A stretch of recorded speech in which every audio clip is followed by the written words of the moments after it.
All right. Pretty sure I owe you guys some money. My money! This was technical difficulties. But I'm not going to welch on it.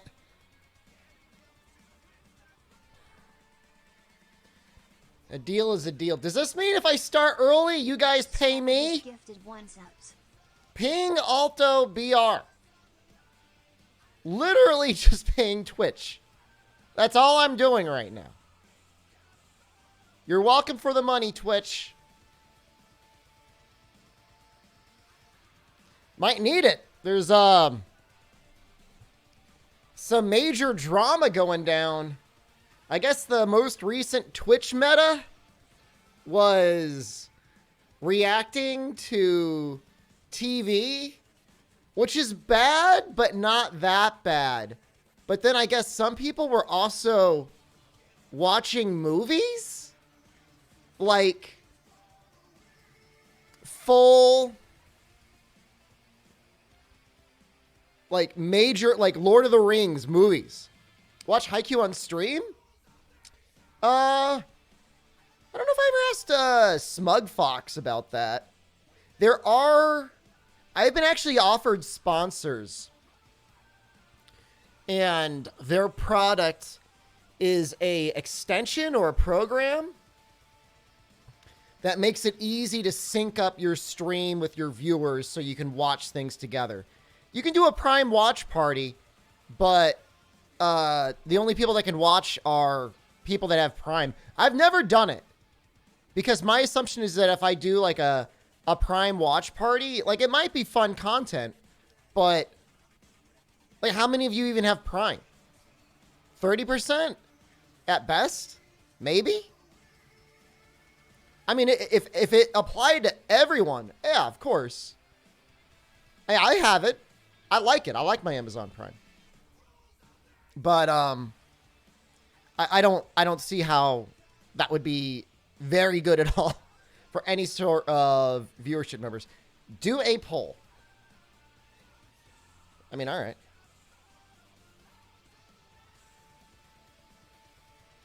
Do you have Prime? Yes. No. Oh, I guess we'll say Amazon Prime.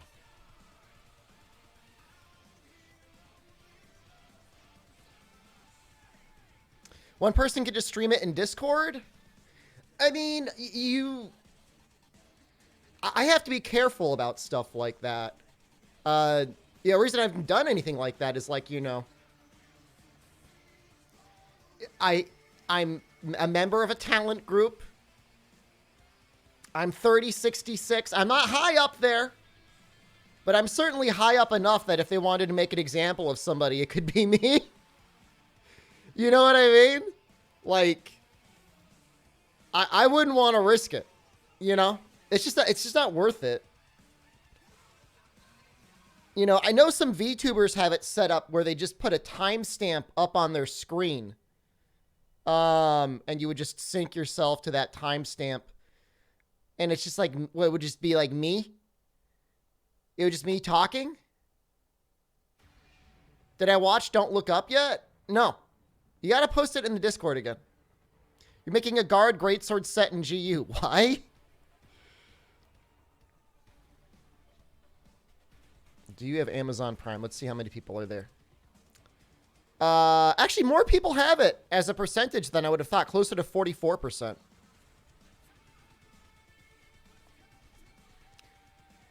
You would watch a stream of just my face. I mean, it would be okay, but like, let's be honest. Like, what are the amount of people that are going to want to go to a timestamp, pull up the video, and have the video up and watch that, and then still watch me? Like, it immediately removes anyone who's on mobile or on TV. Morning, Ruby. And the only people that'd be able to do it are the people pretty much on computer, or the people that want to like multi-box tablets. Yeah, I mean, is that statistically significant? 43%? I mean, that's close to what I thought. Let's just call it 40%. So we might be able to get, at best, 100, 150 people watching something if I watched it on a Prime viewing party. And the thing is with the Prime viewing party is I don't even know exactly how it works. I think it might put me in the corner. I don't really know. Yeah, so that's why I mean, I definitely never do sub only. Certainly Prime only seems even like worse than sub only. Has to be a movie everyone wants to watch. Yeah. I mean, if I'm reacting to it, like maybe it's slightly better. Like I don't necessarily like there's a lot of people that are saying it's the worst content. I don't think React content is necessarily good or bad because some people definitely like it. It can be very lazy. You don't have to do anything. You just put it on, you go, ha, ha, that was funny. Or, oh, that's so gross. You know, it's all you have to do. So, the chat could be a big deal. Yeah. I mean, that could be fun. I mean, you know, I think we've all been a part of Twitch, whatever they do, like, you know, the Pokemon-a-thon or the Bob Ross-a-thon. Like, those are fun streams, you know. Twitch chat is one of the best parts of Twitch. It's one of the things that YouTube can't program in an algorithm, right?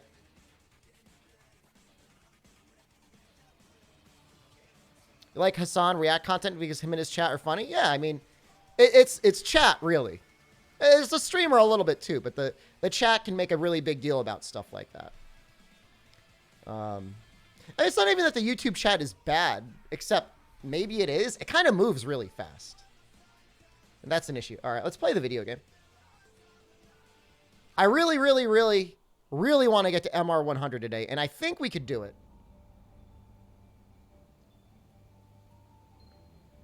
You're a happy hunter? You managed to get Nergigante a set last night? Well, I hope to get a Nergigante myself today. Hopefully, we can both achieve our goals. Charles, hello. Charles, we were just talking in the Discord earlier today. I guess apparently I didn't know this. I guess there's like a whole scripting range, language for monster AI. So you really can make some pretty interesting things, huh? 2 days of farming to get it? Yeah, sometimes the gem can be rough. All right, hold on. I want to make the best set possible to kill Valhazak.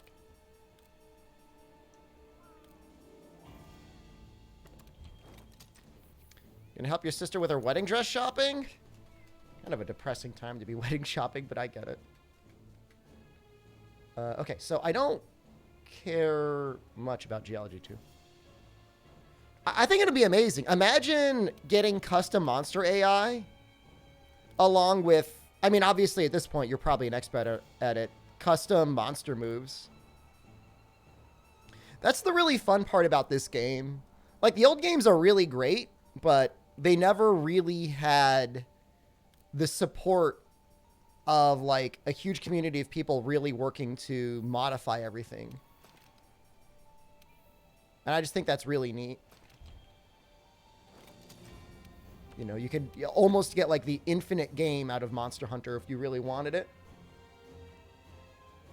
I need one geology. Like, I'd love to see, like, anyone remember, like, Boomer days? Long time ago, in the age of boomers. In the olden Boomer days, people would make, like, total conversion mods. They would, like, take a game and then, like, completely, like, flip it on its head. Stuff like that. Can't you just sign a piece of paper and be married? I think you technically get married when you go to the town hall to notify them that you're getting married. The ceremony itself, I think, is, like, just ceremonial. No, you know what I mean? Like, for, like, you know, Half-Life and, you know, games like that had, like, some really interesting total conversions. I think you could do some really interesting stuff in Monster Hunter.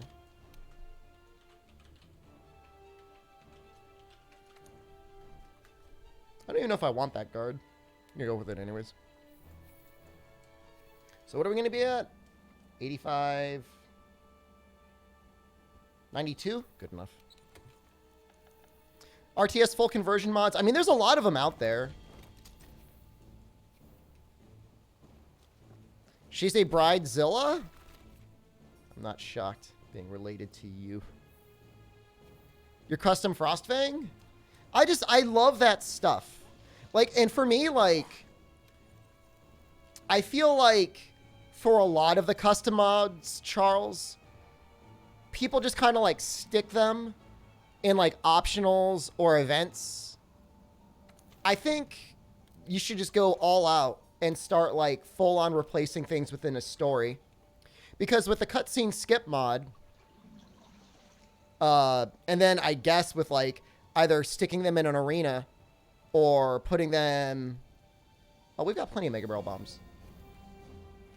Putting them in an area where they wouldn't tweak out. It could be really fun just going through the game over and over again. Oh, I need normal barrel bombs. Okay. Your sister is not a lister? I don't believe you.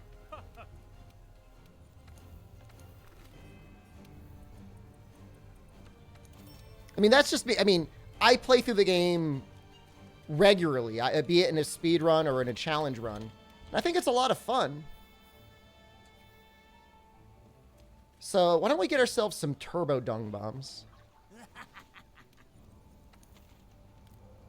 Is it called like the banishing ball?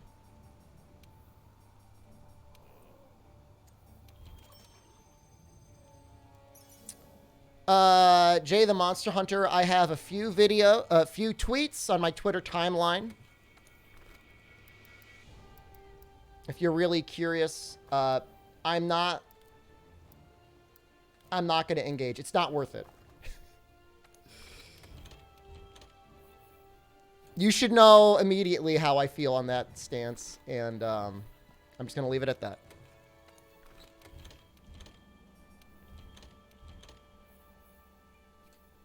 I will not be baited.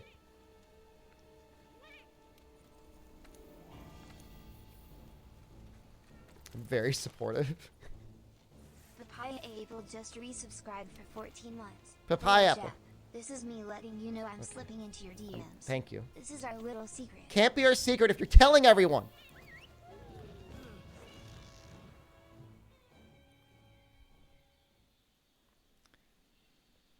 It's okay. We've got Rise coming in less than a week for everyone, including me. So we're going to play that. We're going to enjoy that. I hope the modders are able to make some really cool stuff with it.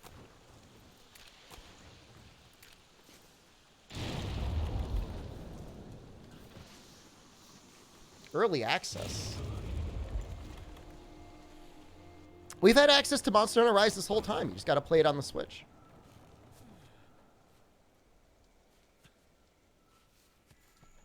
Did Fortify?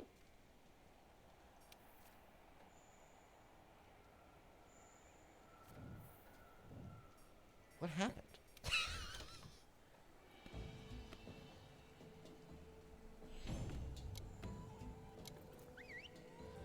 They're already working on it, though? Yeah, I mean... And the thing is, for me, is, like, I know it puts Capcom in a little bit of an awkward place with PC modding. But at the same time, like, I think they're aware not only that it exists, but that sometimes really good ideas are made. And then, I don't know how long that's been like that. They clearly take inspiration. Like, I think you'd have to be really delusional to look at the changes that Monster Hunter World and Iceborne saw over the course of its development, and then especially Rise, and then you just compare it to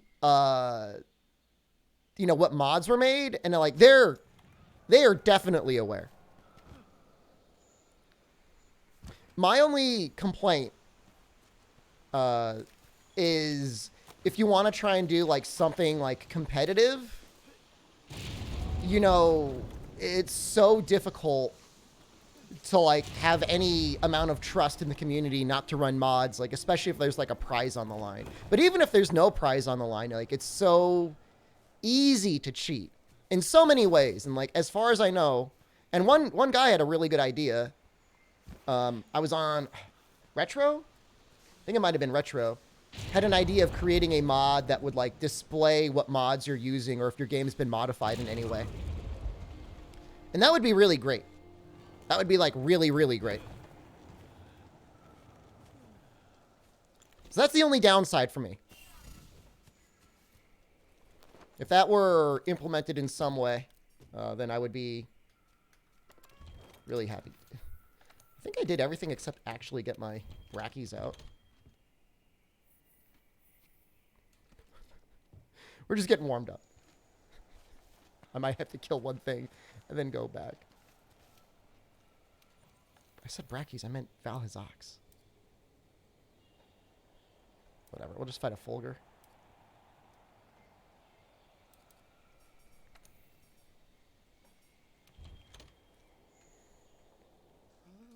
I mean, there's a mod for Slay the Spire. I think it's called Mod the Spire. And it just shows you what mods are installed. Like, I know it's a little bit hard. As far as I can tell, when you mod Monster Hunter, it's just like you dump a bunch of files in and then the game reloads those files over the files that it would normally load. So I don't know if it's got like a built-in naming support, but presumably something like that could be made.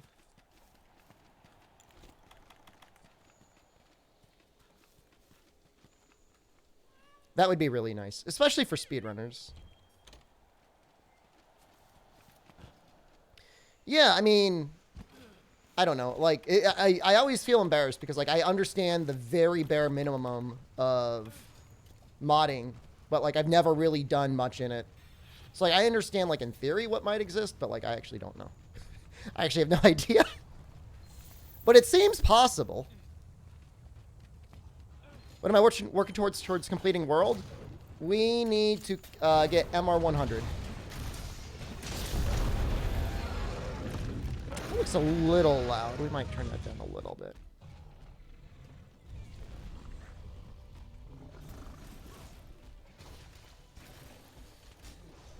And I literally just built a set for Valhazak and then forgot to actually get the lures for Valhazak, so that's really funny.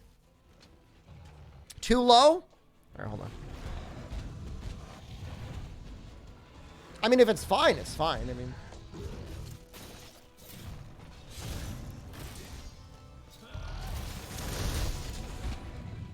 Put it right there.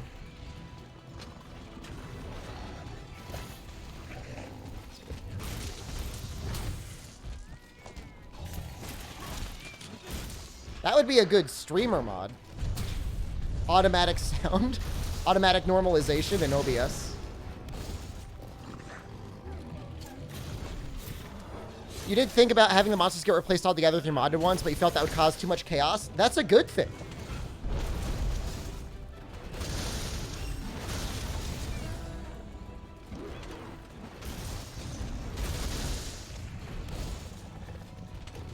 If people are installing your monsters, that means they want to fight your monsters.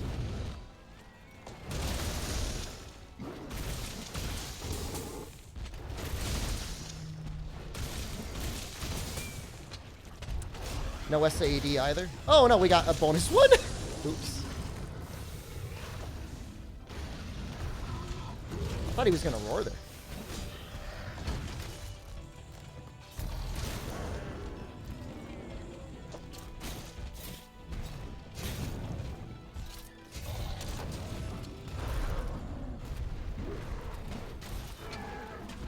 So I don't think we've actually gotten a KO yet.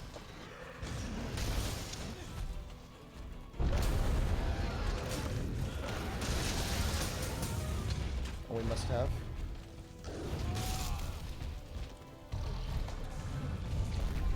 No offensive guard has been activated. I'm probably going full damage butt boy.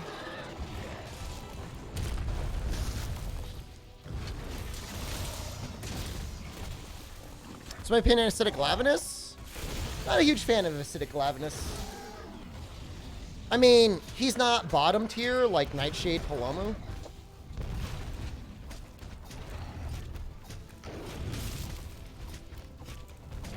Maybe you just have a really quiet Palico, Turnip. Maybe he's shy.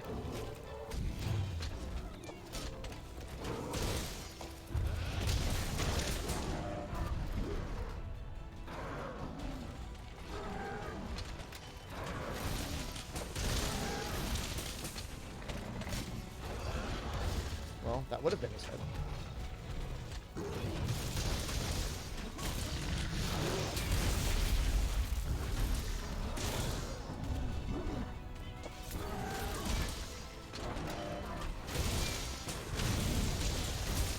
If Acidic Lavinus were always in sword mode, that would be neat, but obviously that would not fit as like a monster concept.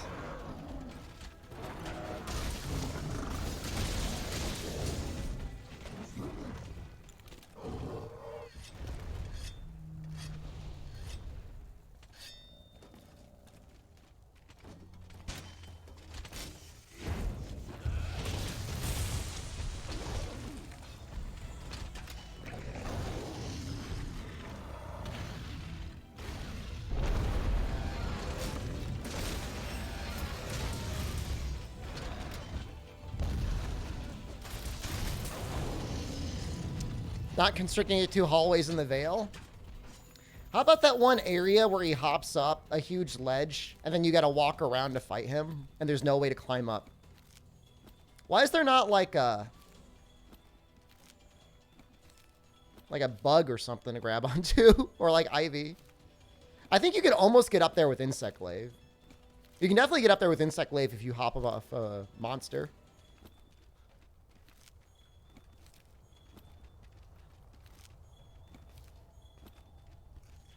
I think the cool part about Monster Hunter modding, though, is, like, imagine the number of people that are actually going to have, like, their futures and careers shaped because of it.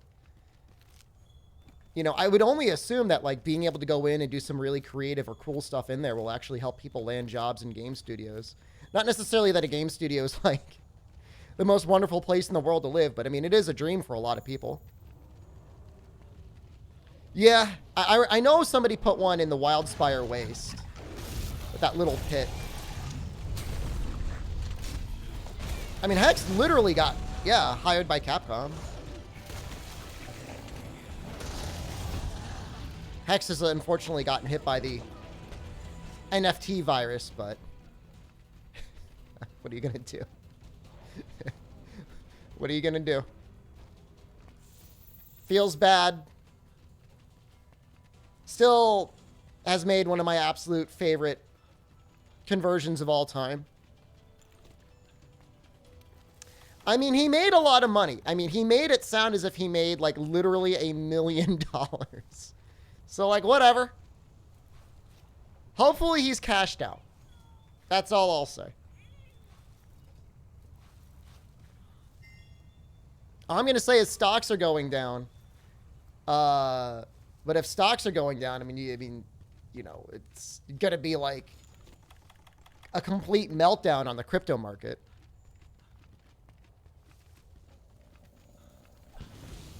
Will it come back someday? I guess it could.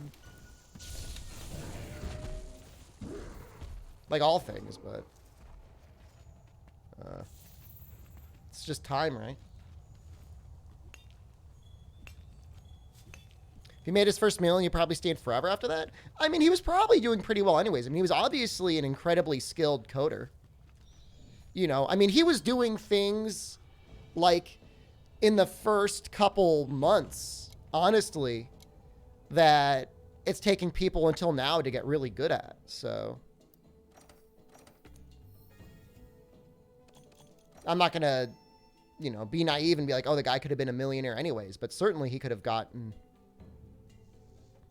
something in a normal career doing anything.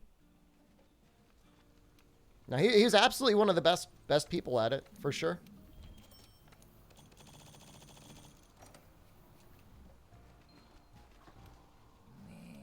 All right, let's...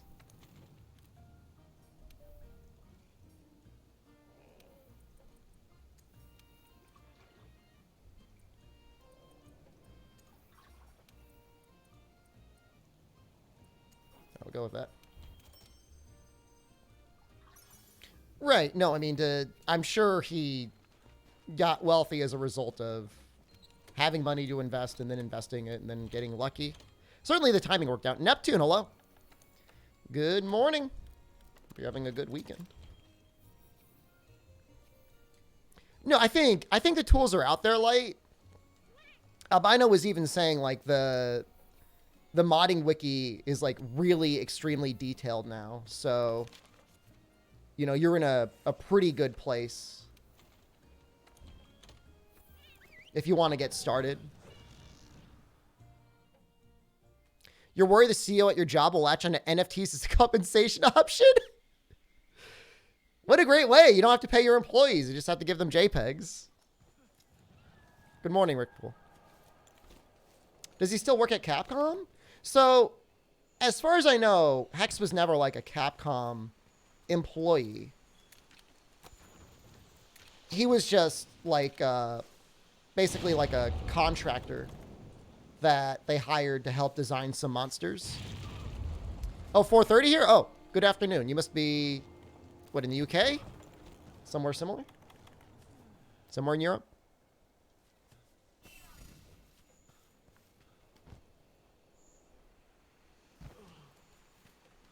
It's just like NFTs just make it feel like too real that we're actually living in like the alternative future hellscape, you know? Like, coronavirus is bad enough as it is, but then it's like we constantly have to hear about like garbage tier, like quasi scam investment options. France? Nice.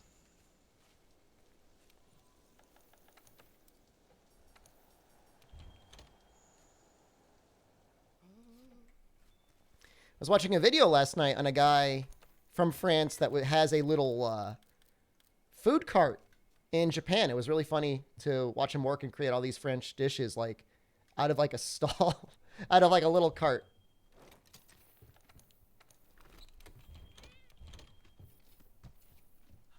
Your boss is developing an app and is using blockchain for a history scavenger game? But why is it necessary?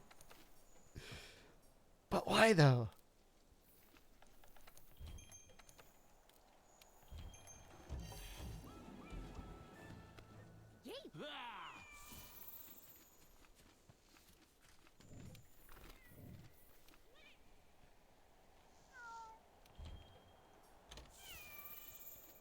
NFTs of Paradise soon? I'm going to play that game. You guys can call me anything you want. I'm playing the Team Ninja game.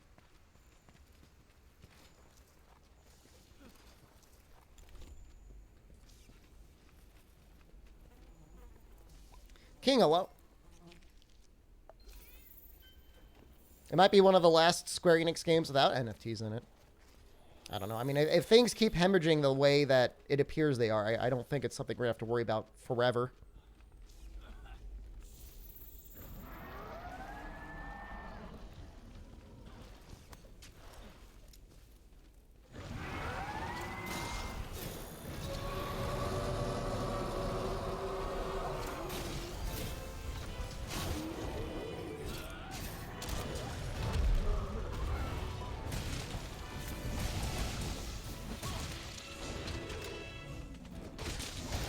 NFT triple triad coming? I could actually see there potentially being benefit in, like, honestly, collectible card games might be one of the few games where it would make sense. Except you still don't need them, right? There's still, like, other ways to do it. That's the closest you actually get to there being maybe a use case for the blockchain.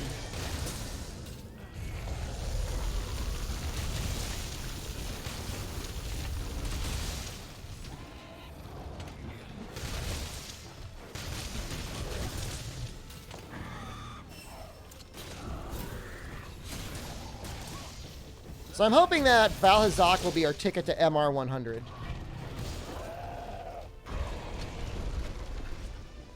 I mean, they kind of are like NFTs in a way. A little bit. Pictures worth an arbitrary amount of money determined by the market. The only difference is, like, they're real. They're little pieces of cardboard, but they're still technically real.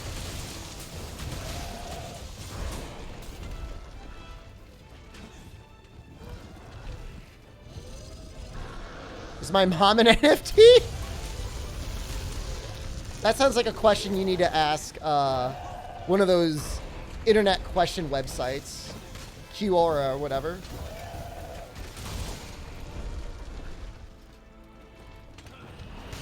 Does she look like a pixelated monkey?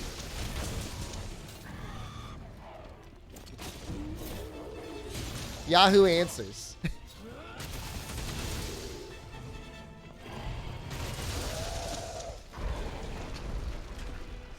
What did I break that didn't cause a flinch or a reaction or anything?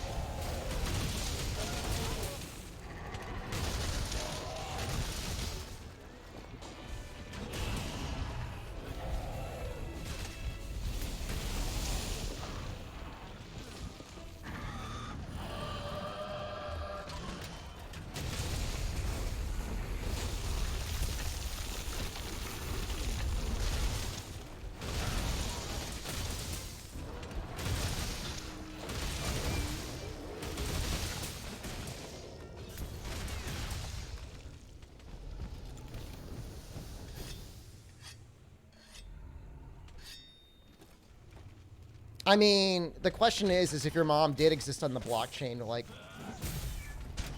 would you still be okay with that? Like, would you still associate with her?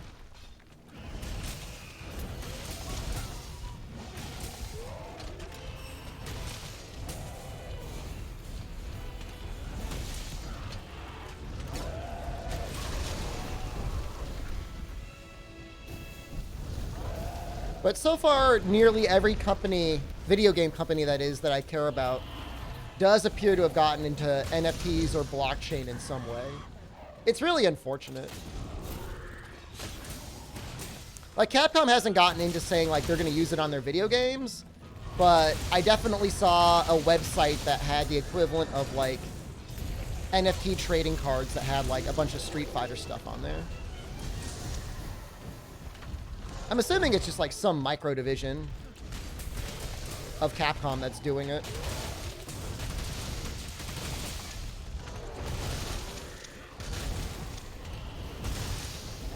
NFTs are not profitable. The company's not going to make them work.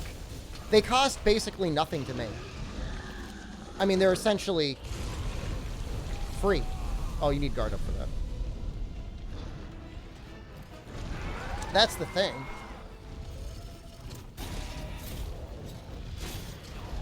There's no, outside of brand risk, which is to say people like not supporting your company because they don't like what you're doing. There's no investment. It's like, you know, you pay, you know, maybe a couple graphic designers just to spend some time, you know, copying and pasting some art assets that already exist. Socks, hello. We're talking about Capcom NFTs. We're talking about blockchain in general. I'm saying that Capcom is on the lower end. Compared to Square Enix, it's like, we're going to make NFT video games now and forever.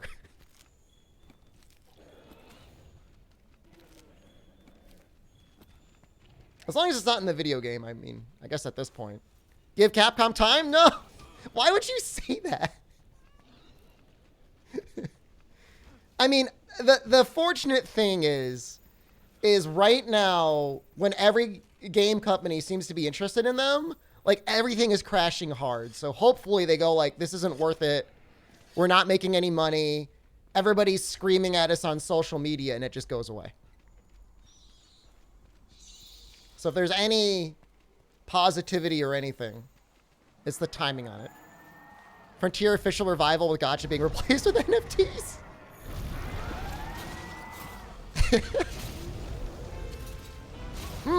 You really want to get yourself extreme style, huh? Time to buy it on the blockchain. I look smashing today? You look smashing every day. Thank you, Virgin.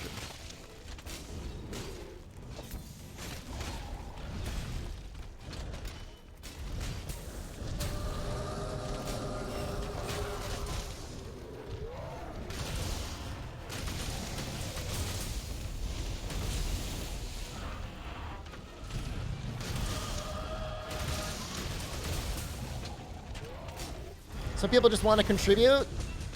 They don't want to play for fun. We need to make games for those people. Oh! That's what the Square Enix president said, right?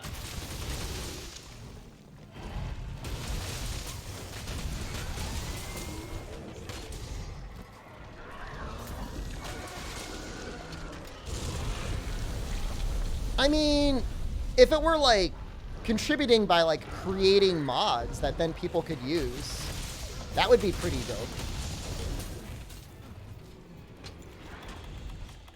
Guys, I'm gonna send Kulu to the Hell Dimension. Sorry.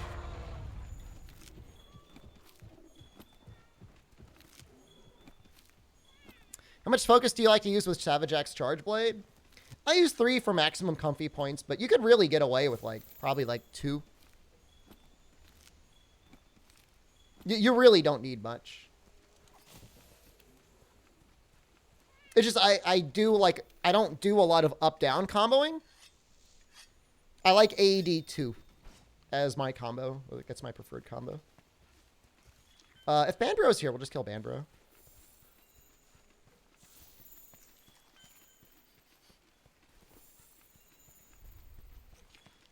Because we've got an impact weapon. We've got Fortify up, right?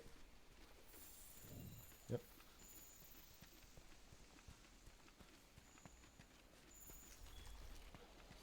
Presumably him being tempered will give a reasonable amount of MR. I really like Banbro. Final Patch Iceborne is like, I think as close as you get to a perfect Monster Hunter. I know we talk about that sometimes. But it's really a beautiful game.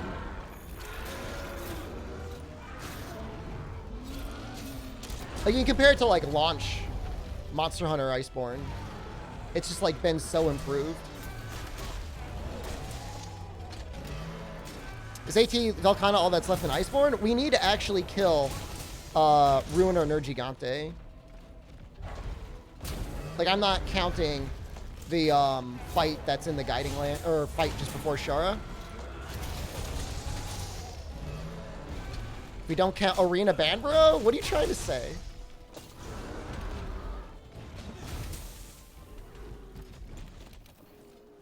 You just missed MR100. We're working on it furiously today.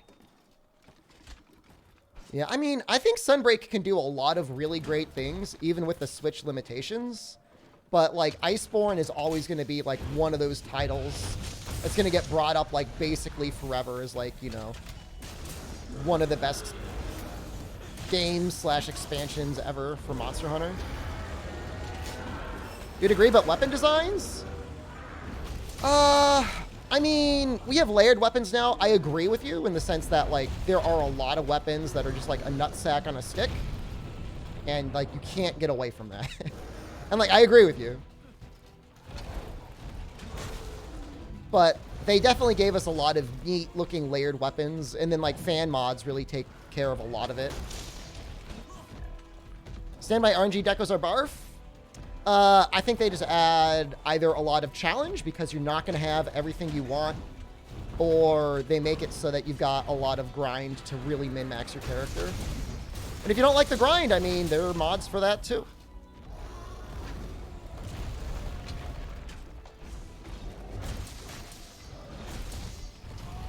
I thought he was going to spin there.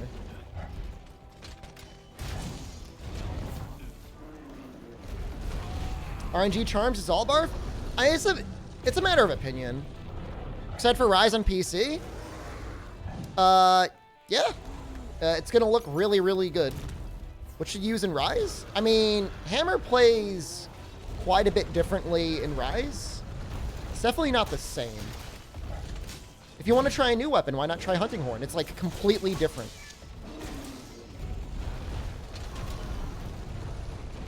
No, Unlucky, I bet that wouldn't have any problem with relics because there were still plenty good crafted weapons in the game.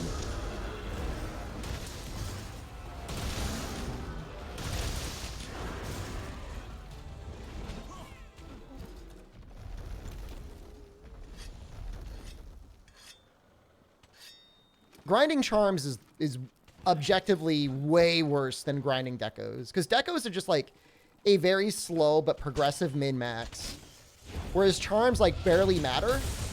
and are the most micro of micro min-maxing anyways.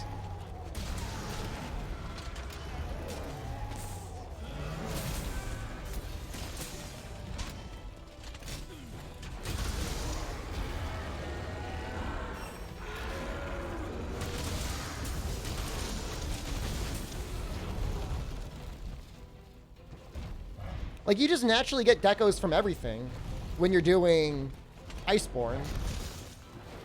Like, you're not going to get the best of the best decos doing everything, but you'll get plenty of... You'll absolutely get a lot of usable stuff.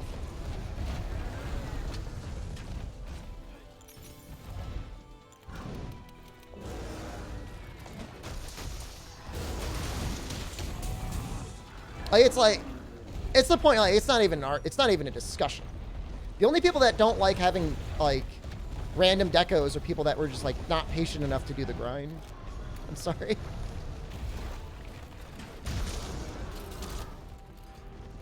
You little stinker. Maldi's still feeling pretty shy.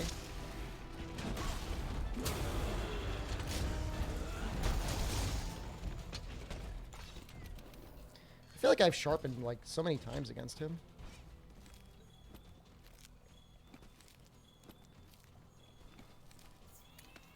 I'm gonna get... You didn't get Mighty Bow for 400 hour people? I mean, I don't know.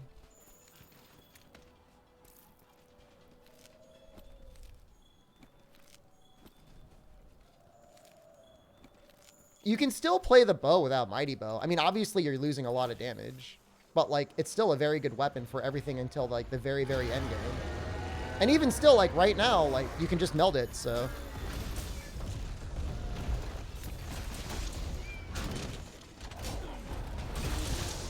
The only thing that's kind of hard to get is capacity boost now, and even then, like, I got it pretty quickly.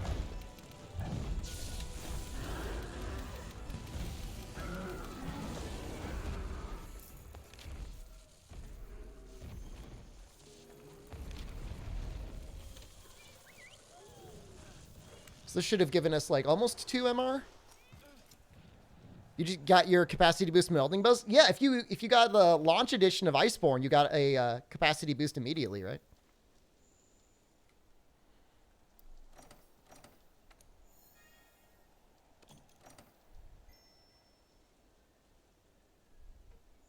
And it's not like there weren't armor pieces that didn't have capacity boost. Like, I hate to say it, but, like, you could just run, like, the Dodo Pants or the High Metal Tacit or something like that.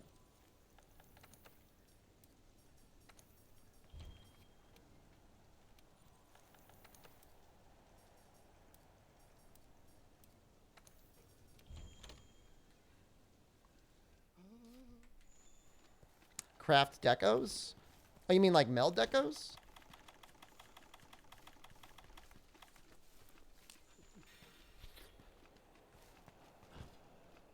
I mean, there was an aspect to base world farming that did have you jamming tons of other decos, like your poison coat and stuff, into the melding pot.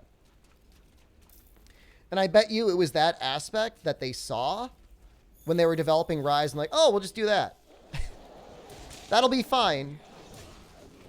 We see all these streamers and other people jamming all these things into the melding pot. That'll be fine. Is Elemental Hammer any good in Rise?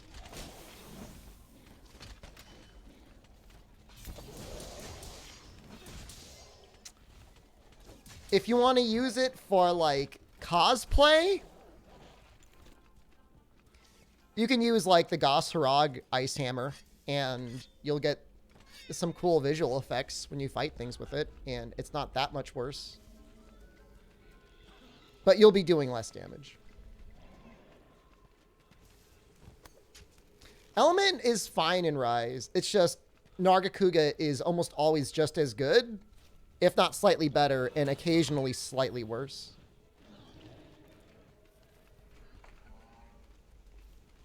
It just depends. I mean, if you're the sort of player that is like playing at like a speedrunner level and you're always hitting the head, you probably don't need any element. You know, if you're not playing at that level where you're constantly hitting the head, you know, you occasionally hit a leg or tail or back or something like that. Okay. Element kind of works out to be a little bit better. know, if you're going for leg trips or stuff like that.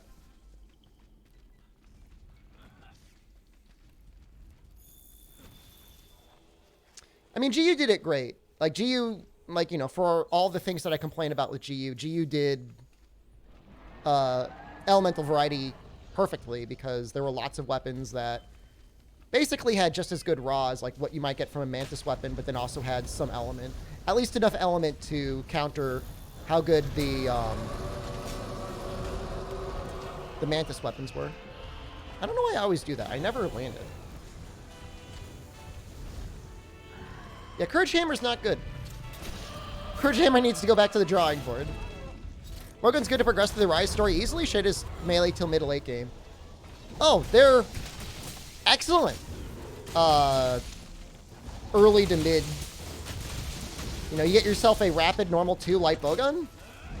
You'll be crapping on monsters in no time.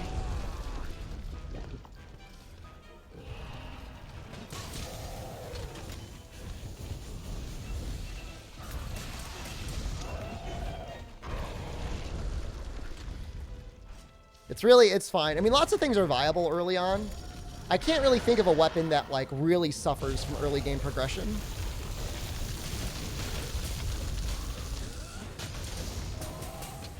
Even without turbo, the fastest speedruns are still with light bowgun. They're just so safe and so consistent. Insect Glaive? Yeah, it could be a little rough. I mean, Bow definitely really, really likes element, but it doesn't necessarily need it. Roughest thing for Bow on PC is just going to be, like, the lack of, like, really good gyro support.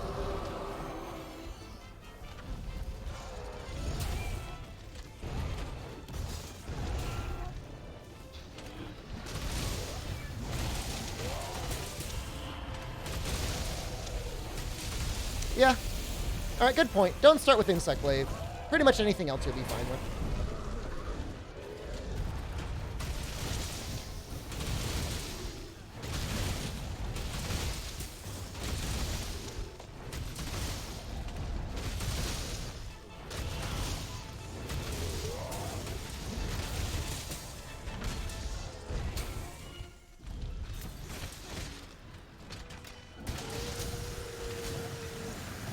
But as soon as you can get the assist bug, like, it's game time.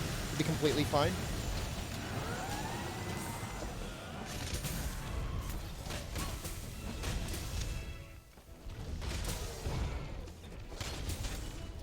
Why not start with Insect Glaive? I'm just agreeing with chat that it's a little bit rough when you don't have, like, an assist bug or a bug with any speed. Also, like, sharpness is usually a pretty big problem with Insect Glaive early on. You don't have your diving wyvern. It's just there's a lot of things that very early Rise Insect Glaive kind of suffers from when you think about. You'll still have no problem clearing the village. Like, it wouldn't even be, like, particularly hard. But compared to other weapons, it might be, like, a tiny bit harder.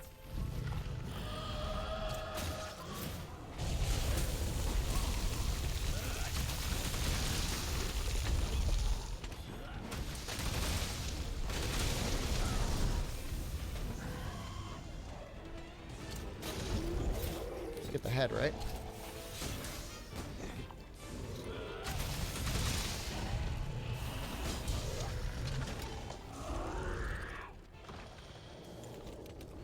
Diving attack sucks in Iceborne? It's really, really good if you land it. But yeah, I mean, I guess it is a little bit more of a commitment compared to World.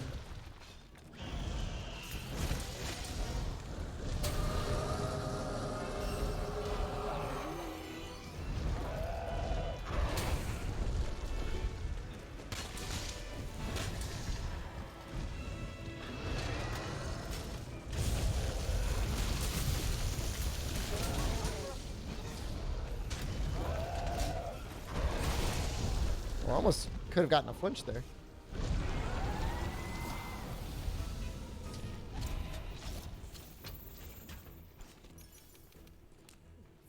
Yeah, I mean, there's no downsides to diving Wyvern in Iceborne. It's probably one of the most damaging moves if you can land it consistently. Especially like with a good bug.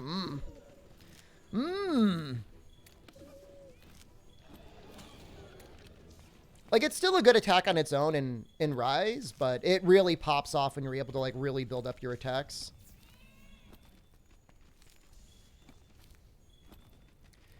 The thing for me with Rise and the weapon systems is, like, some weapons feel like they've gotten so completely improved, it's amazing.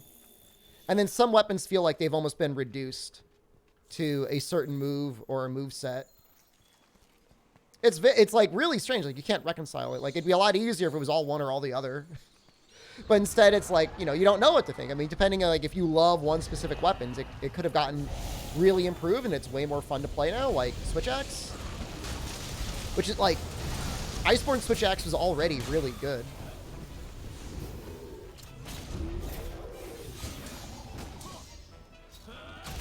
Tetra Steel's so sad. I'm gonna use it. I'm going to be a Tetra Steel stan.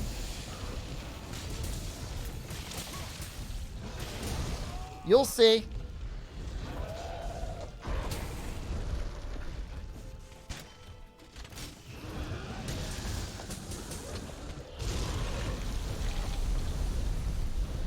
Tetralet? I'm going to be a Tetralet. I'm going to do it. I will not go in the air. Well, I'll go in the air a little bit, but I will flourish on the ground.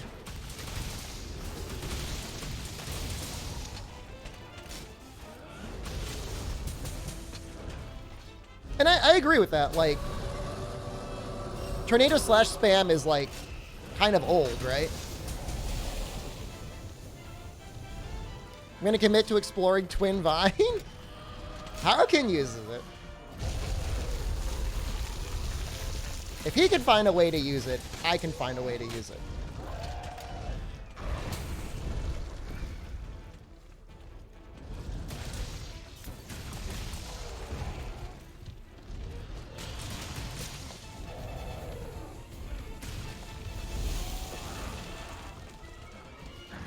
I'm gonna go in here.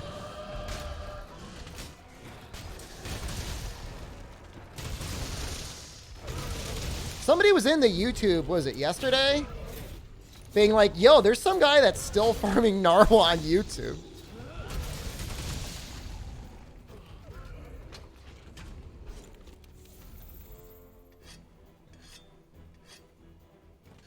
Look at it.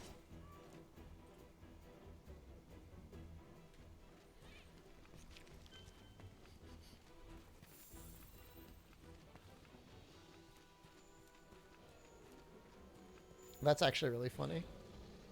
He just keeps flinging himself up in the air to just gradually poke at a Narwhal.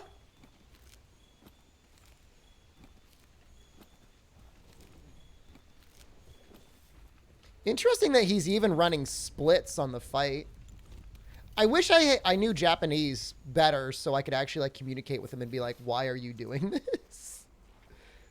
Who hurt you?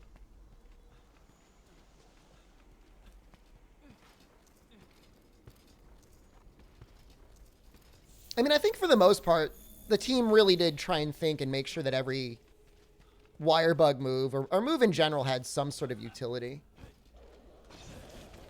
And it kind of goes back to like the idea of like, does Monster Hunter need to be a balanced game? Like, if a move is fun to use, does it matter whether or not it's better or stronger than other things? No, given that it is a, you know, PvE game, right? Maybe he really loves Narwhal? Well, he definitely enjoys the fight at least a little bit.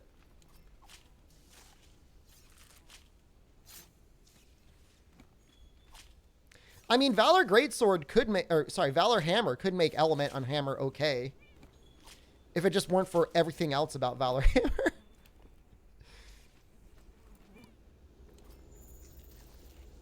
I mean, that would be a situation where, like, I would be okay with mods desperately trying to make Valor compete with the normal playstyle.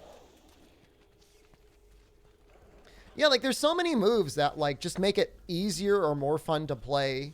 Like, Soaring Wyvern Blade or Diving Wyvern Blade, or whatever it is for Switch Axe is, like, thing a lot of people use to charge up really quickly, and then obviously it pairs really well with zero-sum discharge, but was it Invincible Gambit just feels so fun to use.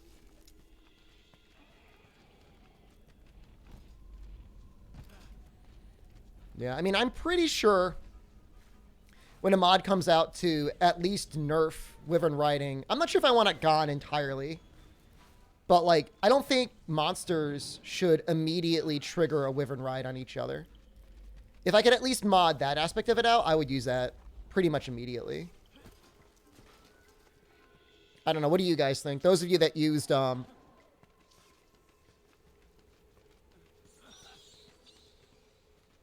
think you would use a mod like that?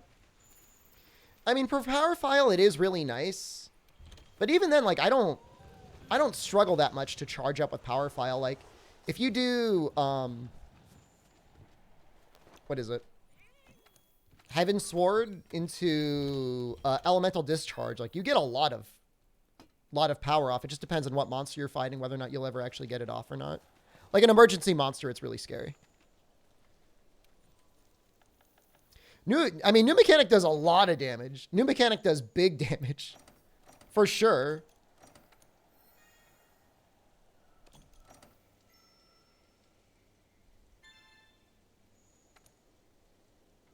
Elemental Discharge is really, really good damage. Like, really good.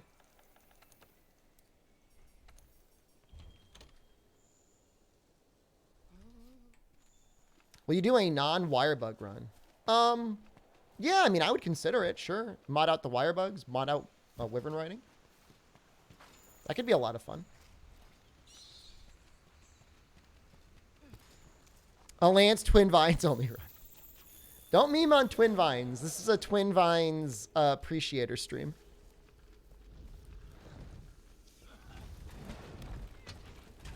Yeah, if you can make, like, non-target monsters build up Wyvern Ride as quickly as a normal monster, and then you got rid of monsters triggering it on each other, I think that alone would, like, kind of put it into an okay place.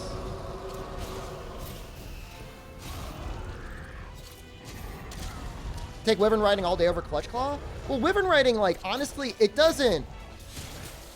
it just makes the game easier. That was really funny.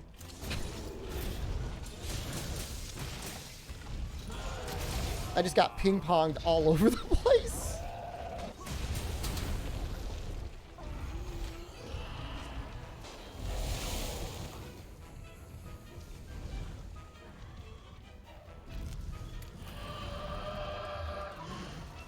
I mean, you have to resist the allure of Wyvern Riding. And when you're tilted on a monster and you see like a Rajang available, you gotta have a very strong will to not want to use it.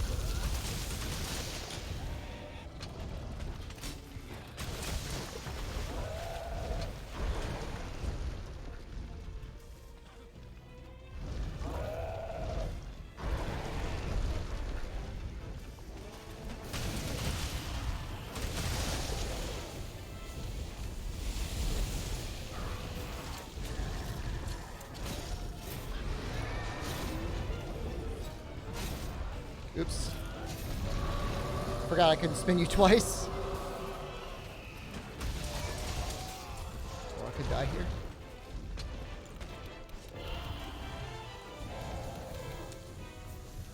Sad Rajang's only good at being ridden and not a good fight at all. Yeah, even Super Rajang doesn't feel very scary, does he? Because he's still so slow. You know, I mean, you got to play a little bit more defensively.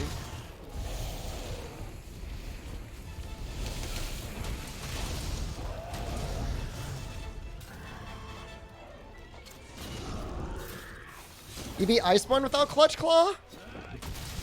I feel like that'd be really difficult to do for some weapons.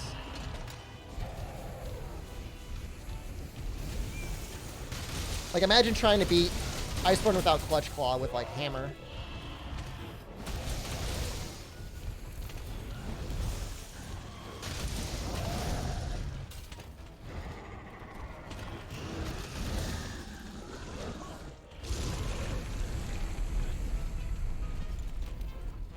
I mean, Rise Rajang is sad compared to literally every other version of Rajang in the history of the game. Poor little guy.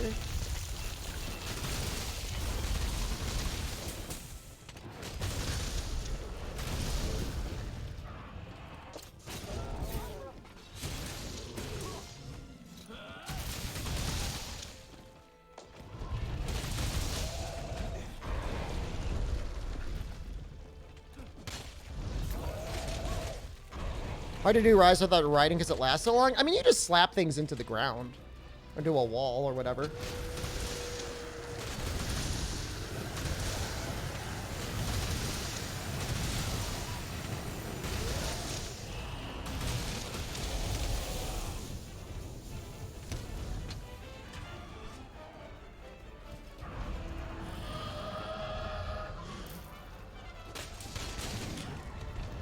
I don't really want to ride here.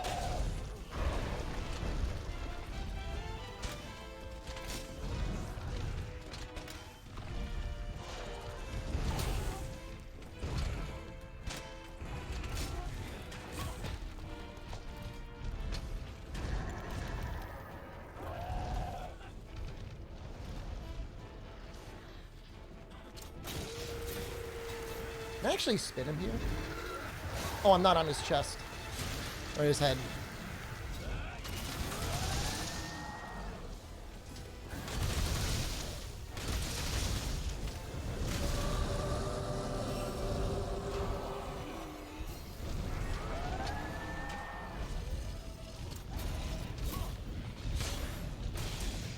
Yeah, if you know the monster well enough, you really don't need Claw Stagger. Or if you just use, you know, Rock Steady and Temporal Mantle enough.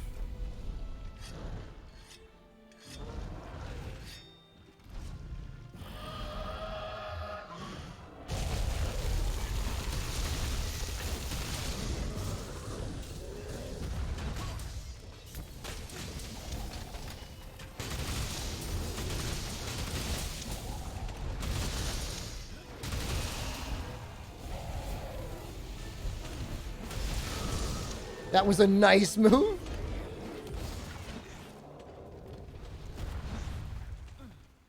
I gotta go around. Wet Dog's great alone.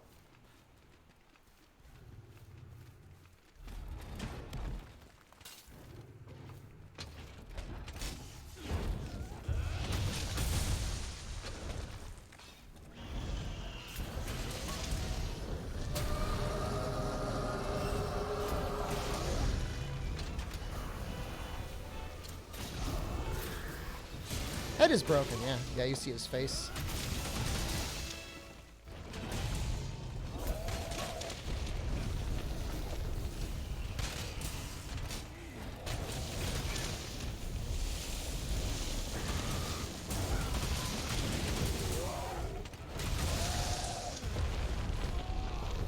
Ugh.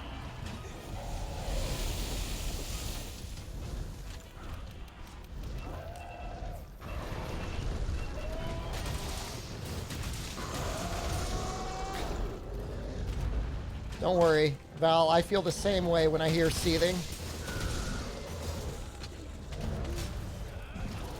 Stop!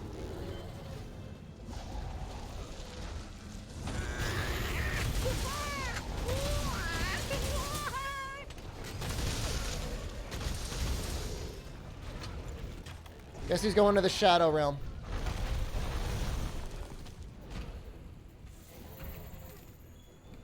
Seethe? Why don't you seethe more, streamer? Seething actually is a really great fight.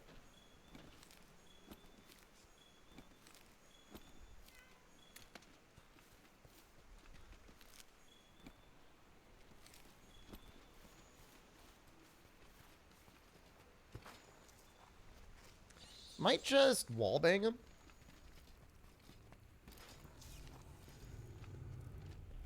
I don't know if I'm going to get this AED out in time.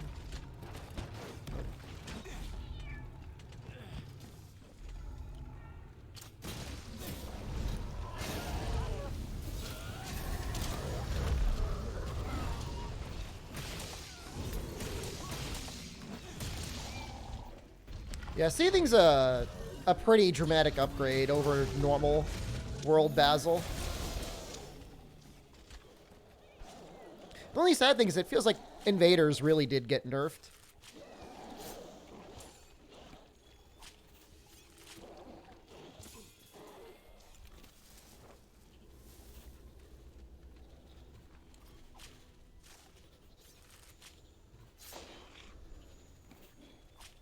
I don't know, I feel like Black Veil is going to be the fastest MR. Maybe I'm wrong, but it feels like that's the case. Because he gives me 1 MR per kill. Hit the wings or hitbox for his charge with base Basil. Some of the charges do feel a little awkward.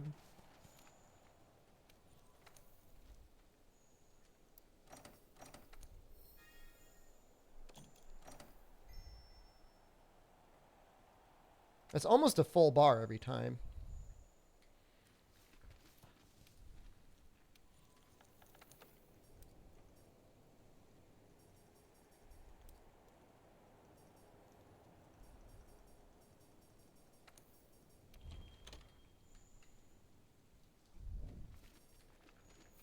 Fight a normal Odo. I'm really hoping to see a Savage Joe. I think Savage Joe would actually be the absolute fastest. This has got... Oh, this doesn't have it, huh?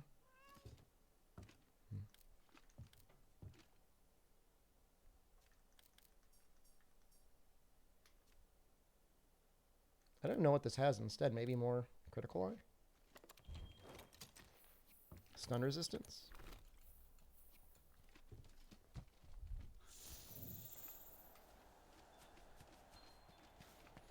Iceborne Savage is like a flashy fight, but it does feel really sad how quickly he dies. It's like really unfortunate.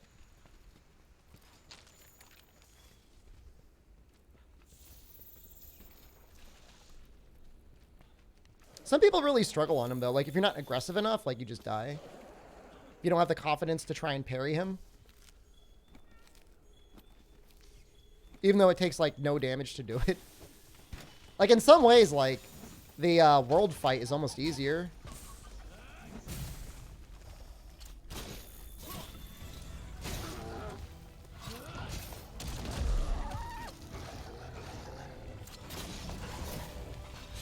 Invader and Rise is Valstrax? He'll show up, like, on the map. He'll pay a visit, but just with the way that invading works in Rise, like, I don't even know if you can call it invading.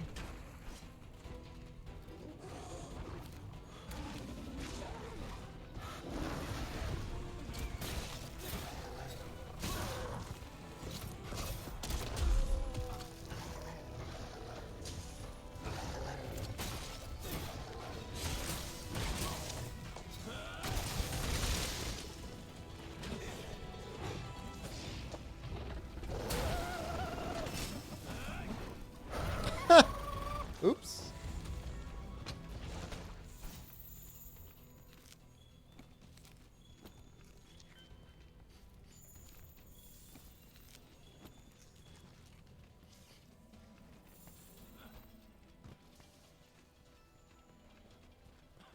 Well, he ran. Where you going, dude? For certain weapons, I almost wish they would give you, like, a targeting reticle. I know that would be, like, very unimmersive, but if you could actually, like, sort of aim it.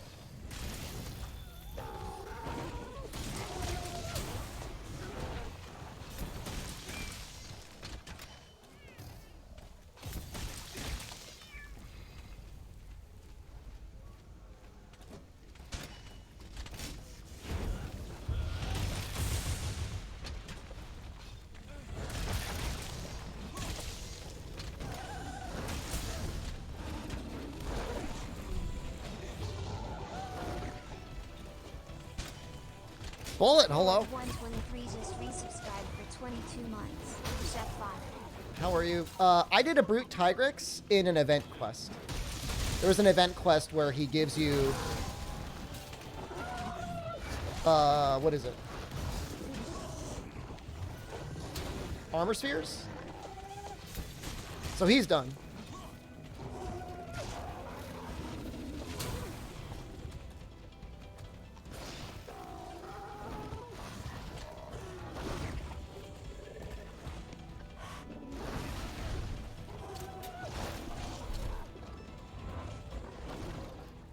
Just gonna hit him.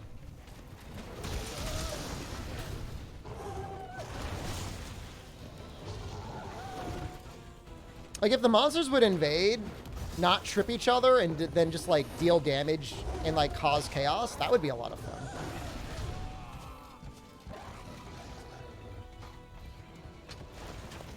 But as it is, it feels a little weak.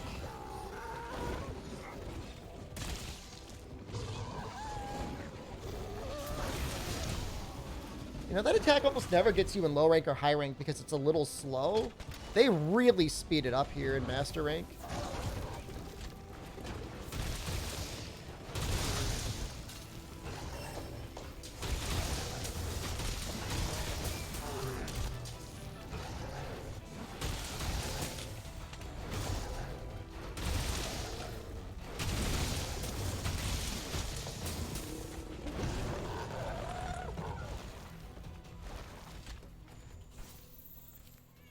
I mean, you still have dung bombs. Like, so if you don't, you know, if another guy shows up, you just dung bomb him. It's not a big deal. But sometimes that little chaos of them, like, flipping around is kind of interesting. Like, some of my most enjoyed fights in the game are when you're fighting in the arena. There's, like, a Tigrex and a Nargacuga. Something else shows up. I think maybe, like, as an ogre or something. Something like that. You gotta, like, manage the wall.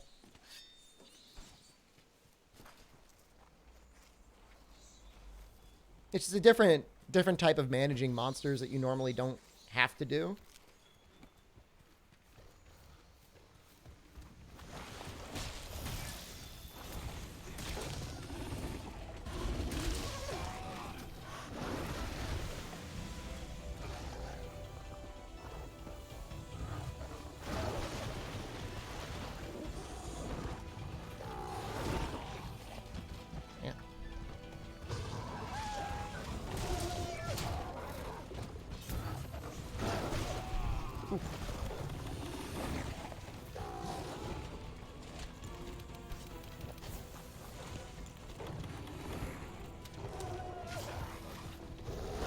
What guiding lands are good to level up?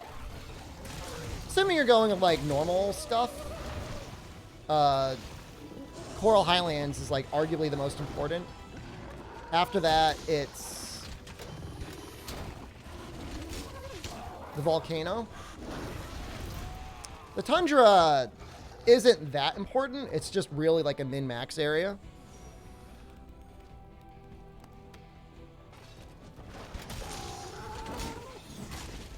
But it will get you, like, a little extra effect. After that, it depends.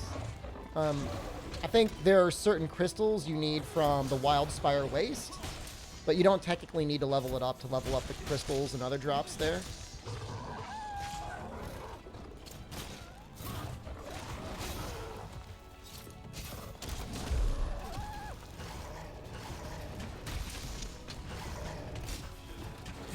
The only thing that I think technically doesn't need to be leveled up, like, at all, is, like, the Ancient Forest. And that gives you, like, Kushala anyways, and who wants that? No thanks.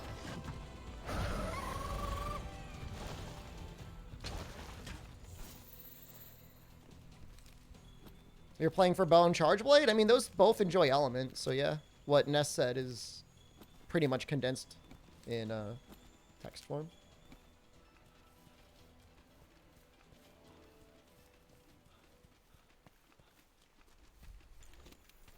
I think Ruiner still has, if not the best, close to the best normal 3 heavy bowgun.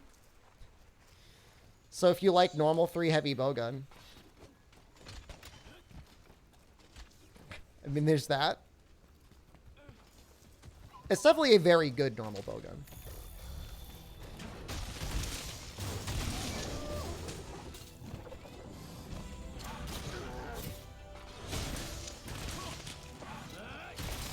I don't know if there's like, I could see like Fatalis probably beating it.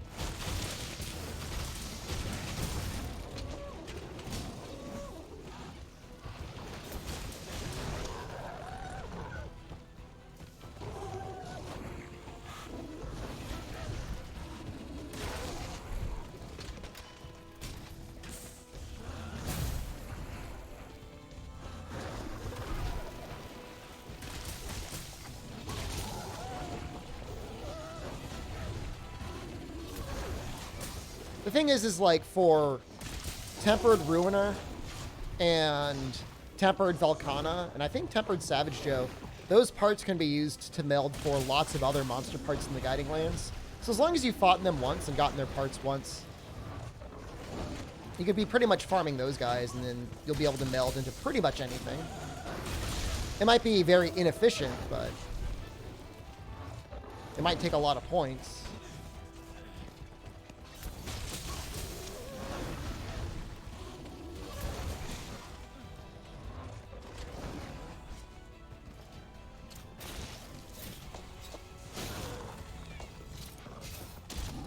Fortify is worn off. Okay.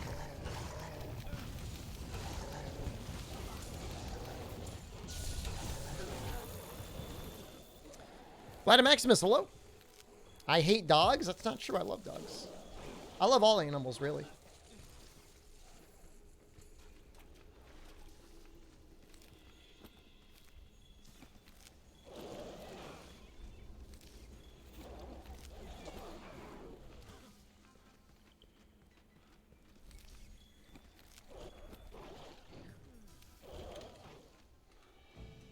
Can't meld. Yeah, Rajang you got to fight. So you got to do your Rajang. You got to do your Tempered Ruiner. I don't know if you got to do your Tempered Stygian or not. Maybe not. Almost MR86. Huh. Maybe we'll do an Amiel. Just to say that we did.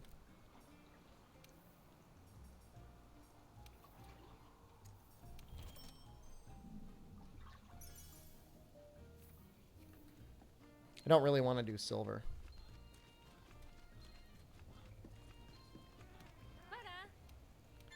What is that Luna Garon? What is that?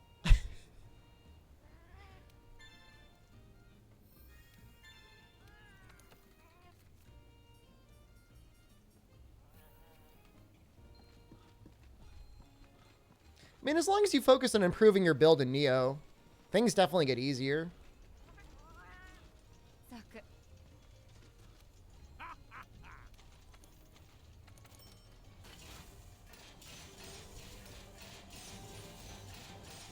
I don't think I've gotten a Celestial ticket from this yet.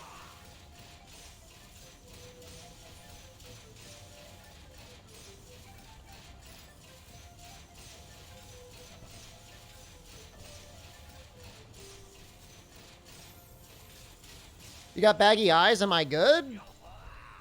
I didn't get a lot of sleep last night. Thank you for noticing. I'll get some rest tonight and tomorrow. And we'll be... I also might have a little cold. But we're going to be going hard next week, man.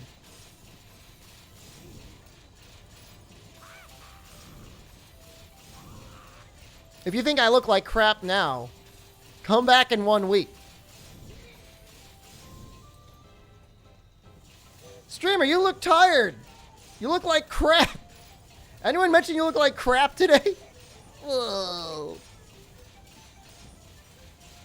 You had yellow mucus when you blew your nose as well? You might have a sinus infection. Yeah, I take Sundays off. So we'll get tomorrow to rest. I've been playing that early. You know what? I play like 10 hours of video games a day.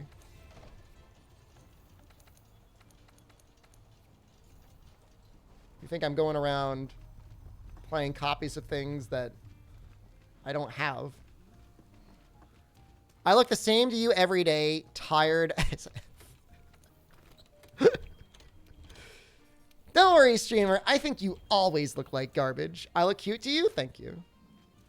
10 hours every day? Most days. Monday, Tuesday, Thursday, Friday. Around there. Sometimes more, sometimes less. Usually not more. New shoes and 2 days off this week. Nice. One shoe for every day you got off. Dude, I do need the lift. I need to make sure, like, I work out hard today and tomorrow. I know I just said I need to rest, but, like, that rise is not going to be kind to my body. That is not going to be good. 85. Please, 15 more. Please. I'm, like, begging the game at this point, like, giving me mercy. Oh, once we get there, I'll be so happy. Because then it's just doing cleanup. I've got Rise on the Switch.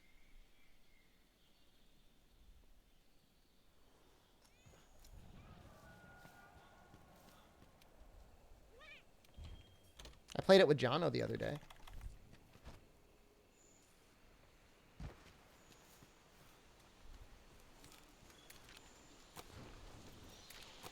Jen has custody of the Switch. That is actually true.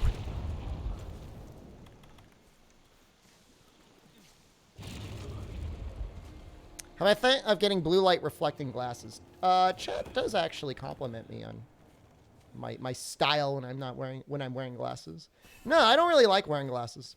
I'd rather not have them because sometimes they pinch my head with my earphones. These ones are actually not bad. Like, these headphones are actually pretty good, but honestly, the issue is not getting enough sleep. And I'm not even doing anything when I'm not sleeping. I'm just like, you know that mood you get into when you go on the internet and, like, you've already looked at everything you need to look at, like your normal websites, and you're like, well, I guess I'll just start looking at everything else again.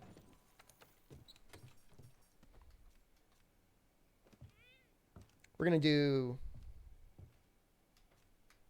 Namiel. I mean, I think this partner program thing is something that Capcom's planning on doing for a while, right? Like, it seems like they you know, they're probably going to have some stuff involved with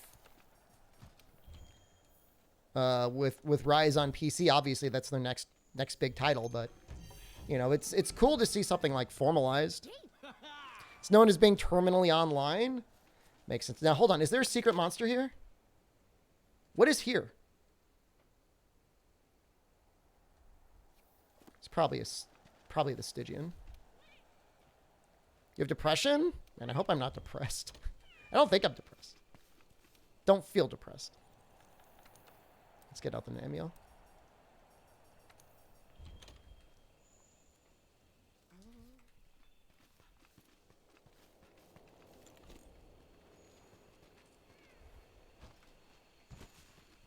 No, I mean, I wish more game companies did that. It's kind of a nice thing. I like the Discord. There's a little Discord that they give for the partners. And that's fun. Is this seriously Namiel?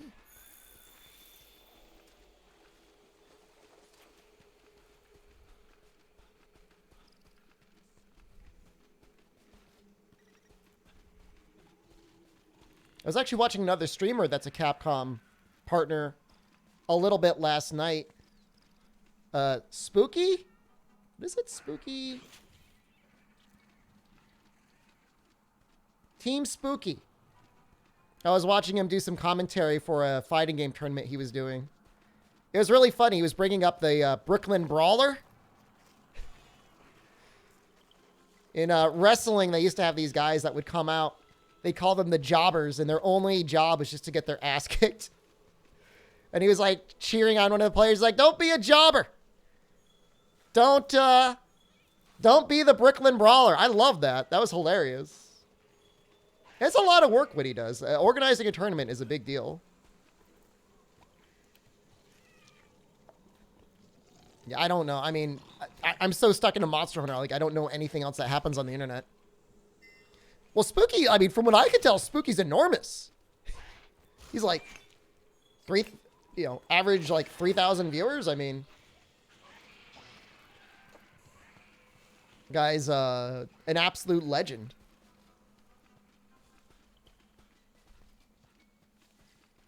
He never won a match. Poor Brooklyn Brawler.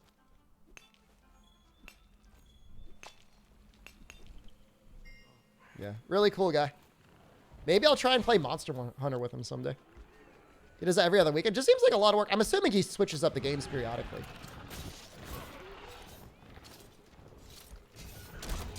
Sometimes he even cosplays? What does he cosplay as? He does play Monster Hunter? Alright, I'm gonna hit him up, man. I'm gonna shoot my shot.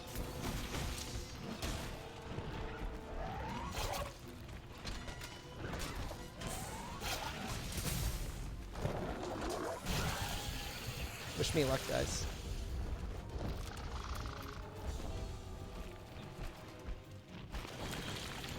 Slip into his DMs? I'll absolutely DM him.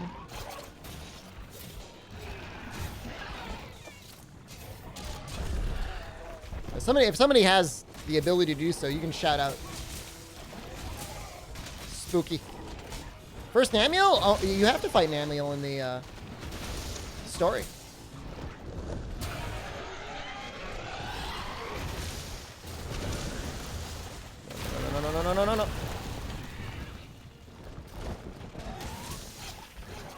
No. Cosplays as Trunks from Guilty Gear.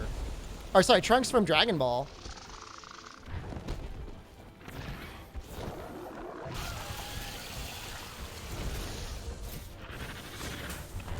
I feel like Trunks is like the acquired, like the vintage acquired taste of like appreciated characters.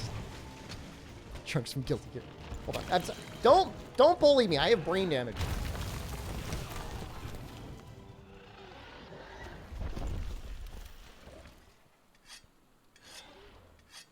Namiel would be a fine monster to add to Sunbreak. Trunks and Guilty Gear confirmed. We're just gonna do this. We're gonna do this. Check this out. Guys, I might have brain damage.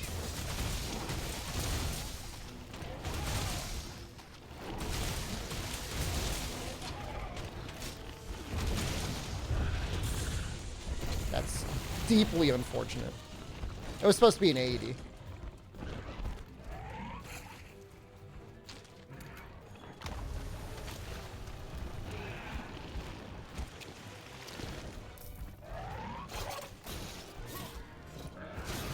Oh, you're trying to do the suck. Not on my watch. Ever had concussions as a kid? I don't think so. I don't think too many. I definitely had a concussion in college, though. At least one.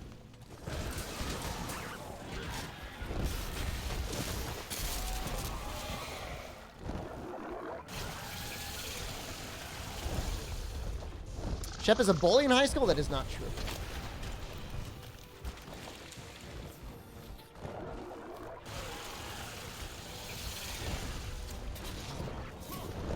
Lane. Lane.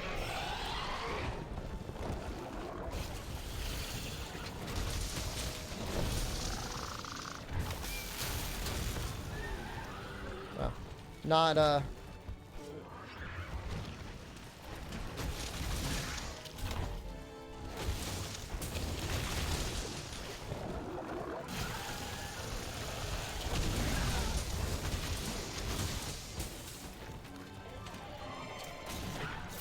barely got that in time.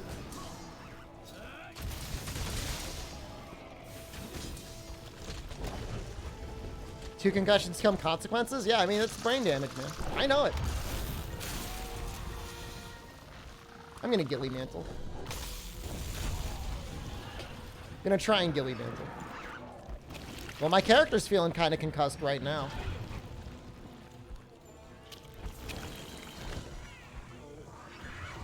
Awful. My friends say after the pineapple incident, it's not like I hopped into the car and said, hey guys, you won't believe, I just took the largest crap of my life. It was life altering. I think I've got anal bleeding. Yo, you guys want to check me to see if I'm bleeding from my anus? No, I didn't say anything. They were already just like mad why I was taking so long.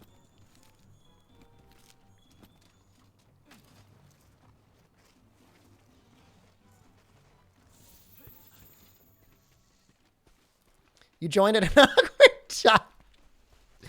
I mean, honestly, it usually gets brought up about once a stream now, Incognito Man, so it's not even luck of the draw. It's just, you know, whatever your timing is.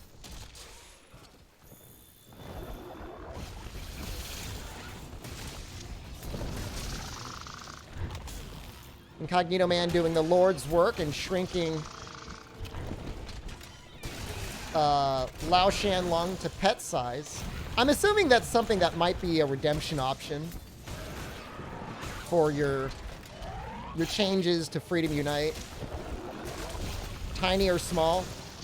I'll say from a playtesting standpoint, you probably know this already. Making things small makes them like way easier. Hemorrhoids are normal? They're only normal if you sit on the toilet for too long.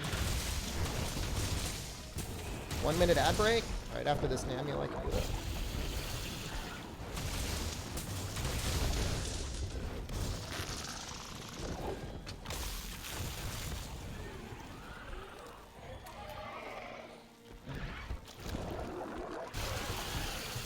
You're not close enough to anything, are you?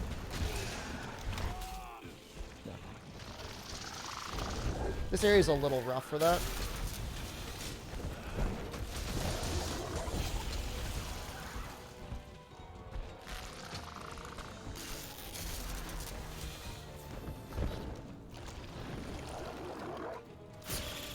Do I even want to do this?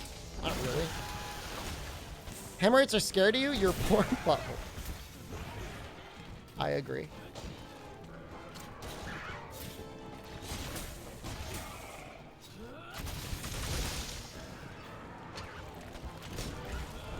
Nope, no, no, no, no, no.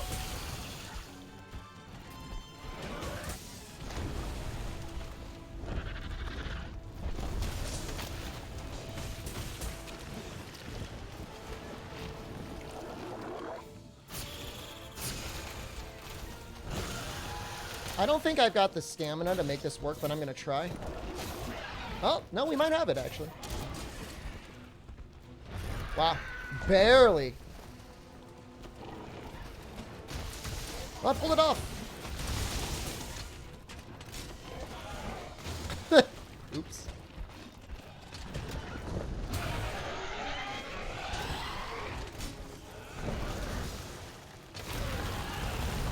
Punished. Wonder what Nami water would taste like? I was saying I thought it would taste like salty. I mean, it's mostly bodily secretions. Like, that's not water even. It's not like Namiel is even really near lots of fresh water.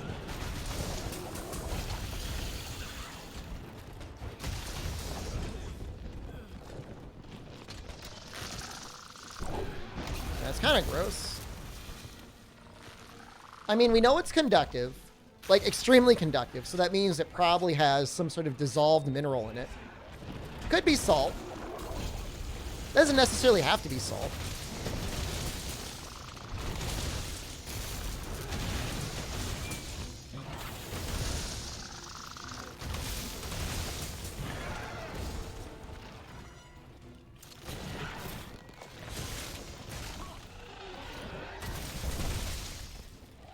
Well.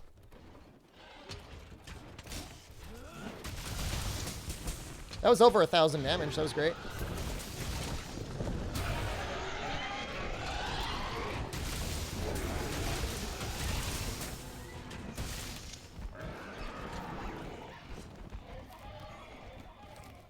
You're directly modifying the size?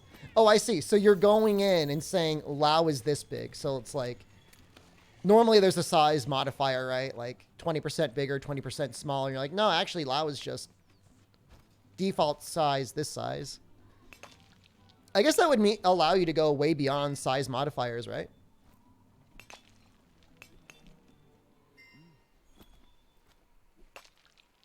How does the size modifier work with their attacks? I'm assuming it just works. Like, they just get bigger attacks. Like, including their projectiles. Like, could you make, like, a Kulu Yaking whose, like, fireball technically stretches over the entire zone?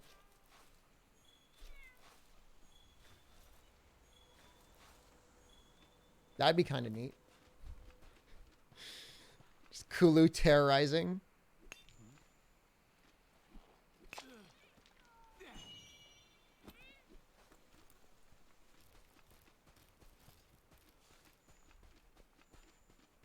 What's my favorite Pokemon? Well, I guess the Pokemon I have the most memories of is Infernape. Outside of Twitch, the last playthrough I think I did was Pearl, and he was my fire starter, and I thought he was a lot of fun. Was it Mudkip? I mean, Mudkip's pretty cool. I mean, I like Pokemon and all. I wouldn't consider myself, like, among a Pokemon fan.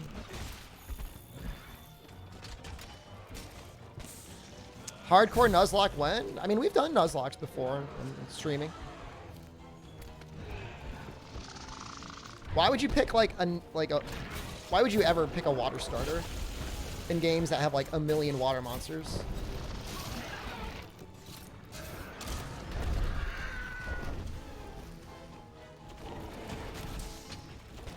I mean, he's cool and all. Like, he's good. What does he become? Water or steel or something?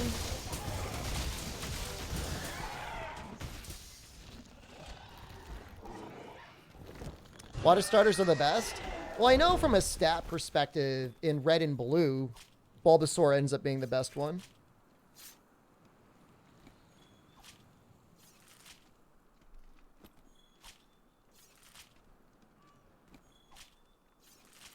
I mean, all of the starters end up being pretty beastly, right? Yeah, how about this? What is the worst starter in the history of Pokemon? Like, is there one starter that's just like, why would you ever use this guy? Blastoise has 2 bidets on his back? You could bidet yourself and a friend. Pikachu? Can you actually... Is that only Pokemon Yellow, though? Meganium. I don't even know what a Meganium is. That was a starter Pokemon?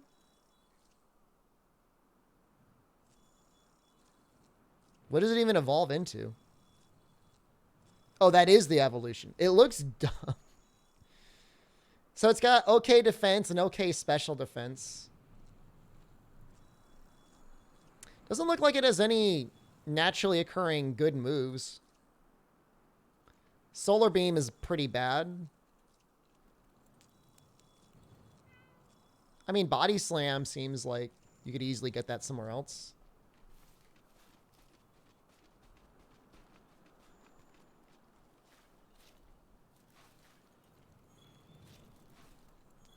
It's a tank, but for PvE, it's useless. Yeah, I mean, I guess it depends on how you play it. I mean...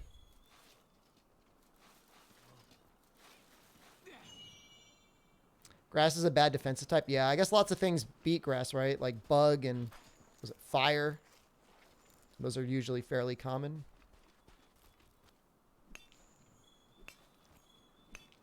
Oh, does flying beat grass too? Jesus.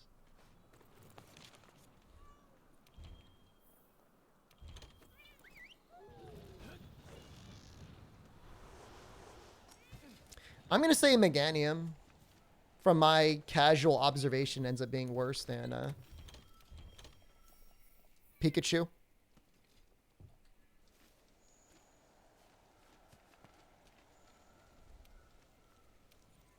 Because at least sometimes, like, you have an advantage to using Thunder. Like, grass is, like, you almost always find, like, a grass monster, like, in the first, like, hour of playing the game. 86? Oh, we're almost up to 90. Oh, I'll be so happy once we're at 90.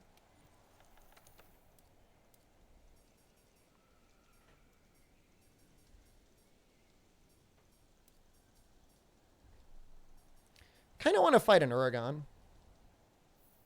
What is my Uragon at? Is he, like, doing anything yet? Is he tempered?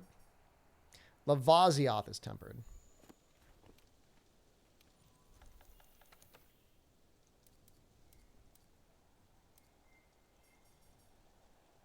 Oh, he's already here. Lavazioth has arrived. Okay, all right. We'll fight Lavazioth. That's fine.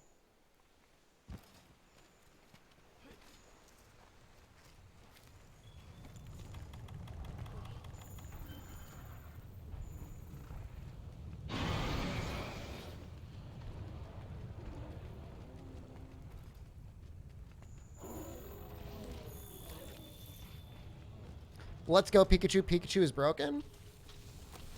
You know, I think that's the version I had. What made him so good? Is it just because like he like had all those like I love you moves?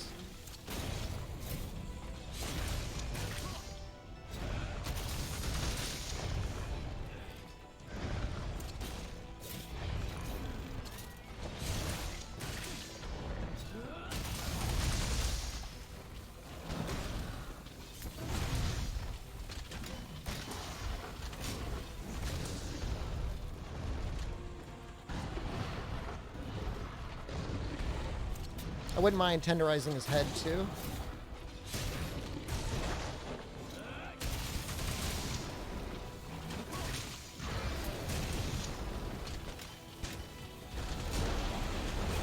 You can change its type? You can change Pikachu's type? What?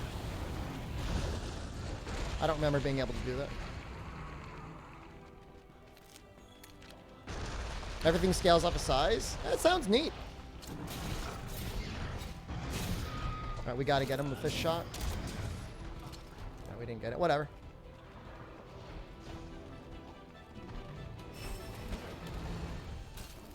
I think we're actually not going to do the SA80. We're just going to do this.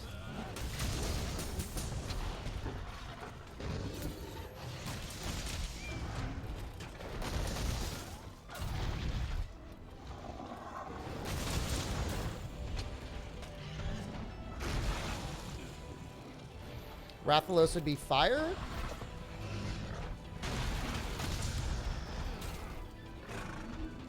I mean, I guess fire flying.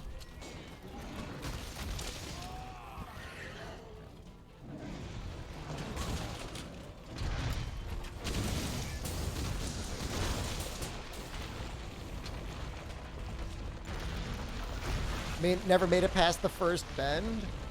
Too tiny. Can you increase his speed modifier?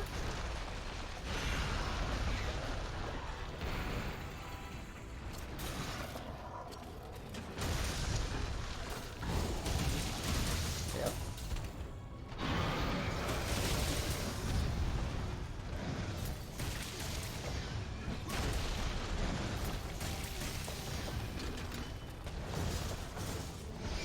Oh.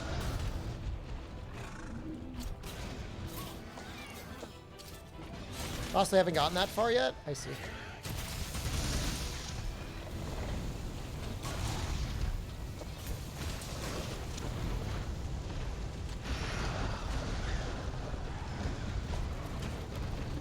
Well, Lavasia, maybe don't stand in the lava.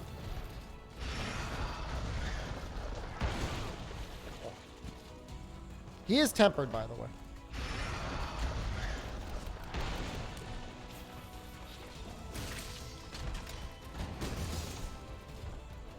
Type of Dodogama be?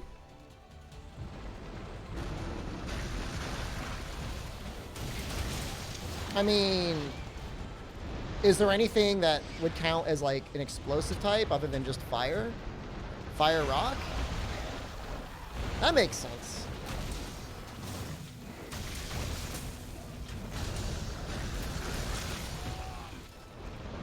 Apple, what's up? 4 times water damage? He's weak to thunder, though.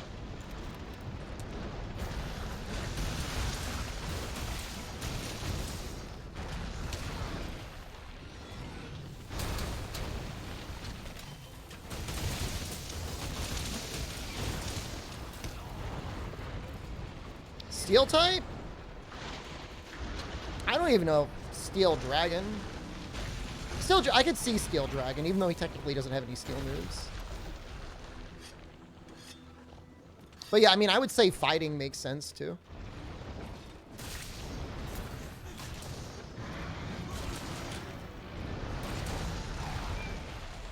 Valazak would be? He's kind of technically a fish.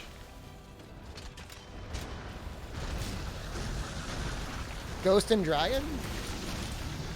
Yeah, I guess I could see Ghost making a lot of sense on him. But him having some poison moves makes sense too, even though it's technically a Fluvium.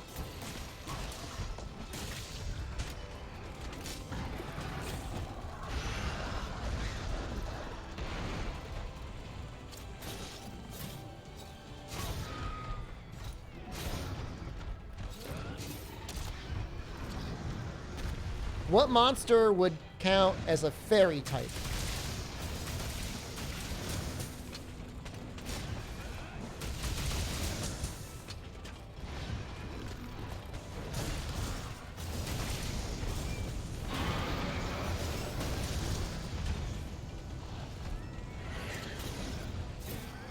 Palomo? Namiel?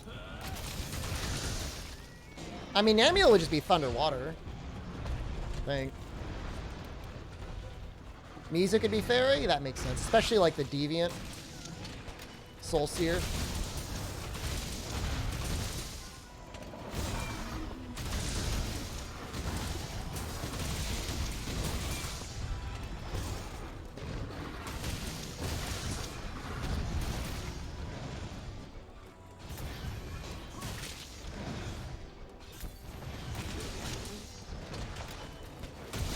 Shara could be fairy? What, fairy earth? Or fairy rock, that is?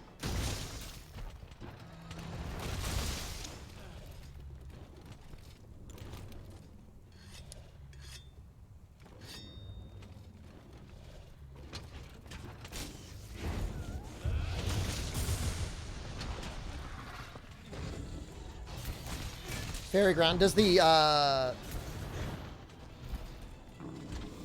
order matter?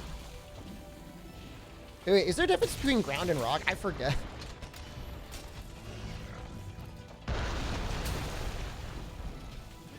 Savage Joe?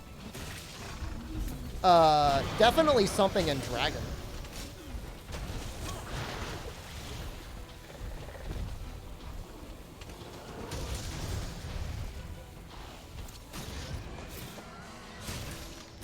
Is it an air blast or something else? This is like a vibration.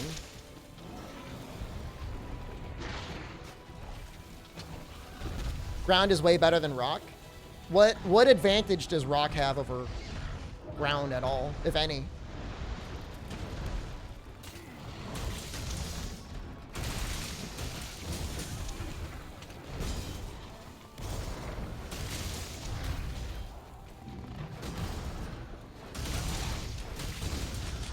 I mean, I could see Bracky being like fire fighting. Definitely fighting. While you play solo only? It's a challenge. Do you feel lonely? You're like, streamer, play with me. That was a good SA80. Those almost never happen. Rock gets increased special defense in Sandstorm. Yay!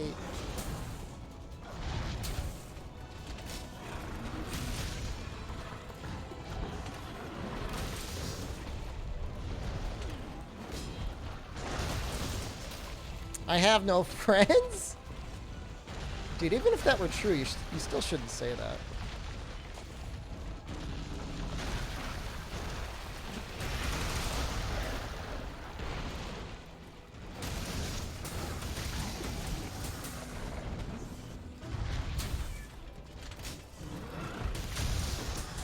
Nice. Gore I could see being like fairy in dark. Maybe flying in dark? I don't know.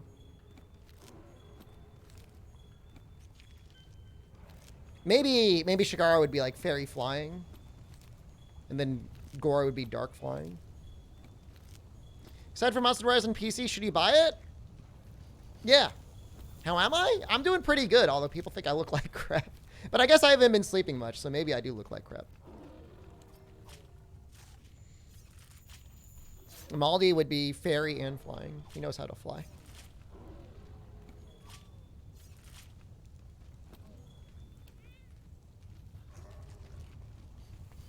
Now, Res on PC is going to be wonderful. The only downside is, I think, the lack of easily integrated gyro controls. Is that something... Okay, question for people who play a lot of video games and not just Monster Hunter. Are there any games out there on Steam that can natively detect if a controller has gyro and then uses it? I know the Steam controller had it. So clearly they did some work with like integrating gyro. Not everyone is an aimlet that needs gyro. It just plays better. Whether you need it or not, it's a good thing.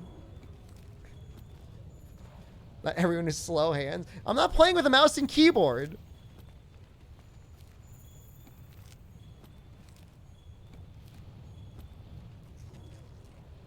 So rude.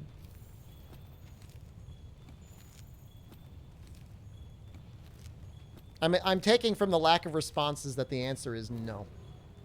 There's no game that will take say a Switch Pro controller and natively detect gyro. That's unfortunate.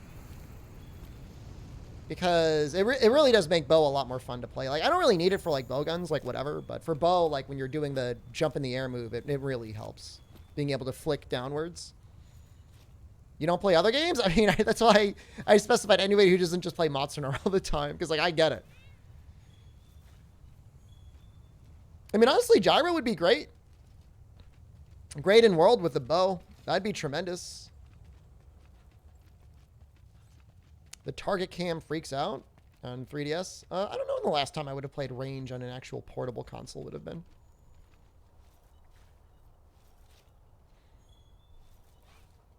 The thing is, though, is like gyro influencing, like replicating a mouse is not the same as native gyro in the same way that like a mouse replicating an analog stick is not the same as native mouse input. Does that make any sense? Like, it's not the same.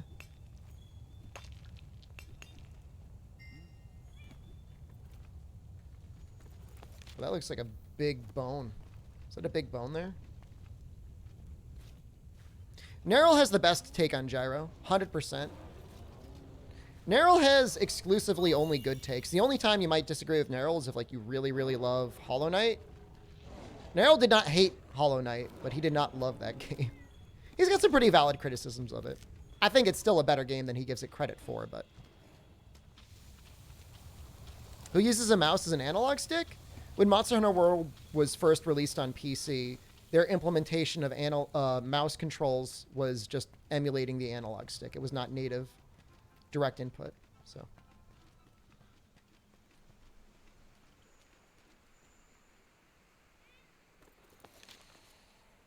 Interesting, Omnitoad. Maybe there's a possibility. I don't know. I mean, maybe I could ask Jono. I guess Yuri, maybe. If that would be something that the team could look at to try and support. Only because anybody who bought the game on the Switch knows, like, gyro just feels nice to play. Still playing New Genesis at all? No, no, no. No, not at all. The last I played it, this is what usually happens. I play a game, I spend a tiny bit of money on something, and then I go away immediately. It's like a parting gift, like a parting tip. I spent $10 just to figure out what like the premium membership did in PSO2, and I'm like, oh, that kind of sucks, and then I stopped playing immediately. The issue with it is they have this thing where you have no commitment to your attacks, right? Like you can just like glide around. When you don't have commitment to your attacks, like, it just takes away so much interesting things that could happen. We're going to do Uragon. It's just like PSO2, so not New Genesis. PSO2 is just a better game. It's a little bit older. It's definitely crustier. But as a game, like as a design, it's better. Like I hate to say it, like it's a terrible thing to say, but like they wasted their money developing it. Oh, Lunostra's here.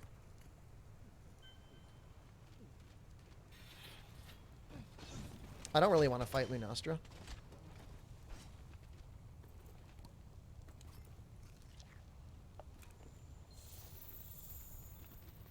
You know, in PSO2, like, you know, you attack and like you pause and do an attack animation. In New Genesis, like you can be like sliding around all over the place. You know, not that it needs to be incredibly significant, but like, you know, there's no real hit stun or anything like that. It's not even that I miss stuff in vanilla PSO2. It's just designed better. I don't want to actually fight her. Because like, well, fine, screw it. Gotcha banners are not content. Like, people might enjoy playing dress up in their game, but like, that can't be it. Fumola.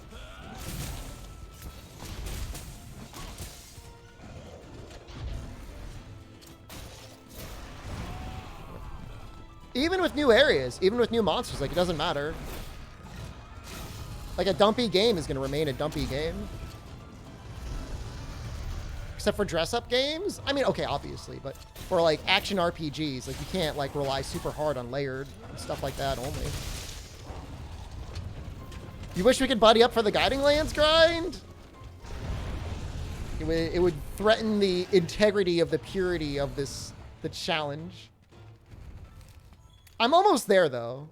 Like, I'm 10 MR away. Question is do I... Okay, here's what we'll do. We'll do an AED into a wallbang. PSO has gotcha banners?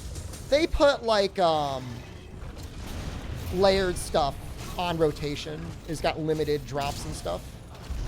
And it's like every day you log in, you get, like, a scratch ticket. And then all that stuff is, like, on the player market and stuff like that.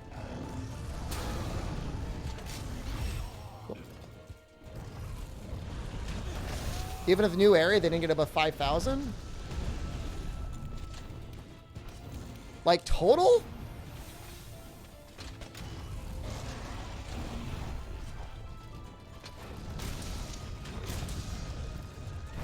I mean, it's really sad, you know, because, like, I'm friends with a number of PSO content creators. And I'm sure they were really excited to have, like, something new and exciting to do and play with.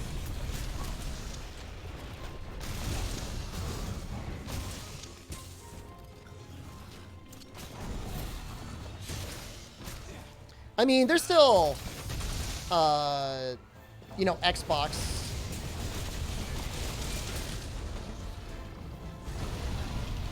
But yes, I mean, I'm not going to claim that Xbox has that significant of a player base. And the thing is, it's like, it's free to play. Like, these are not even paid subscribers. Like, these are people that are playing, presumably, for free.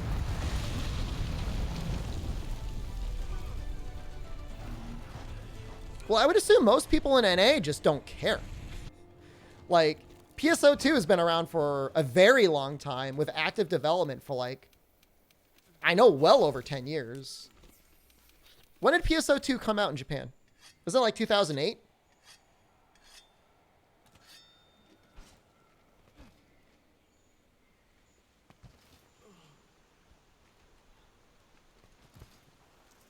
$2011? Okay, that was a pretty good guess. So, you know, imagine you've been playing an MMO for 10 years. They say there's a major follow-up. They cancel the development of the game that you've been playing and enjoying for 10 years, put it on hiatus to focus on this other game, and it just completely sucks. You know, baby tier content. Like 2 bosses? 3 bosses? That all kind of play the same.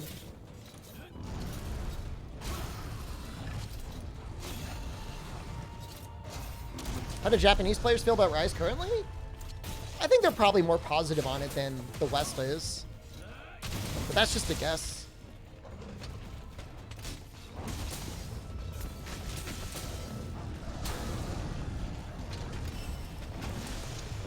They ruined PSO2 by ruining the event schedule? Yeah, wow. I don't know what that means, but it sounds bad. It's just basically on, like, permanent hiatus, right?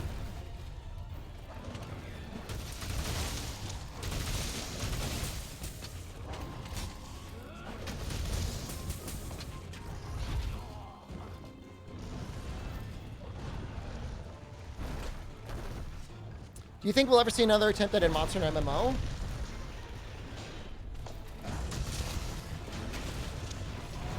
I don't see how it makes sense.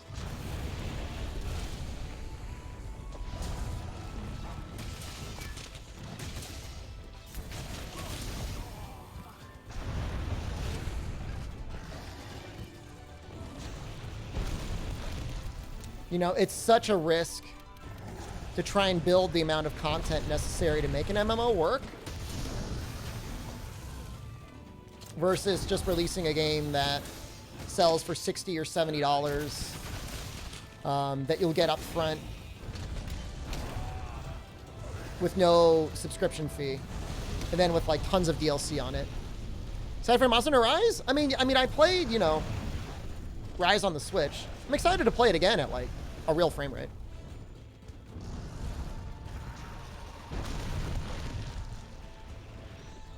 I think, if anything, the Destiny model, or whatever you want to call it, garbage, games as a service, is the most likely evolution. And I don't know if you can call that, I don't think you'd call that an MMO.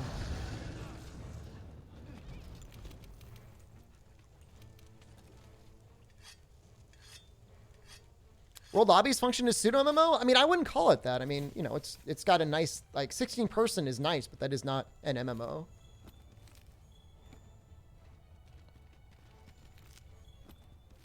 I'm excited to see what mods are going to pop up for Rise more than anything. I mean, obviously, I'm really excited for Sunbreak. And, like, I'll be excited to go through Rise again, you know, grind out armor sets and weapons and stuff like that. Challenge the new emergency monsters, but it's not... It feels like it's been a very long wait. And at this point, I feel like a lot of people are just waiting for Sunbreak.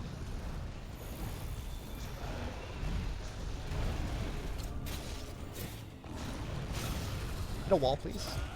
Don't go in that hallway. Will I do randomizer runs at Rise? I mean, I've got an elite group of people in my Discord that will help do some really, hopefully really crazy things. Something I saw being done in a Dark Souls run by Aggie the other day was random weapon. His weapon was changing every 10 seconds. And that sounds like a lot of fun. I don't know if we could do the same thing in Monster Hunter, but we could at least change it up every quest. And that sounds like a lot of fun.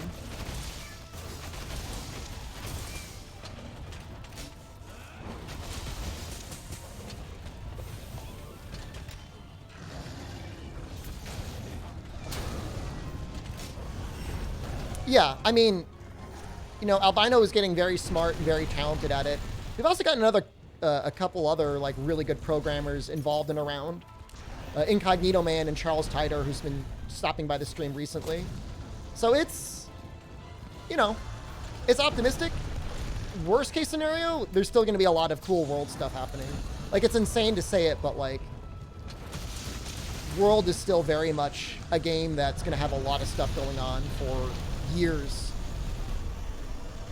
You know, it provides such a great base framework to work off of.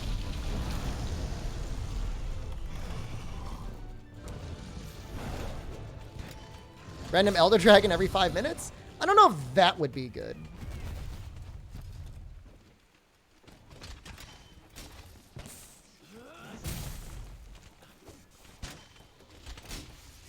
Oh, oops.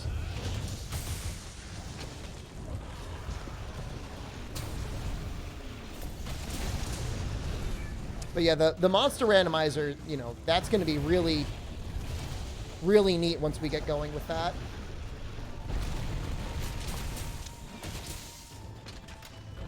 My dream is someday having like a full total conversion. Oops. You know, completely customized monsters across the board that all feel like a challenge to fight. Like, I hate the idea of, like, wasted monsters. You know what I mean? Like, Great Jagras, you know, Pookie, like, those monsters shouldn't feel like wasted spots in the roster that you never fight at endgame. Everything should feel like a tier 3. Lunastra is a bean goblin. I have never heard this theory.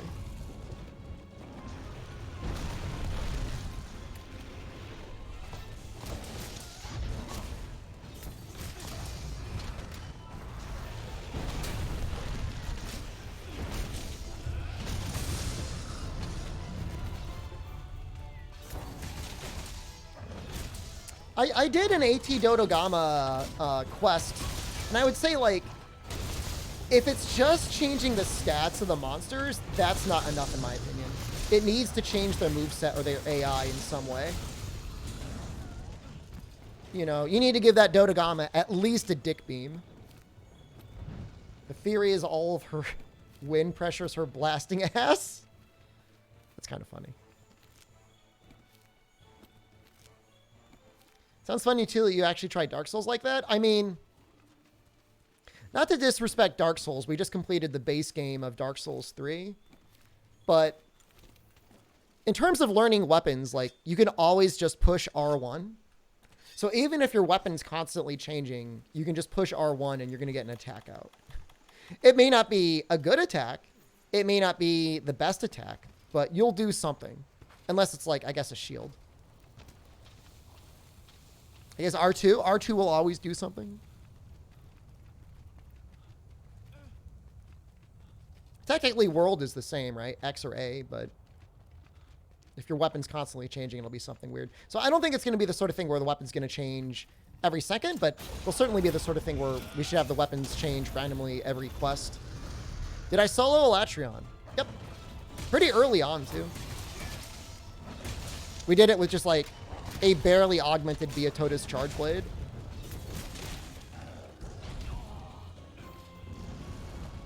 We beat Fatalis, too.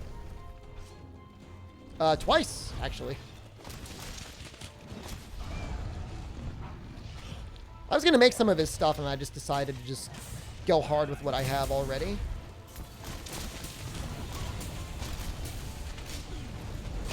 Yeah, there's usually something about an AT that makes them different significantly in some way. Valhazak is one of the ones that I like the most because it feels like it kind of balances health augment.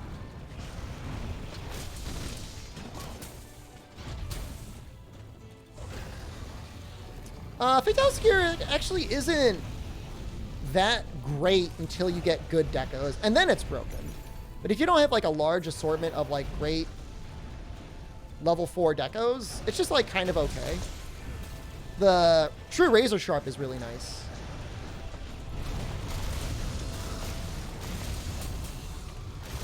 Alright. Killed Lunostra.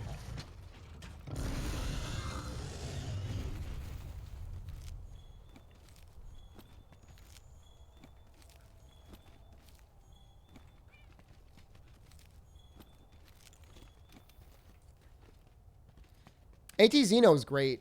Going back with Master Rank gear, he's just like a dream to fight, especially having the cooling decos. If I killed Safi solo, funny story. That's the one that we're going to have to pick up at some point after the Rise release. ATs were the reason you started to play Monster World solo? Because what, your team was dying?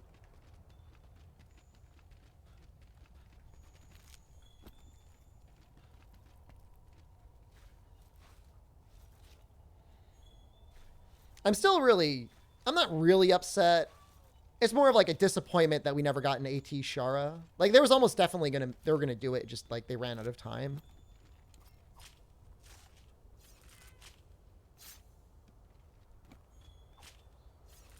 We got very close. We fully drained the final floor of energy. Which means I was within like 5 minutes of clearing it. But then I ran out of time and then he ran away. We were using the no claw stagger mod. And apparently claw staggers and then hitting Safi with your clutch claw itself drains energy. Oops. If I didn't have that mod on, I probably would have cleared it, but no guarantee there either. AT Safi, yeah, AT Safi would have been great. Another level of Safi weapons would have been really cool.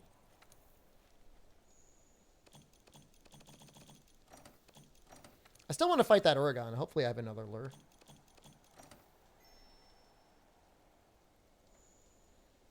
Well, I've almost soloed Safi before solo, and he has solo scaling.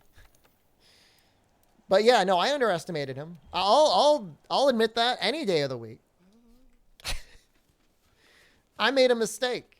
I made what we call in the business a little oopsie.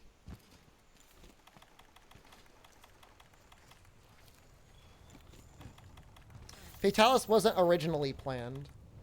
Apparently there was a lot of fans out there that really wanted to see him, so they decided to add him.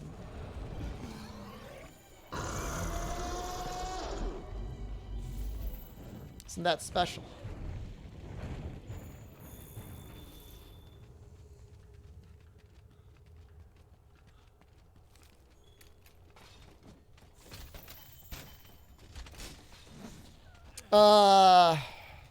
If you've got really, really good endgame maxed out armor and you want to do Safi solo, you could probably, most people can probably get it done pretty consistently in 2 runs. But you're still going to end up like having really bad rewards because you're not going to have all the part breaks. It's going to be really hard to get all the part breaks you're going to want solo.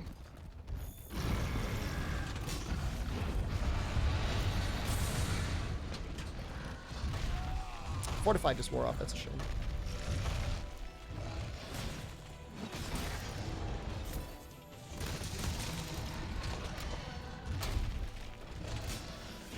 No. Just trying to do an AAD there.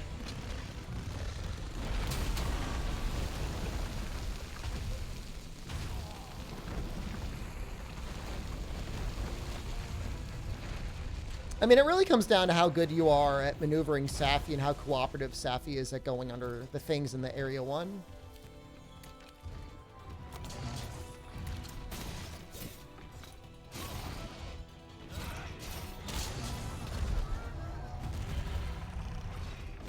Raphael, hello.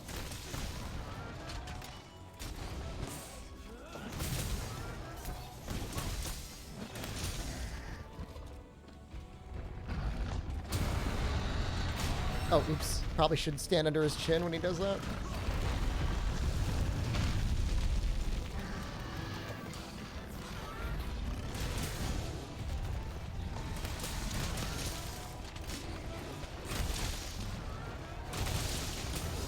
I mean, if you want to craft the armor, one of the most difficult things for you to do is going to be breaking the wings, depending what weapon you use.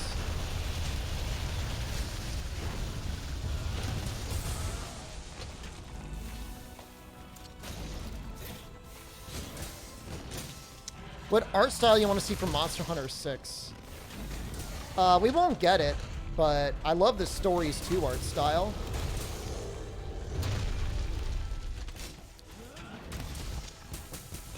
I think it's really cute. But I'm pretty sure they'll go for more of a style reminiscent to World.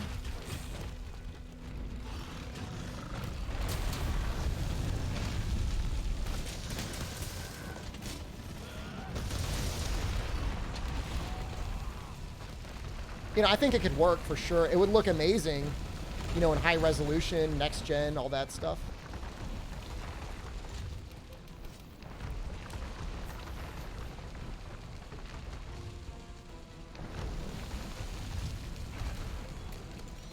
I'm gonna do this. Monster Hunter 6 would be amazing in UE5. I'm pretty sure they're gonna keep using the Reach for the Moon engine.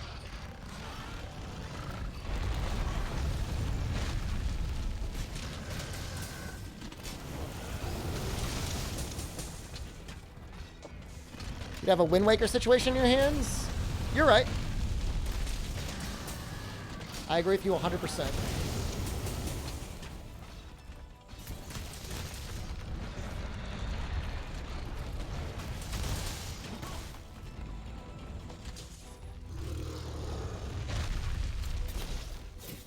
Isn't Rise Monster Hunter 6? I mean, they're done with numbered titles. So whatever the next Monster Hunter game isn't going to have a numbered title anyways. If you force a horn while no horn is present in inventory, it'll break, remove the last used item. Interesting. So what's the code then to whether or not the horn doesn't break?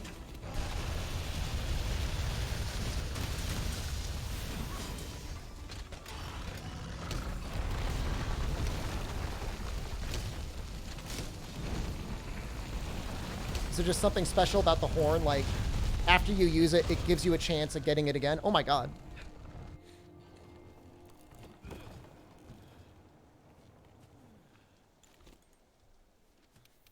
That would be a funny redemption, Incognito Man. Forcing somebody to play the flute.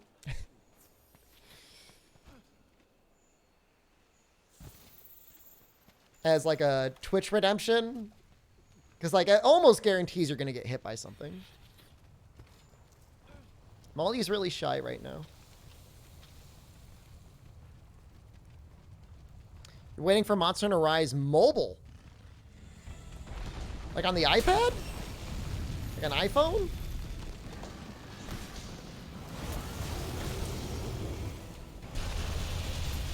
Raid Monster Hunter Legends? This is tempered, yeah.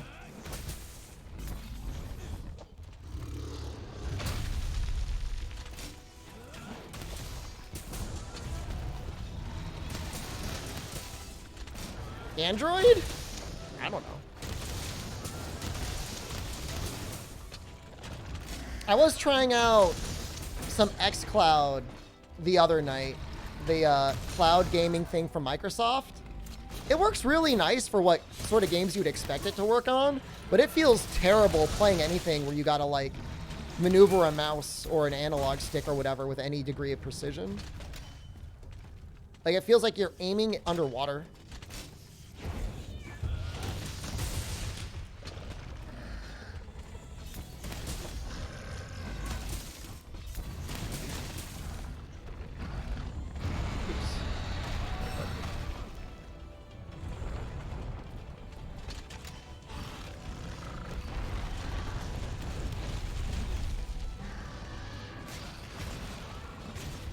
Some really interesting coding, Incognito Man.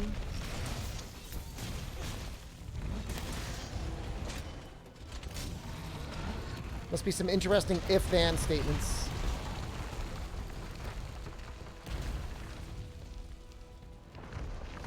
I don't want to die again.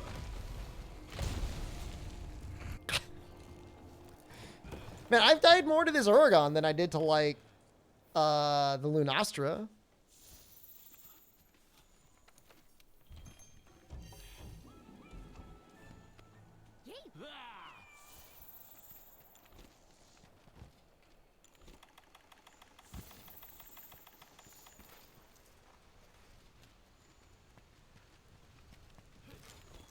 I mean, I've never gotten a free meat by accidentally spamming the spit, you know? So, I mean, if it works, like, I assume from a programming perspective, from almost everybody I've ever talked to who programs, the general attitude is if it works, it's not broken.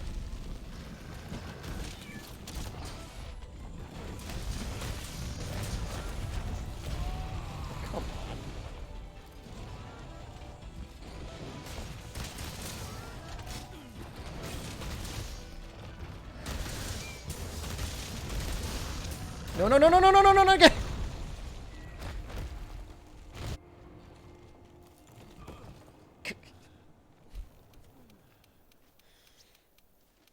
He hits so hard. Why does he hit so hard? Unlimited faint works. I am the bone of my cart. That's how you get spaghetti code? I mean, they've been developing this game for like, what, 15 years? I mean, Unite would have been after like, what? Maybe 10? Not even. 6?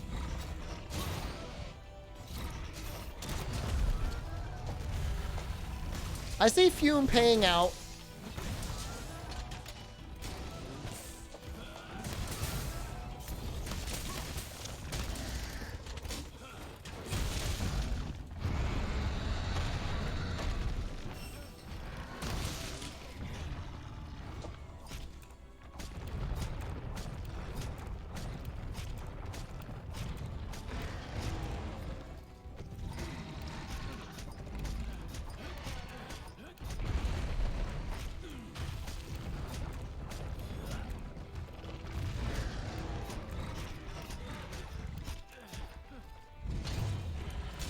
He's gonna die soon,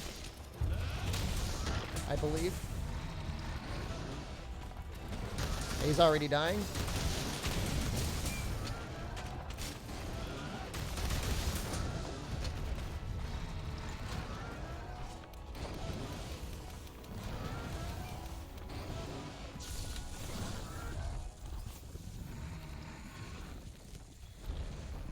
Do I think they have plans for another commemorative title like Generations, or you think it was a one-time thing? That's a really interesting question. I mean, in the history of the universe, I don't think they have plans right now. Could something like that happen again? Maybe, but I think they would look back at the reception for Generations and probably say it wasn't worth it. You know, Generations is probably the worst selling Monster Hunter I think they've released since like the originals, like since it got big. Tom, thank you. Tom_idol just resubscribed for 10 months. Like, they did not like Generations Ultimate in Japan. Like, it got, you know, not great reviews. It did not sell well.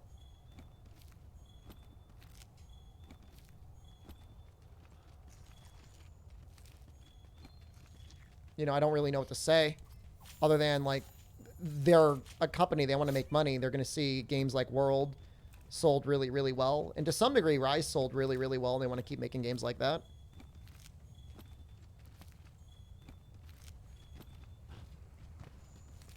I mean, Portable Third, before Rise, was one of the best-selling titles they ever had.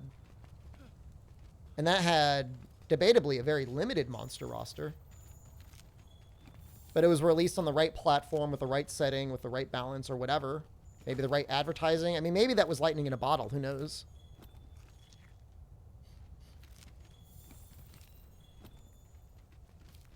The thing is, though, is like they're almost definitely working on their next-gen Monster Hunter, and I'm pretty sure that'll be ready in 2024, if not end of 2023. Generations came out before World. I mean, yeah, but... I don't... What? Yeah? It still didn't get a G version? I mean, 3 Ultimate kind of, maybe, sort of is a G version.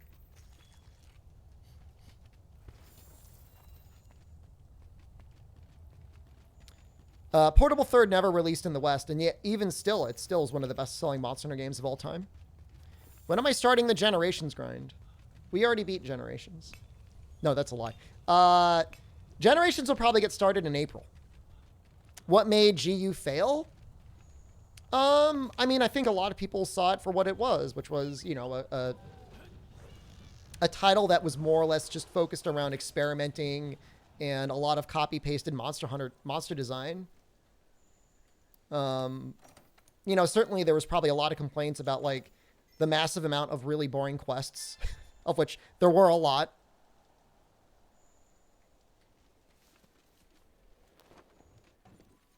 Yeah, no, I mean, Generations Ultimate, I guess, just kind of happened. I mean, it was probably like, you know, the sort of thing where they thought world development was going to take a little bit longer than they thought it would.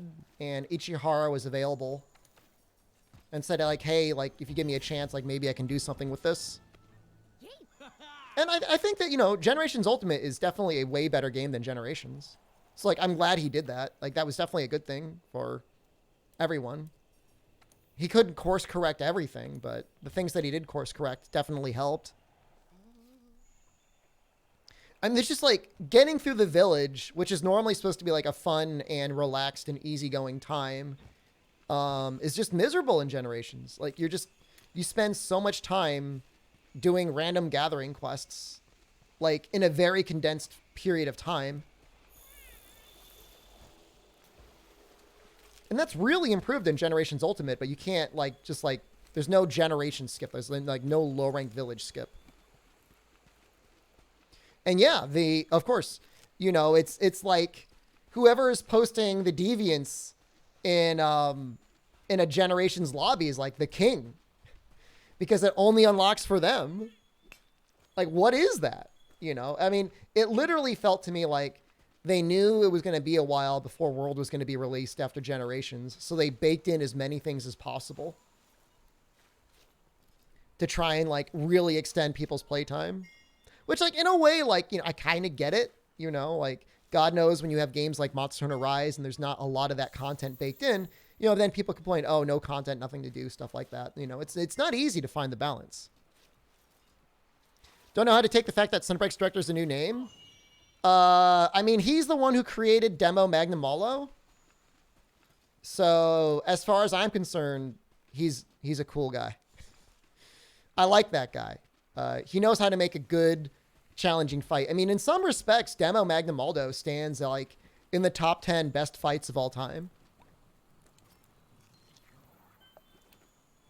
So just the fact that he understood well enough how to balance that in such a way that it was just barely possible and a challenge for like veterans of the series, to me, makes it a really good sign.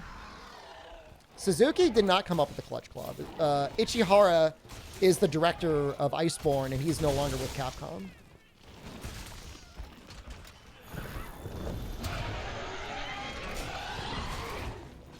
I don't even think Clutch Claw was Ichihara's idea necessarily. I'm like an Ichihara apologist.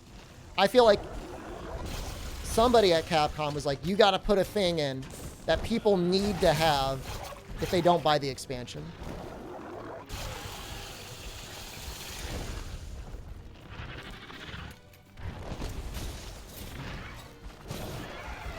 I'm also an elemental apologist? That doesn't hurt anyone, okay.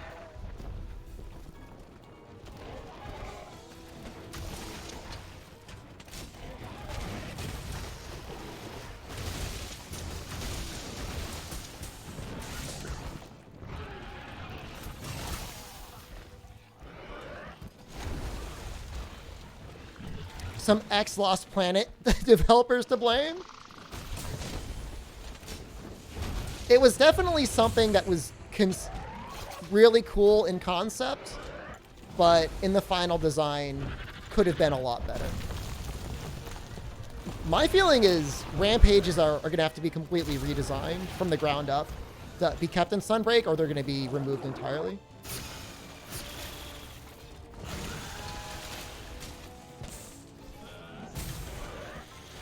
You know, everybody at best was cautiously optimistic about Rampages coming into Rise. And like I've had like a couple, it's weird to even say it, like fun moments. When I do Rampages with no weapons, like no like towers or whatever, it's like, all right. Well, yeah, they're absolutely, like, more so than even Kolv stuff or Safi stuff, they're designed to be done in multiplayer. Really selling it? I mean, the base game, I mean, in much the same way that, you know, a lot of generations had deviants tied to it, the base game's designed around it. You can't get away from it. How'd you feel if Afison's guard also boosted elemental damage, not raw? Cool. Nothing wrong with that. Gonna vomit directly on my face. Cool.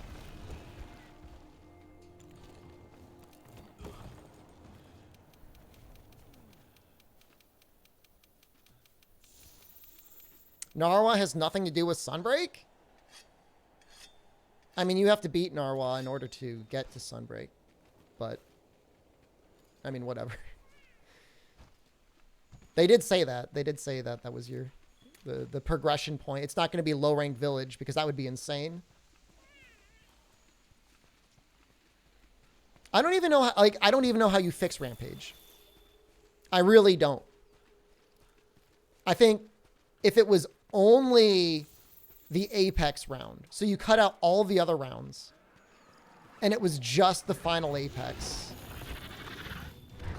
And honestly, like, nerf the towers?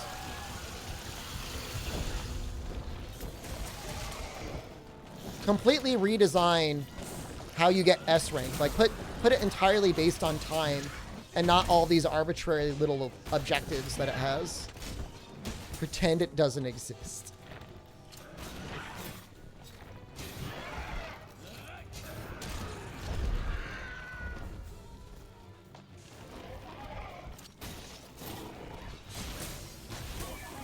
Yeah, I mean, so going into Rise, like, Ichinose, some people loved him because of Portable Third, and for good reason. Portable Third is a great game. Some people did not like him because he did Generations. And so it was really, it was going to be a mystery to see, like, what's the final game going to be. And, like, really, like, there's a lot of good things in Rise. The fights themselves are great. Like, Narga is a meme for how good it is, but there's still lots of viable weapons and armor. Way more so than World and Iceborne.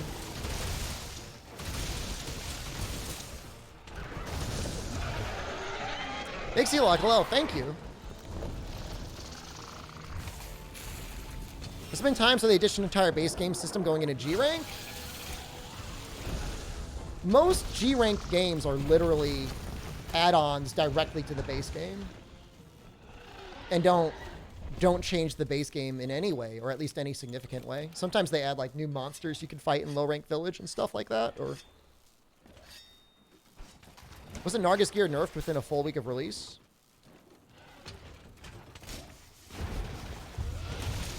I mean, element and status still feel fine on certain weapons. Not all weapons, and not everything like has the ability to be good there, but like, you know, if you use the cat claws in multiplayer, like, you're a king. You can get easily 3 or 4 paralyses yourself. That's nice. And even as just like a raw weapon, like, it's a viable raw para setup.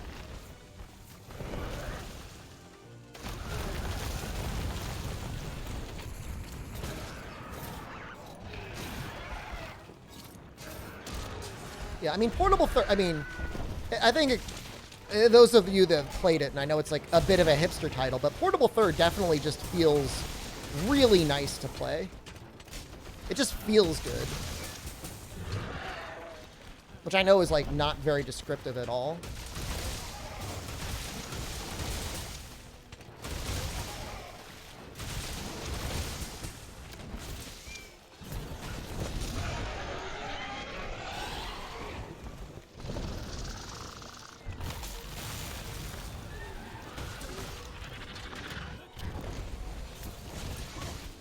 You miss non-Rise Hunting Horn?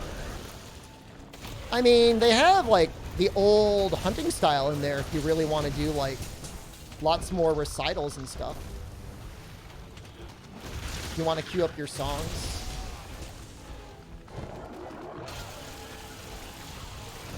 They really simplified Hunting Horn combat, though. I mean, for sure. I mean, there's no arguing that.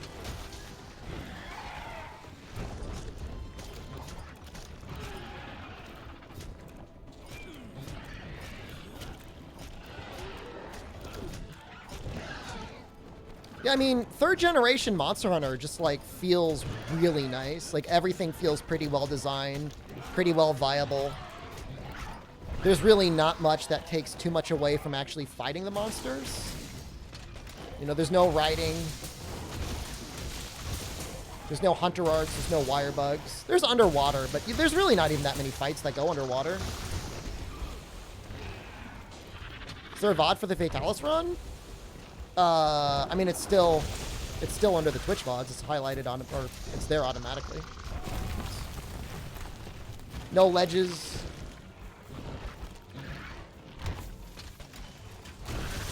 It's the same thing as Freedom Unite. Like, as long as you don't spam traps and flash bombs in Freedom Unite, it's just like a pure little game. In Base Try, it did feel like they went a little bit too hard with exhaustion being powerful. But I feel like in Portable Third, and especially in 3 Ultimate, it feels a little bit better balanced.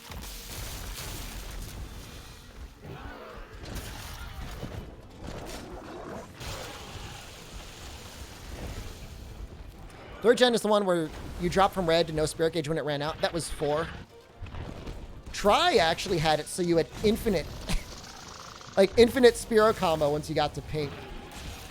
Which made playing with longsword users in multiplayer like an absolute nightmare.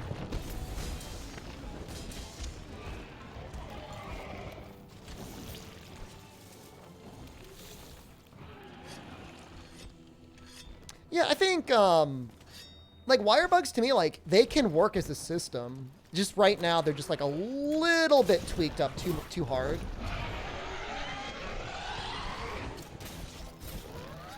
Oh shoot.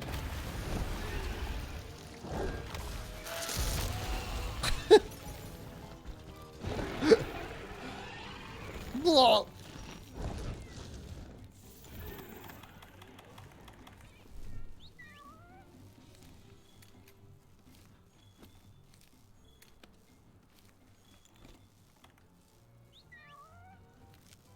That's a cool Noah.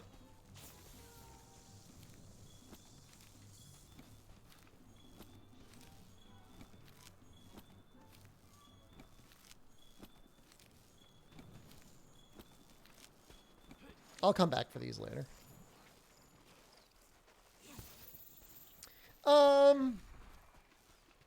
My feeling on wirebug moves is they should just feel like a natural extension. Like they either need to be super common or they need to be super rare. If that makes any sense, and I know that sounds really strange. Like they either need to be nerfed to the point where if you use them, you're just using it because situationally it makes good sense to use it. Or it needs to be the same way it is now, but it needs to have a lot more consequences to using it.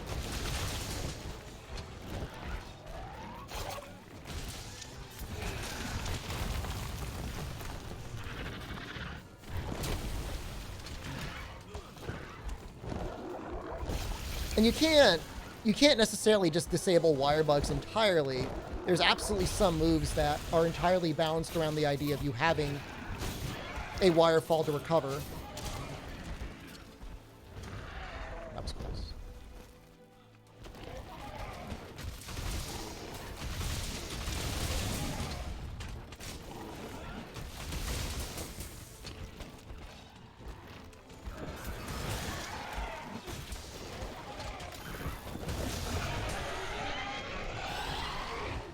We still talking about wire bugs? We actually got into a different topic. But yeah, we got back to wire bugs.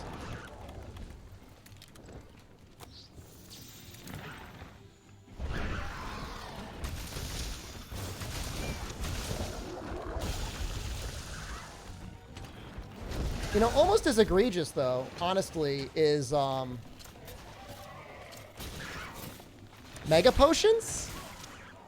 Which, like, at the same time, like I've said, like, at endgame it doesn't matter, because in this game you just can chug down max potions.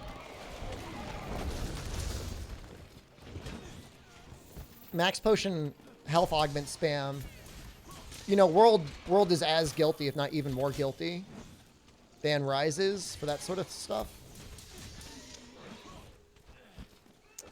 Has Monster ever nerfed a mechanic before?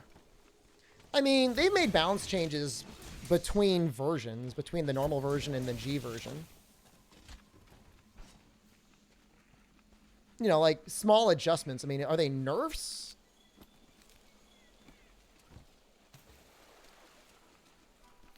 Yeah. I mean, things hit pretty hard now. Like, I feel like there was definitely a patch between 1.0 and 3.0 where they just overall increased the amount of damage that monsters do in Rise, because things hit really hard in that game. I mean, the normal, like, flow chart is fight the monster, take a hit, nearly die, wire bug, mega potion back up to full health, and then go back in.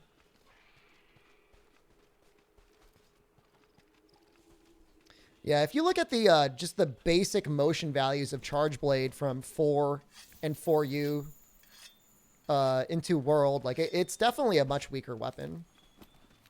Just from the motion values, like almost everything across the board got weaker. It's still a good weapon, and Savage Axe obviously completely changes how it works and how it functions. But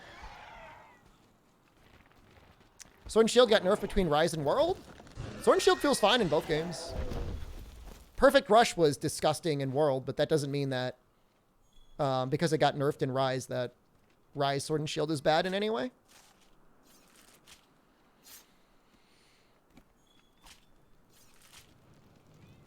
It's actually funny to play World and heal with Mega Potions and see how slowly it heals compared to Rise. Like, Almost makes you want to run speed eating. Wire bug is a unique aspect. Yeah, I mean, they're not getting rid of wire bugs. That's guaranteed. Dual Blades motion values was nerfed from World to Rise. I mean, but you get other tools to help compensate. You get the micro kunai.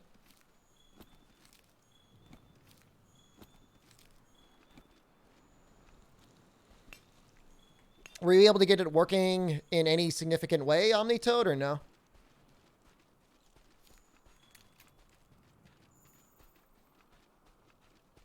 I'm assuming you need to have a controller profile set up for it.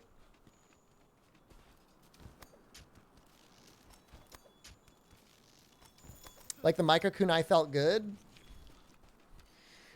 I don't normally like cheaty mods, but I would half consider installing a mod that gives the micro kunai just like a little extra range. Just a little bit more. Just like a hair more. I saw the fan-made Unreal Engine test. It looked okay. I mean, you know, the next-gen Monster Hunter is not going to look like that because it's going to be almost definitely with the RE engine, but the person was pretty talented. I don't know how they got all those models. I don't know if they just, like, ripped it out or if they, like, hand-made it. They're pretty talented.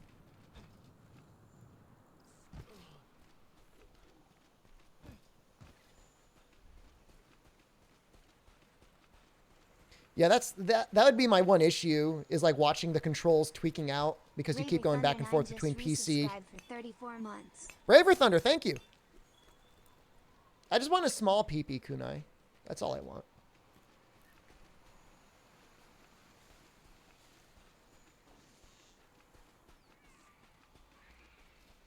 Who is that? That's Linus from Linus Tech Tips. The Gutakes, which was the original face for PogChamp, ended up getting, I think he was banned from Twitch. Did he get banned from Twitch? He certainly got timed out for a while from Twitch for saying some pretty weird conspiracy theories. I don't know. I don't know exactly what happened. But, persona non grata. So even though he was basically like the face of the website for a lot of things, even though apparently he hated that.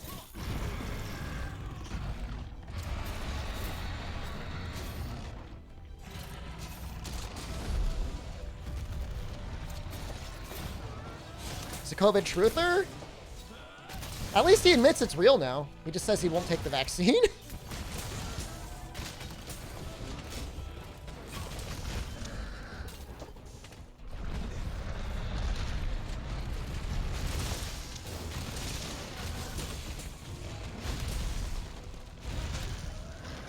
I mean, there was a period of time, Toad, where they were all just purged from Better Twitch TV and Franker Facey. Maybe they're back now. Like, maybe somebody re-uploaded them.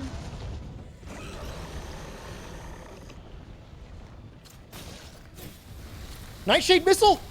Oh, come on, dude. I wanted to shoot him at the Radabon.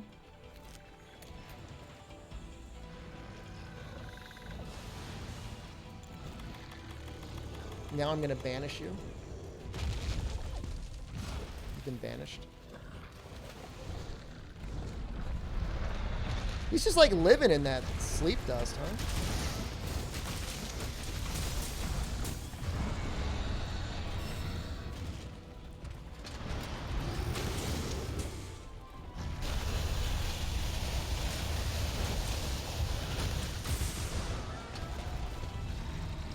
You watched me cart to Nightshade yesterday? Did it bring you joy?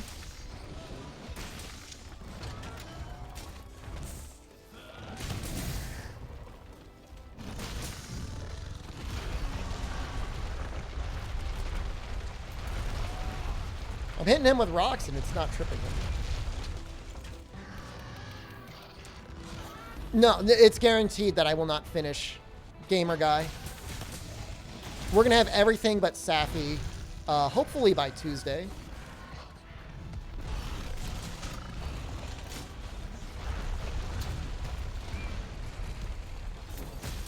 But Safi comes back next week.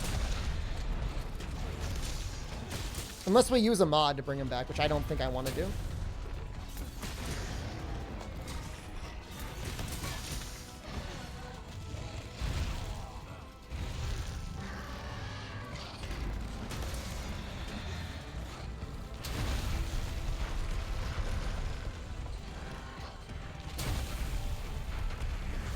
Safi is solo scaled now?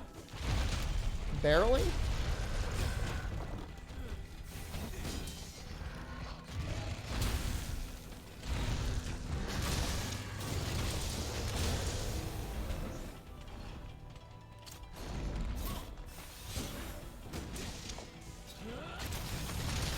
The mod is exactly the way Safi is normally. Would I do it? Yeah, but like there's no way it would be. I would consider it.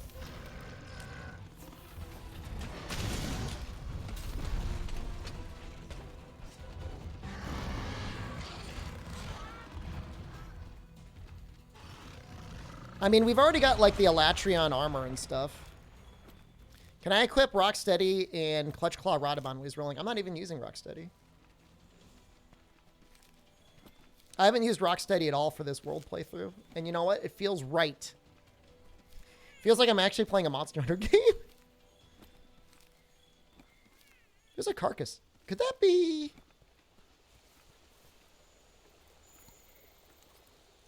Who's that carcass from? There's like another one. Is there like a Savage Devil Joe around? Where is it?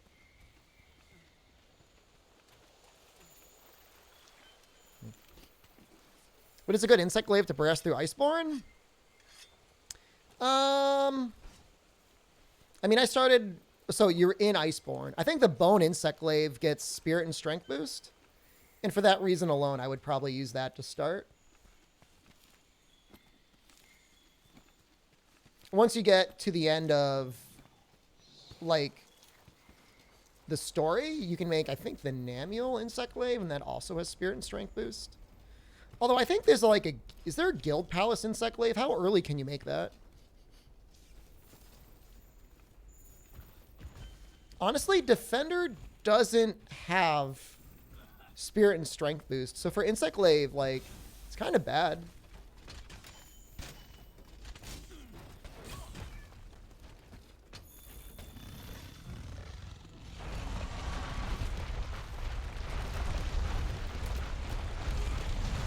Need to break more bones. Guild is after Barioth? If that has spirit and strength boost, it's probably one of the best choices.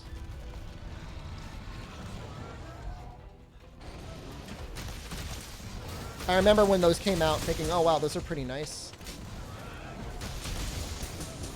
That spirit and strength is really rare.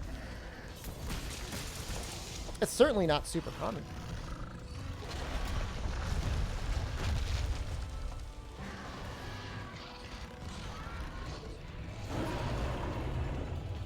Yeah, honestly, like, they really could just keep up the Safi siege indefinitely.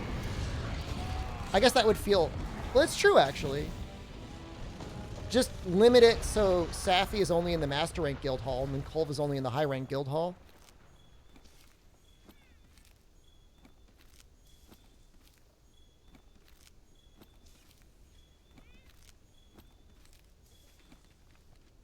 Can you fully upgrade the Guild Palace weapons at MR3? If so, and if the insect glaive has that, I would recommend that. Otherwise, like I said, bone is good, and you can upgrade to Namiel. I think Namiel ends up even out-damaging bone, even though it's water.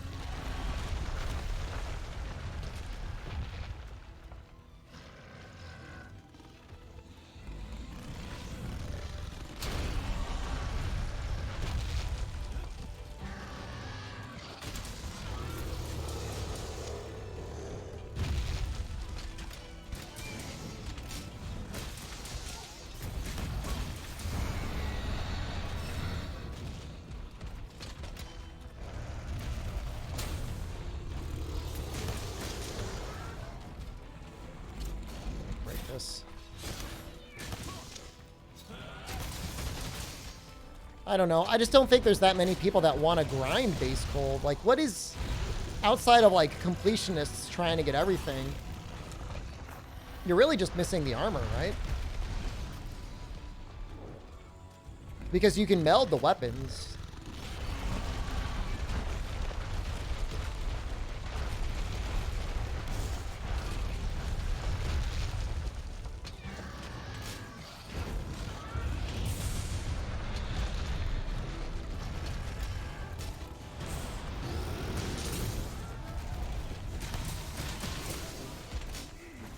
Iron Cove is fun. That's why you did it in your ice run?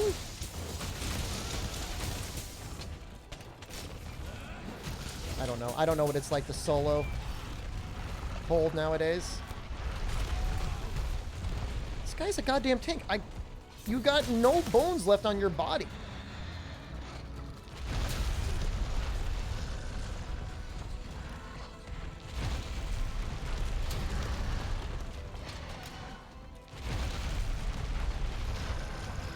Oh wow, he just barely scooted forward. How did he notice you? Oh, you did it with other people. Okay, well that sounds fun.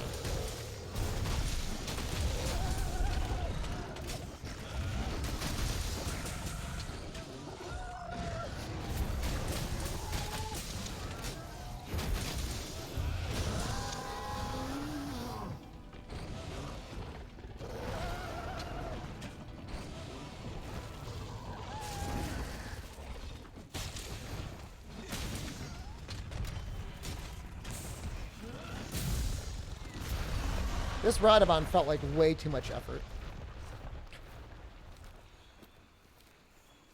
Yeah, I mean, the boulder strats were really good on Cole. I mean, all the farming we did with Cole was a lot of fun. It's a fun group thing to do. Pursuit levels to energy drain. I mean, pursuit levels felt like you could kind of do it solo a little bit. Energy drain is just so slow. Like, if you're not getting the one round clears, it just feels like such a pity mechanic.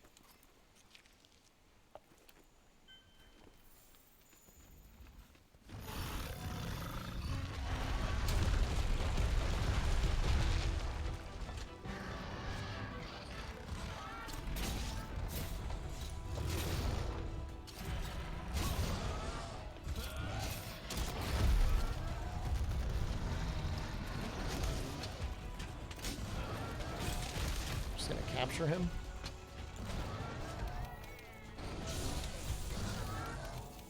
It's been a while since we've done a Velkhana.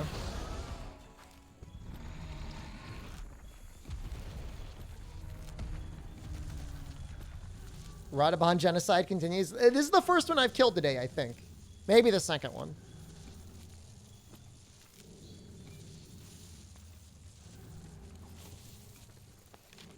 Any suggestions for new weapons to try out and Rise? Currently using Switch Axe, Hammer, and Bow.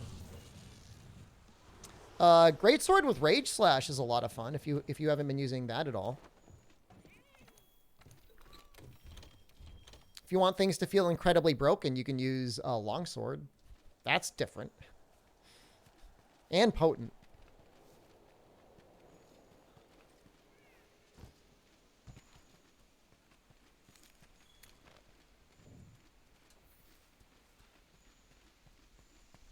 Insect Glaive, just use Narga. I just don't know how I feel, like, emotionally about Insect Glaive and Rise. Like, I used it a lot. I just don't know. I need to really reflect on it.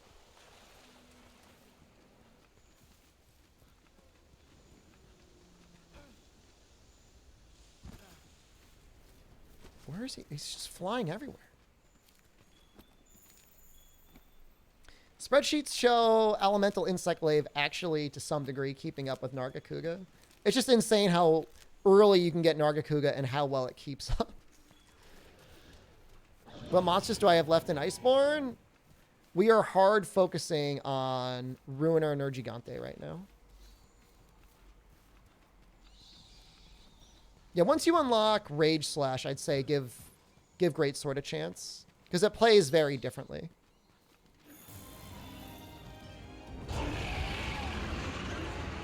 Yep, dual blades are a lot of fun too. I agree with that.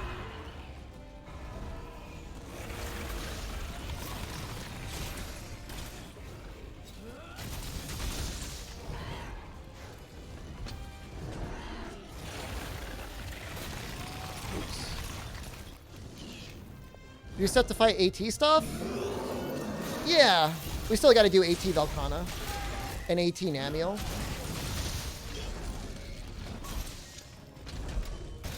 And the high-ranked ATs, but I'm not too worried about those guys.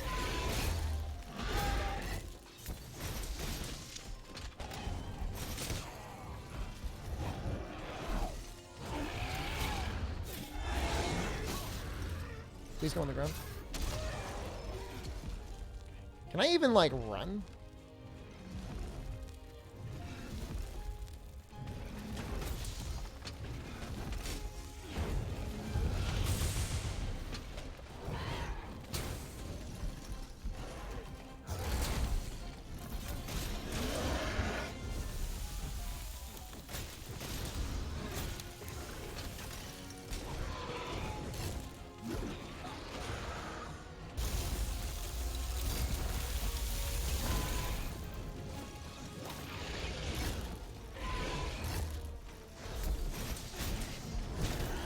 What are you doing? Oh, you're vomiting. It's like, what is that?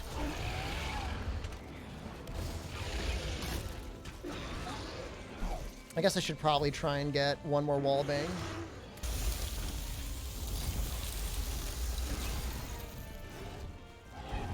If it'll let me.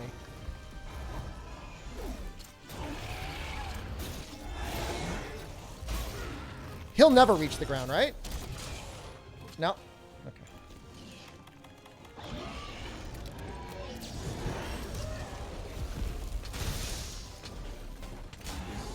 Oh, wings are broken.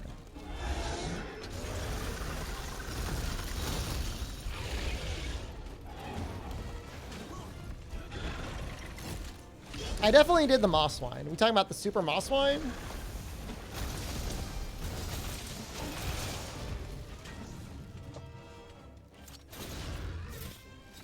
Skip ahead again.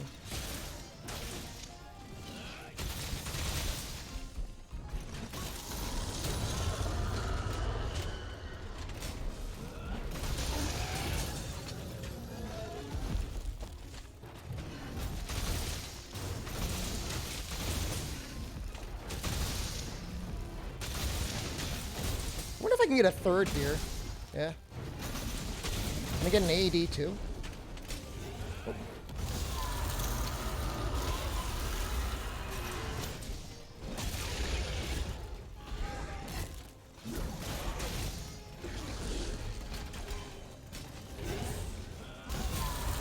Oops, actually hopped into that. I was almost safe.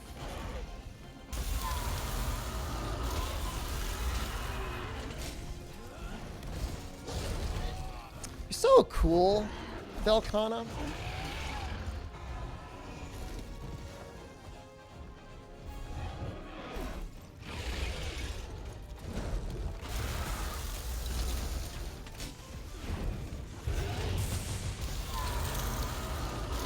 Maybe if you were psychic, you could land that.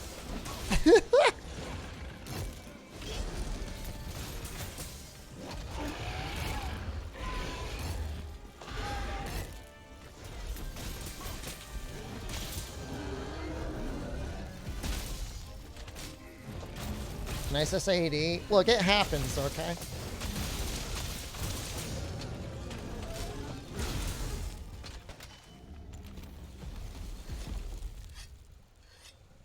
What game was the one you enjoyed the most for this challenge? The most challenging one was For You.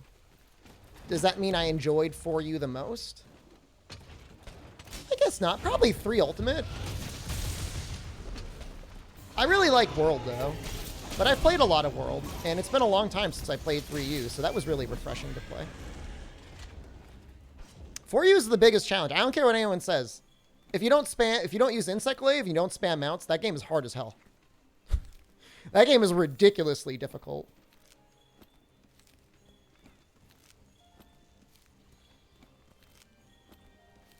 I mean, I wouldn't say 3U is my favorite game. You're just asking me which one did I enjoy the most in the challenge.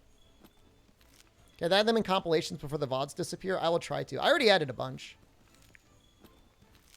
What monsters do I have left in World?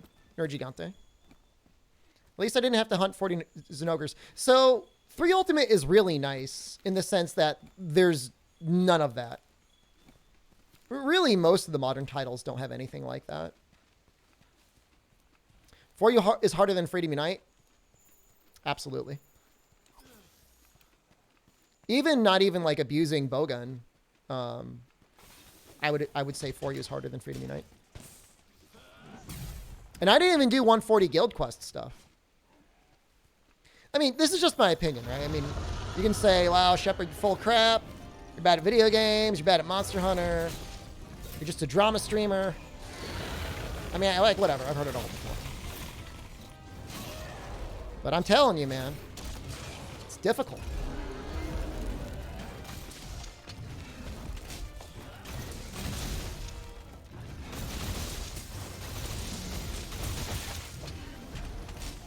Political streamer. Just checked. Reacting Andy streamer.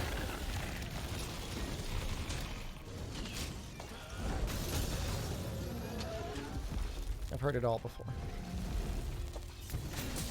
Coping, seething, molding.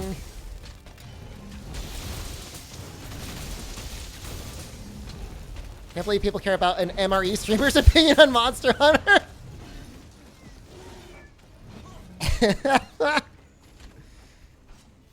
What a react, Andy. Yeah, I know.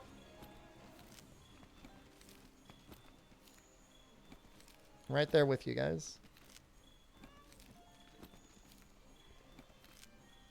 Just one step away. He's already a himbo streamer. Gonna be flaunting his balls in the hot tub soon. Speedrun analyst? No. I've been completely discredited as a Monster Hunter speedrunner and analyst. Those days are long behind me, if I even had them in the first place. How's the MRE, by the way? I thought it was delicious. I mean, you know, I wouldn't go to a restaurant and be like, here is $15. Please give me the meatball and sauce meal. But to eat it was completely fine. I could recommend it. Discount Steve 1989 streamer? I like Steve when he had his hair in his ponytail. He just has his hair down now. I like it in the ponytail better. Steve, please change your style for me. Thank you.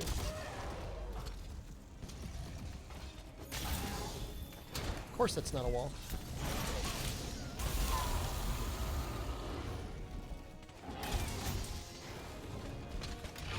Steve 3066?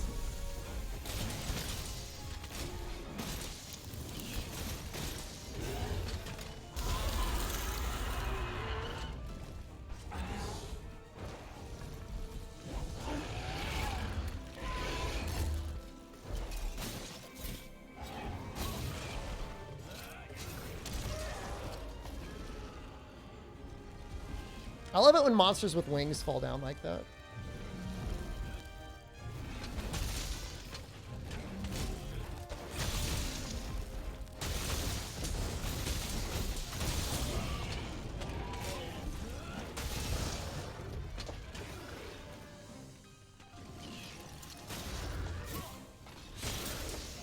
Volcanic could spawn in the Fluvium area? Pretty sure he could spawn everywhere.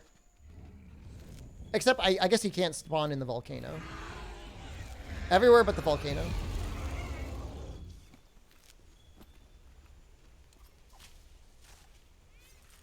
Guys ready to cash in this juicy, juicy master rank? I know I am.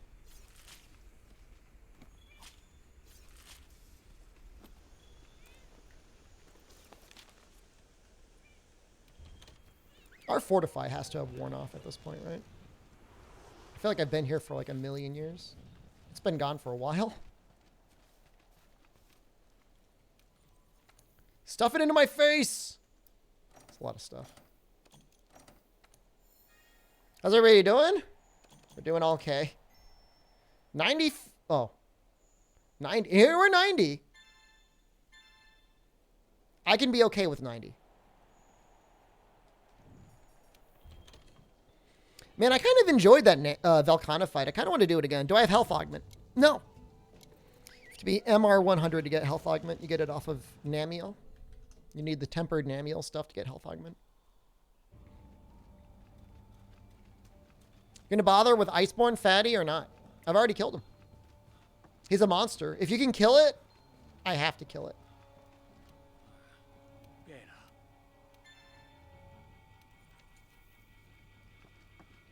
Those are the rules that I've set for myself. How close to MR 100 are you? I am 10 MR away. Which is like 10 Elder Dragons, basically. What about the Paratoads? They can be spared because they're cute.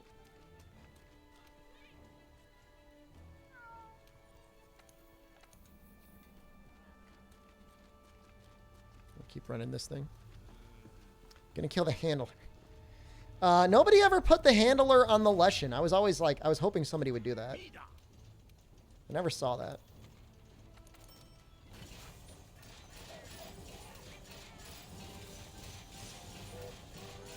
It isn't all monsters across from 2 to 5 is each monster in each game. Pretty much is kind of how I'm handling that, yeah. The scope has expanded a little bit. Bonus time!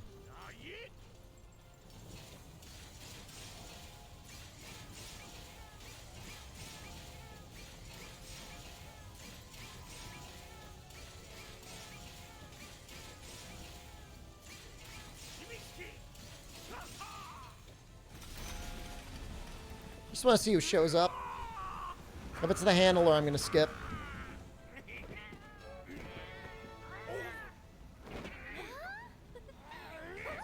Insta-skipped.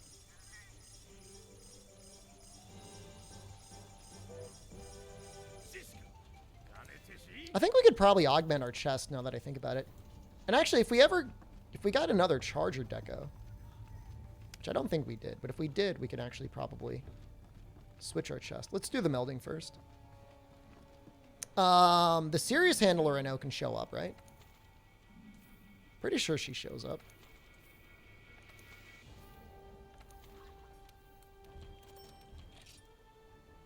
I'm not a handler hater. I've already seen her before.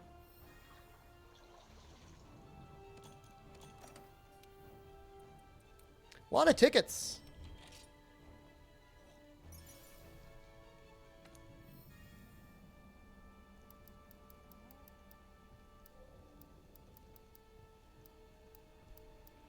There's our Charger Deco. So we could probably switch out our chest.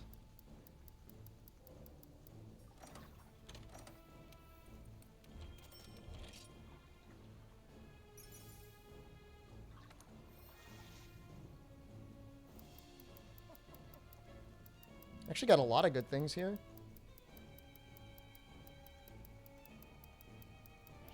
Like everything, including another Charger.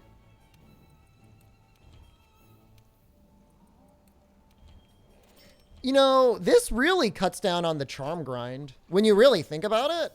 Like, people complain about, like, melding charms, but it's like, just do a little mining in the guiding lands and, like, boom. You're going to get at least all of your base decos taken care of. You won't get the good decos, but all of your base decos. Like, you'll be able to put together a set. It just won't be min-maxed.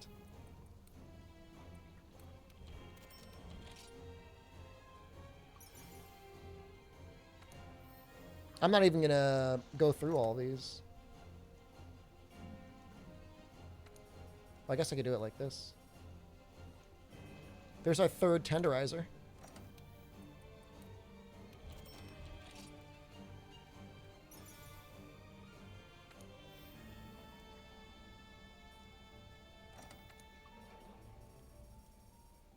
There's our fourth tenderizer.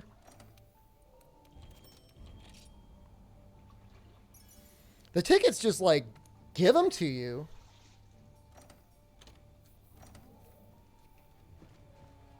How much did I spend for all those polls? I don't think it even costs that much. If anything, I think you just use the tickets.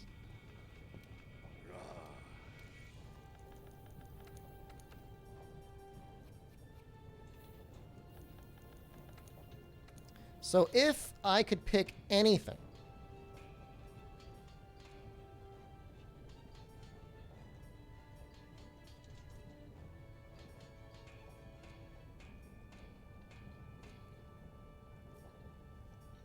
Frostfang is actually not that bad.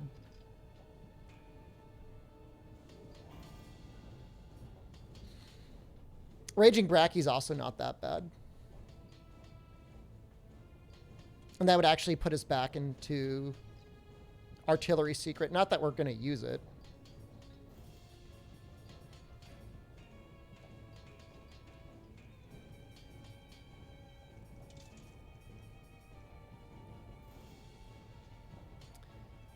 Frostfang Chest is the meta replacement for Rex Roar.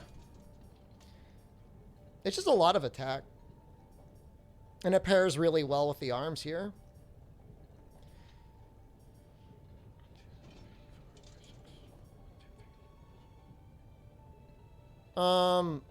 I think Raging Bracky is still technically better, though.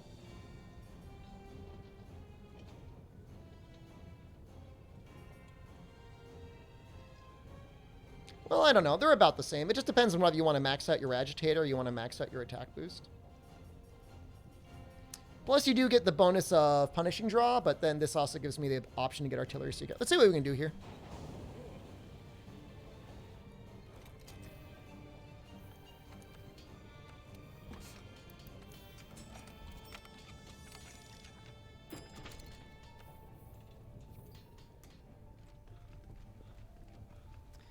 Sleeping Monster wants to attack boost is comfy. I mean, we're going to have it either way.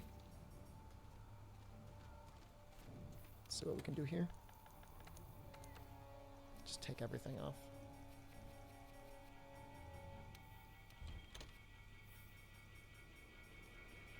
It's going to look gross, though. How I want to stuff things in there.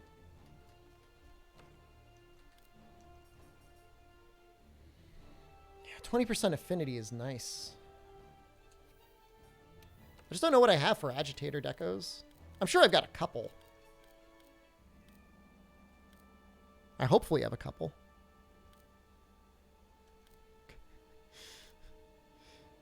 Struggling here. There we go. Yeah, I mean, we've got that. What monsters are we gearing up for? Killing things in the Guiding Lands. Highway Ranger. What's that supposed to mean? Then we need focus. That's going to be weird gemming in.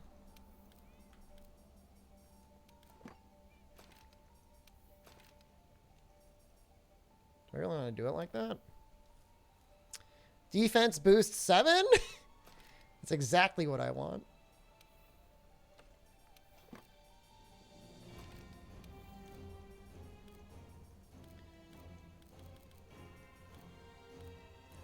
Fortify, Geology,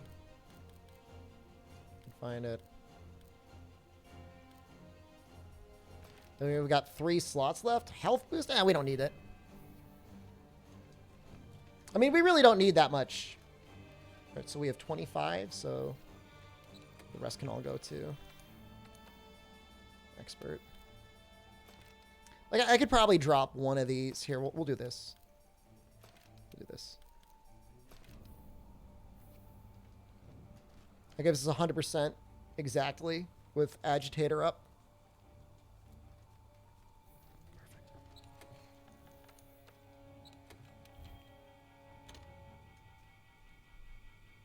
That'll be good damage when they're enraged, which I'll try and make sure is often.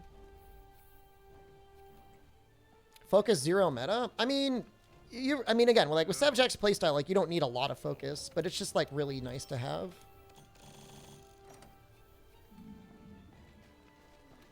Yes.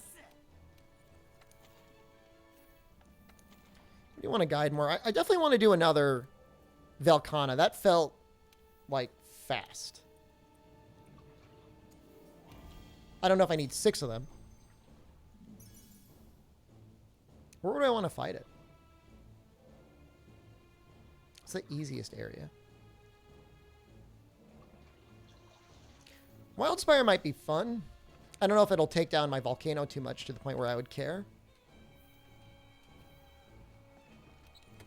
Yeah, no, with any luck, we'll have a mod made up, or somebody in the community will have a mod made up where you just get charms automatically in Rise without having to meld for them.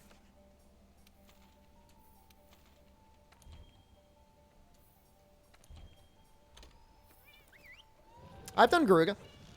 Doing another Soul stream tonight? I don't stream Saturday nights. Do I know about the Wildspire fast leveling trick? I know about a lot of tricks, and I haven't used any of them. Did Iceborne ever get a Greatest Jagras Lava Fish farm quest? It did, actually, yeah. It was with the Was it Velcana, Lunastra? Who else? My brain's stopping. Teostra? It also had one very early on with Tempered Zinogre. You know, hopefully we'll be able to beat the first DLC on Monday. I don't think we're going to be able to beat all the DLC before Rise comes out, but I guess we'll see. Enjoy my night off? Thank you.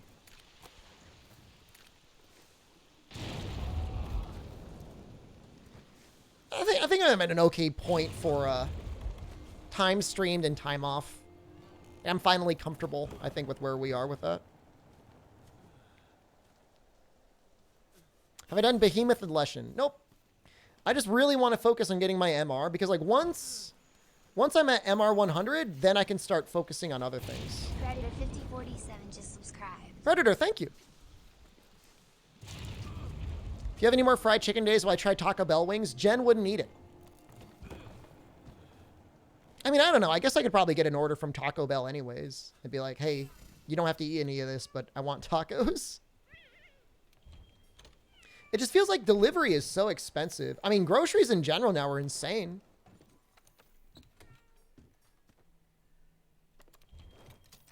So I need to find a new combo then.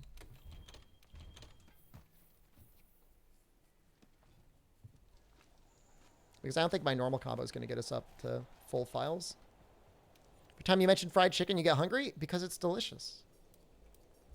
So wait, has somebody had the Taco Bell wings? How are they? Worth it? Not worth it?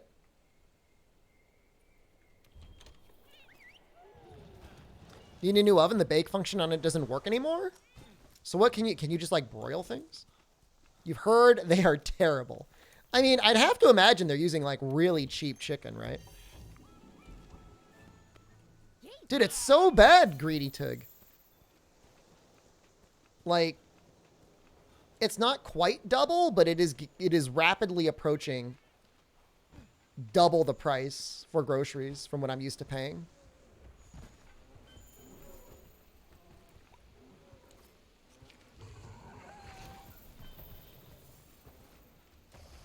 You're using a pan to block heat to cook a pizza right now? That sounds really upsetting.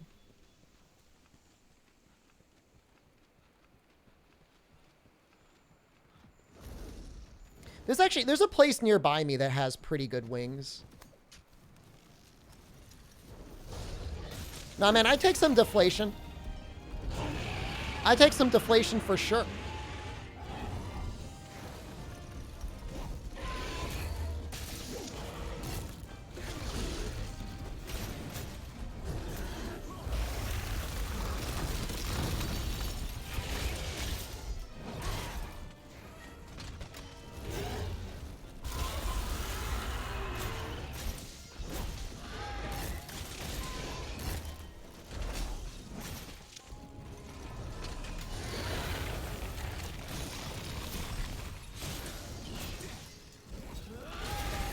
Someone call Tom Brady. He knows how to deflate.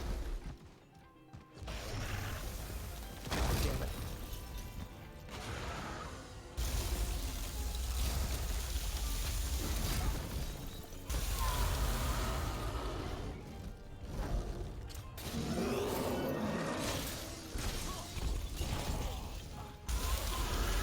I do want to break the head before I do a flinch shot.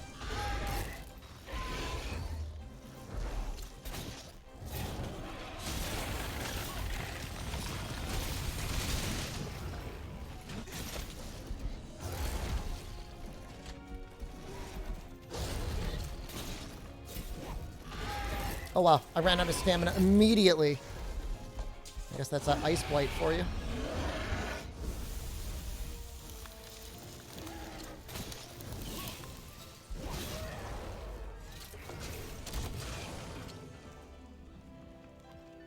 That feels really bad.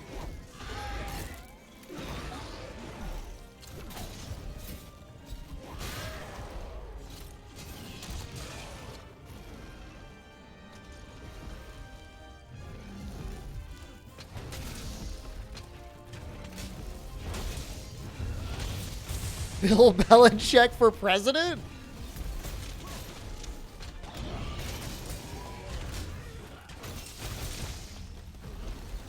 That's really funny. Mikurai, hello. I have not updated the list, but it hasn't really needed too much updating. I think I'm missing like Black Diablos. I know I killed Black Diablos on there.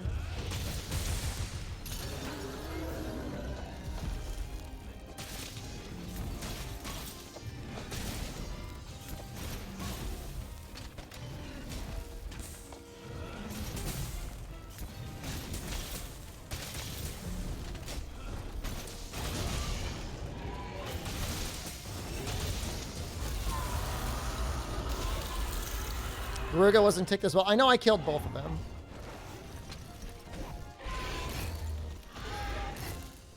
Yeah, next to Greatsword, I mean, Charge Blade definitely has the best wake-ups in the game. At least visually, they look the coolest.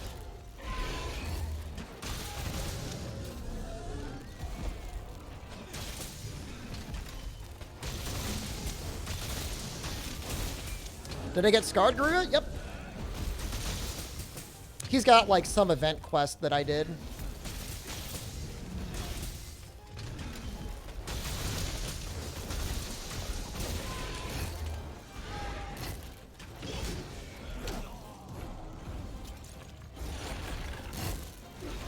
Same thing with Brute Tigrex.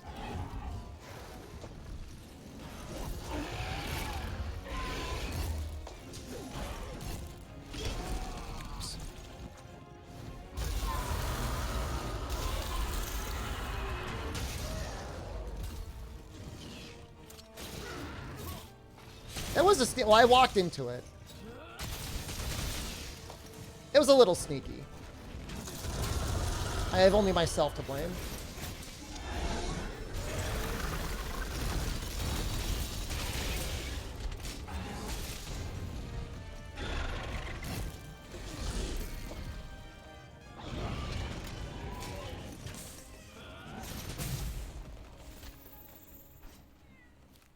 Yeah, no, the wake up for Hunting Horn is a lot of fun.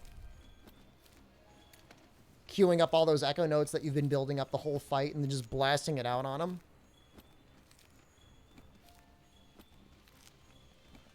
I'm done. I'm just not going to pick up those things anymore.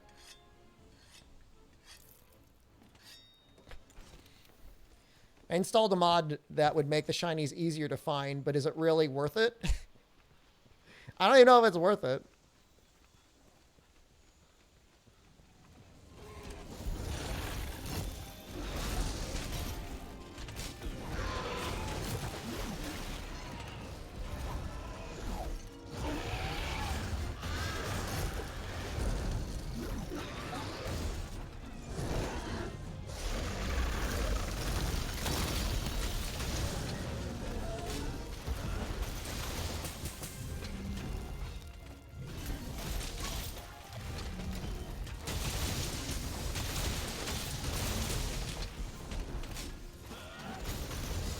Why are you running?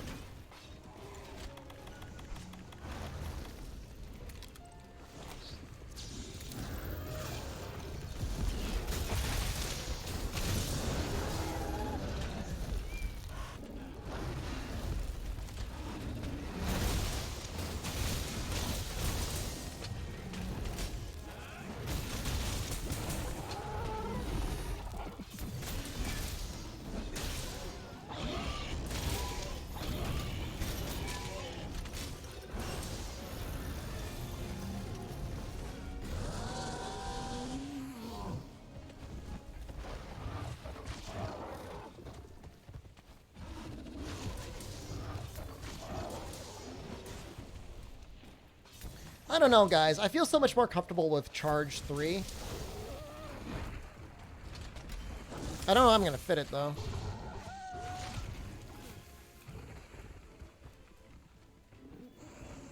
Whatever, I just got to get used to it.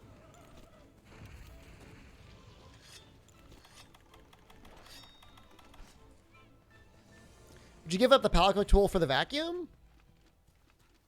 If I was actually doing serious farming, yeah.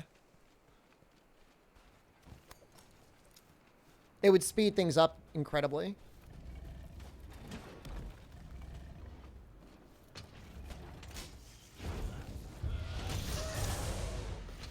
Really disappointed that we haven't seen a Savage Joe yet.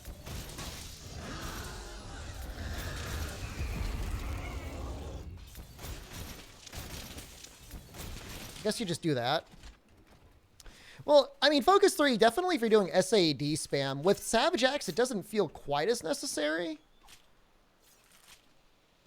You never capture, is that for a reason? Well, you can't capture an Elder Dragon. I usually capture when I can. At least if I've already killed the monster once.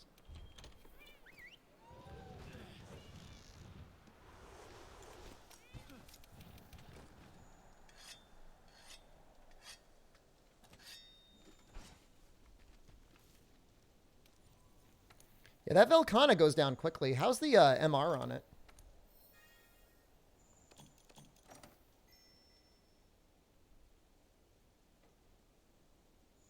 Kind of micro. I think Velkhana is weaker than the other Elder Dragons. Or maybe it was weaker because I put it out into the Wild Spire. That would make sense as to why it died so quickly. Like, why'd you die so fast?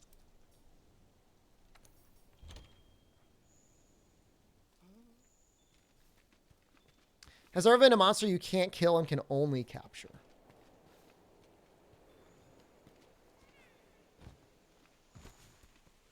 I don't think Frontier ever had anything like that, but that sounds really interesting.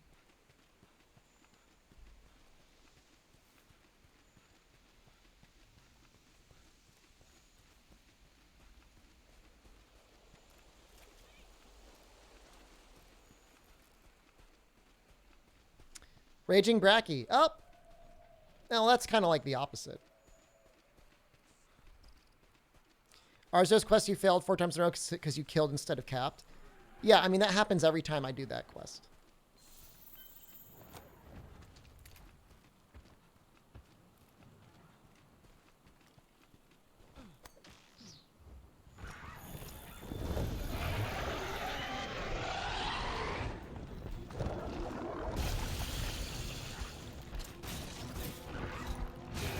Well, I do know that Frontier has some quests that are literally kill only, and if you capture, you fail.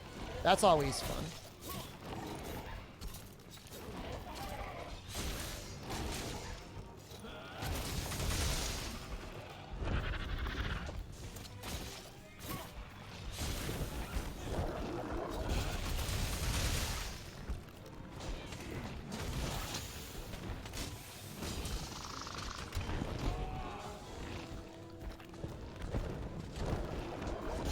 Got another.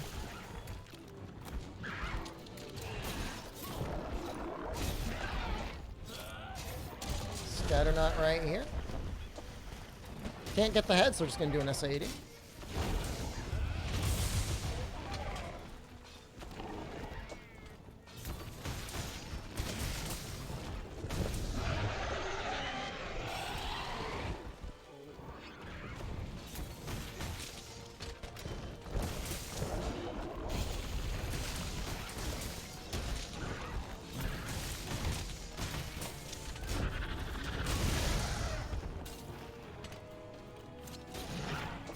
It was actually genuinely difficult to see anything.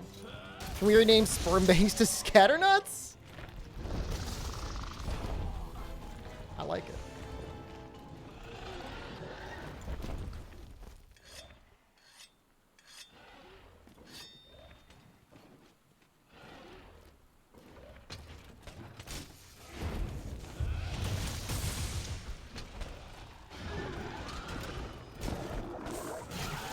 Oh, wow. Okay. Good job, Texas. This feels very cheesy. But at this point, I'm down to cheese.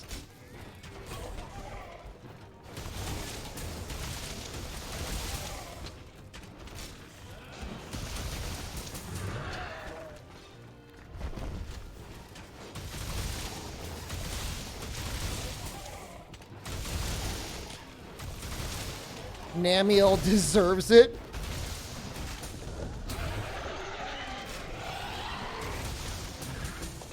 Much more forgiving monster when it comes to punishing on a down.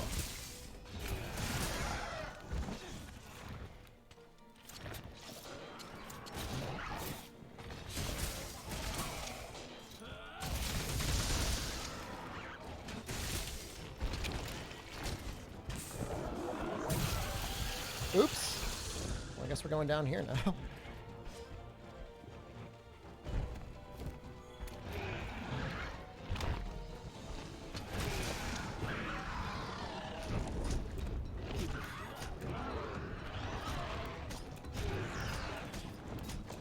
It was fun up there while it lasted.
Oh.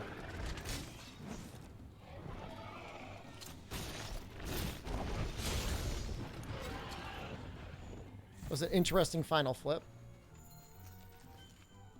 Any recommendations for a charge blade in Rise to learn on? Just use the Nargacuga weapon. The only Nargacuga weapon in the game that is debatably not super helpful is the Switch Axe, and even then, it's still Nargacuga. Critlet? Well, excuse me. It's a crit build. It's not a raw build, okay?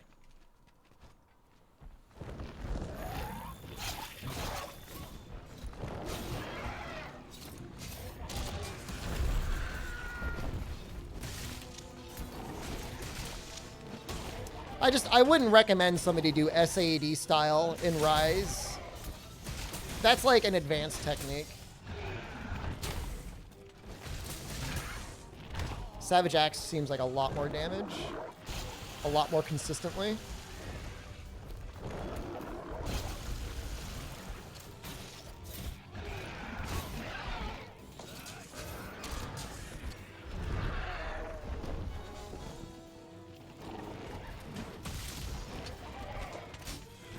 Waiting for a pizza for 1.5 hours? Oh my god.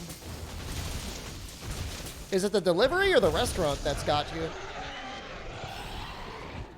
You asked yesterday what SAD and AD are. You don't think you'll be spamming anything? If you're using Charge Blade, you will be doing one of those.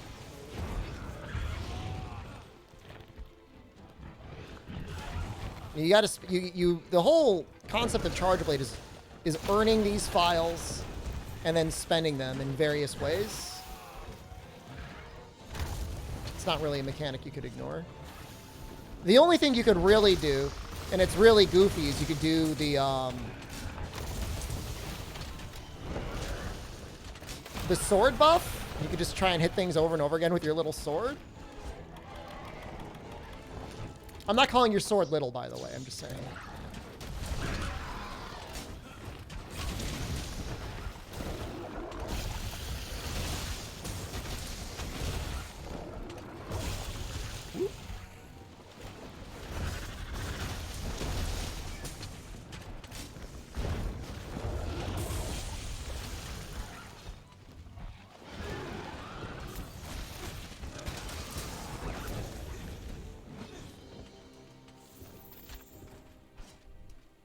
Shamos ran away. It's alright, we'll just wallbang it.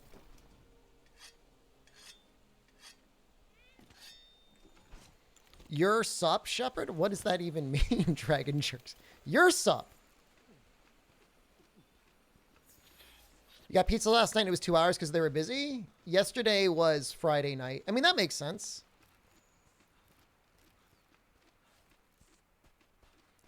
Just watch Shepard use the chargeable. You'll learn a lot by watching. Wow. That's a really nice thing to say. Before this playthrough, I would not have considered myself a charge blade expert at all, but I feel like a lot better with it now. Having gone through this.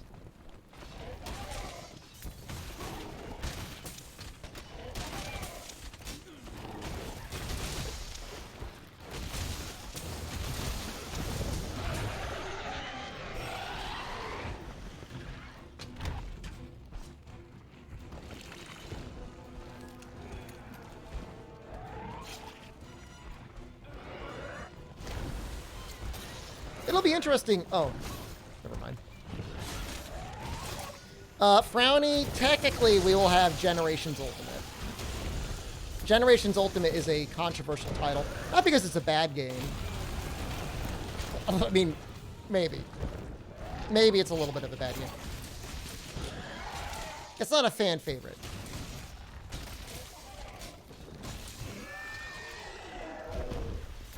Watching Shepard is giving me bad habits. Your buddy gave you a ride, and while you drove past the highway, you buttered under your breath freaking highways. It's not like I hate highways. I just hate money being stolen from taxpayers.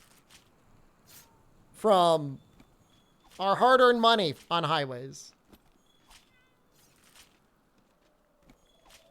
The issue was, Toad, is like I never used or respected Savage Axe.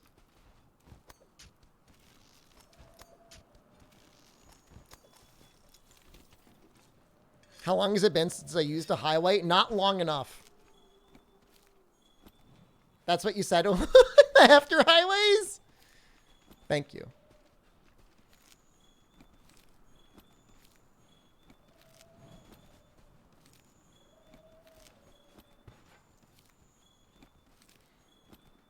You saw your 14 world speedrun on YouTube, help me decide what weapon to start with?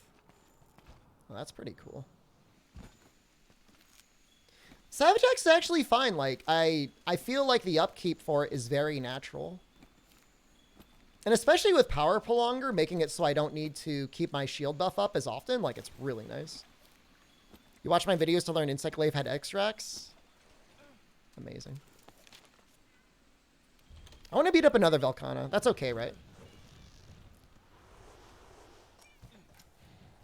I can fight a Velkhana.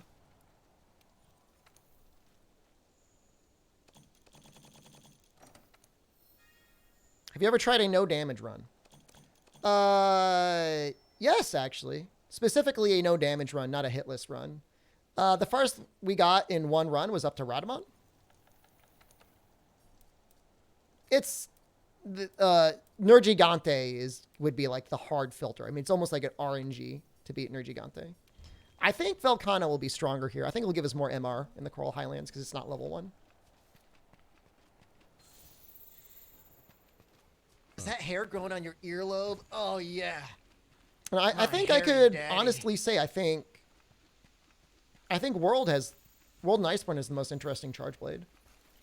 I need to play Rise Charge Blade more to really get a feel for it. No, PC Rise won't have support for mods? That's not true. Who said that? I mean, maybe not immediately on launch, but they'll definitely have something.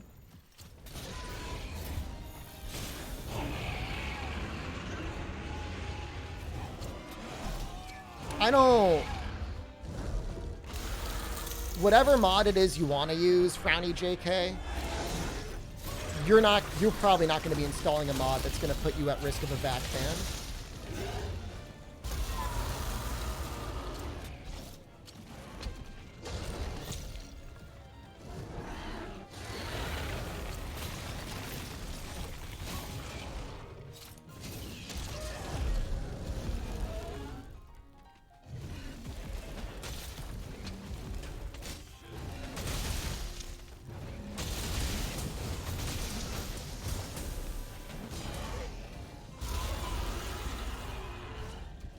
Wiggler head mod? Let's see that getting added in.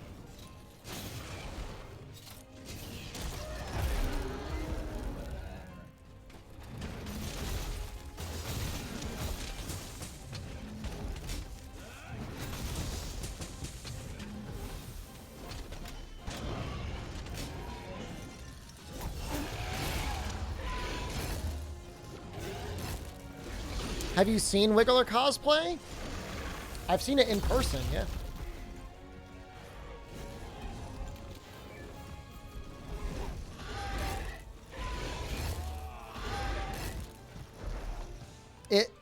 It looks pretty great.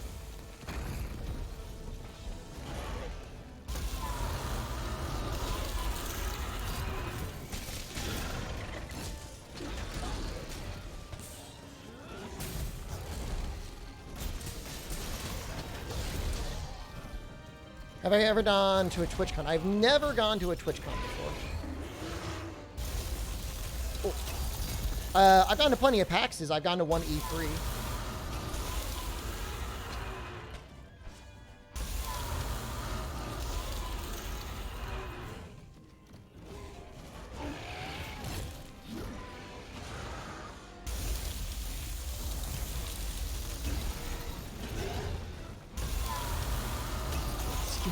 This Philcon is being a major bull. Knock it off!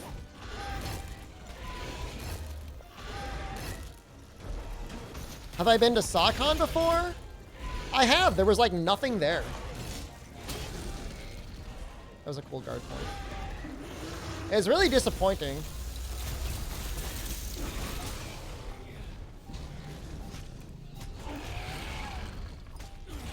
Waste of money and time.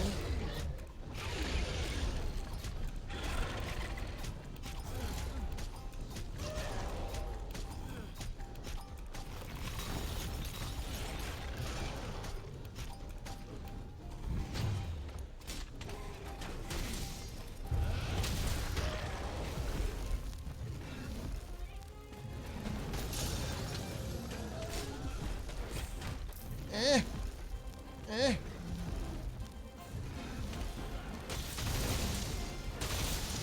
just gonna go for the AED right here. Yeah, that's the right choice.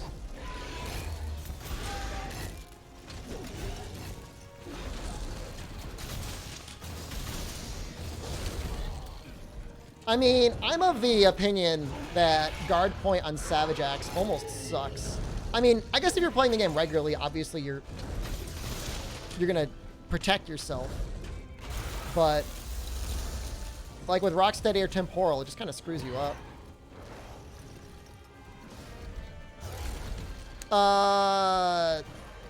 So we did do a lot of the meetups with Monster Hunter 3 Ultimate. That's how Omni and Toad and I met. You know, if we lived in a different world in a different age, possibly with a different career, I'd probably do more of them. However, I'm not going to be chilling out with people getting coronavirus in the mall. Sorry.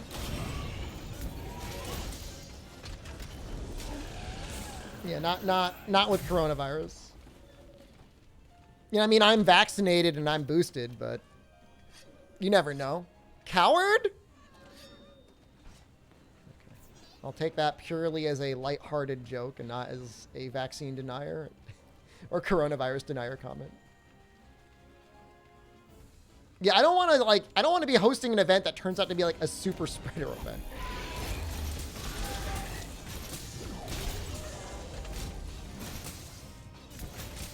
You got both vaccines, you still got coronavirus? Yeah. No, they're saying that happens. Should I try the Taco Bell wings? Do it so I don't have to.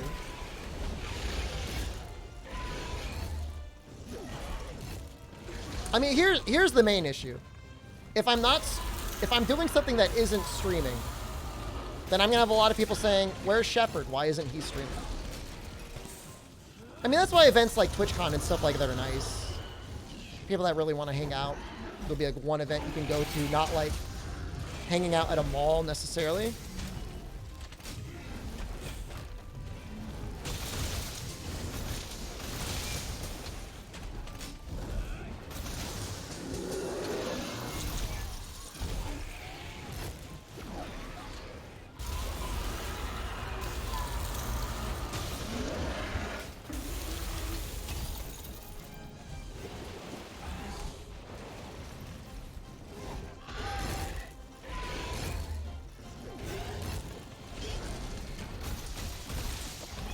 I hate to hear people getting coronavirus, but it is like a little disheartening to hear people are getting it and it's like not like super anusing them when they've got the vaccines. Thank you for being the testers of that. What just happened?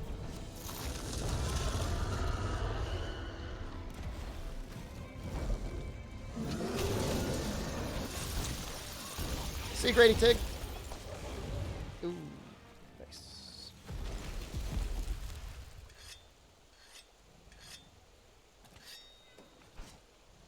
I've heard the same thing, that Omicron isn't as bad as full blown, like whatever. Any Wuhan vintage and later apparently is worse symptom wise, but still it's really contagious.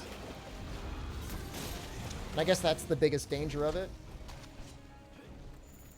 Is how contagious it is.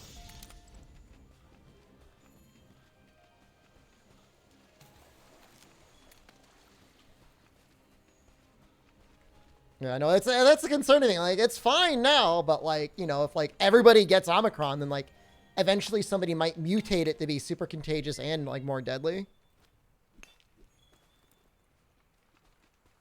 You had COVID before you got the vaccine, you're asymptomatic. They should have you in a lab testing you like the little outbreak monkey you are. There was no coronavirus AIDS. It was like malaria or something like that in coronavirus. Very early on.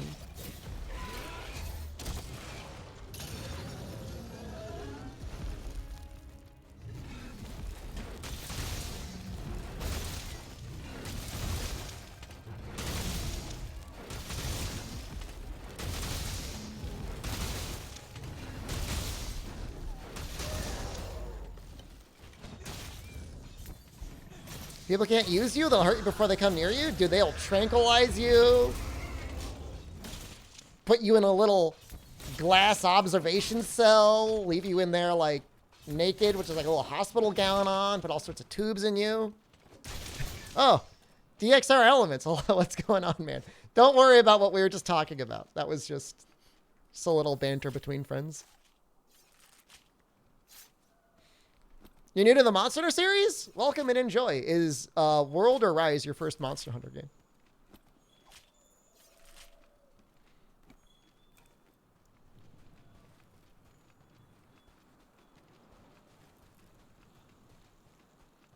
Fun game, fun series. Highly recommend. What if they said Freedom Unite? That would be badass. World's a really fun game. World's maybe my favorite Monster Hunter.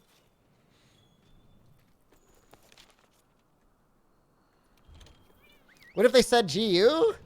I would be a little concerned, but... Chicken's marinated? Sounds delicious.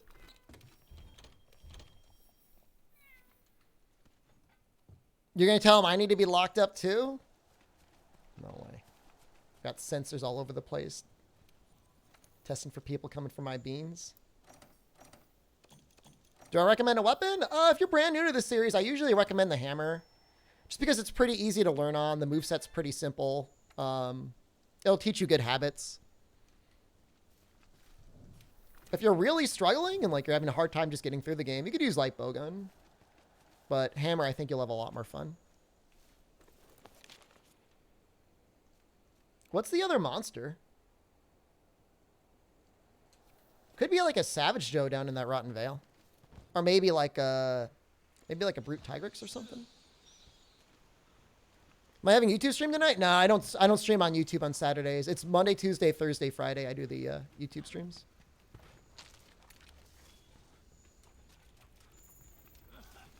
Those streams are like 100% like just streams between buds being bros.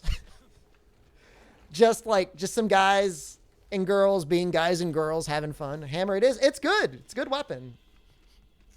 They'll teach you to hit the head. It's actually very large among goblins. Thank you very much. We just got a Val has auction up. That's lame.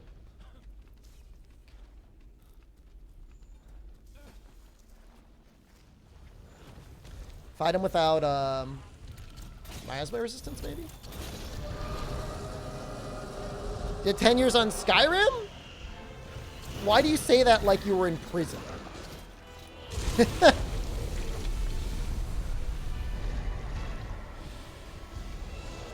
I've been the Dovahkiin for the last 10 years.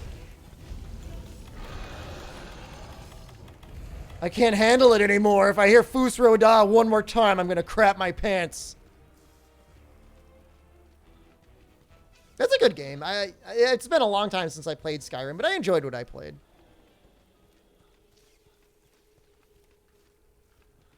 I don't want to be here anymore. I don't want to die to this miasma. Don't kill me, please. Okay, good.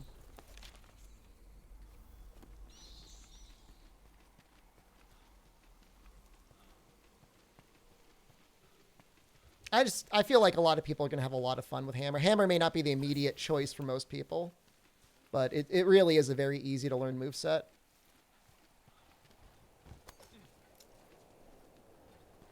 I would be kind of interested to play Skyrim in VR. This is your favorite stream? What Dogs Agree? I would imagine it would have been like a VTuber. Imagine playing Skyrim at the moment.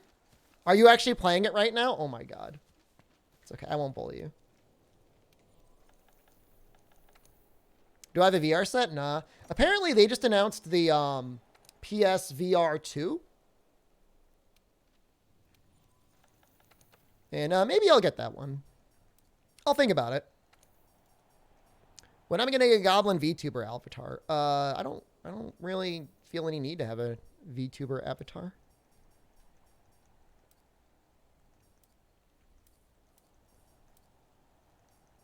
I guess we'll just do another Volcana, because it doesn't shut up anywhere else.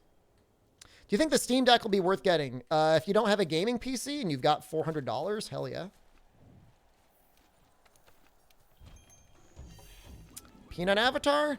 Not interested, sorry. I think VTubers are great. I think there's a lot of VTubers out there that put on a really good show and could be a good model for some streamers and how to potentially be more entertaining. But I don't think necessarily having a VTuber avatar necessarily makes you better or worse than a flesh tuber. Capcom's going to make more VR games since the Sony VR is coming out. I wouldn't be surprised if like Resident Evil 8 got like a little VR treatment at some point. The Village.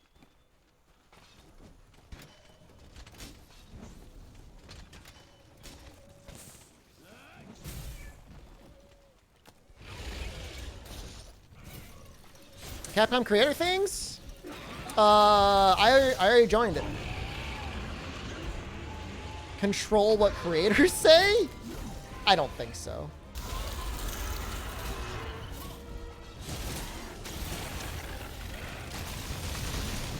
I mean, the only thing they don't want you to do is to like be racist or sexist. Like, that sounds pretty reasonable.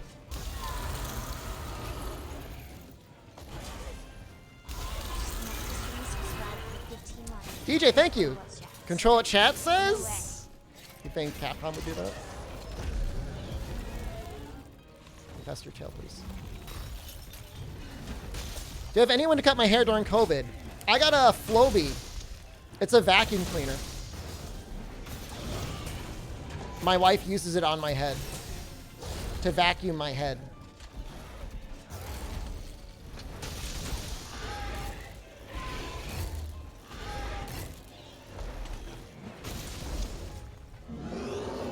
Recommend it.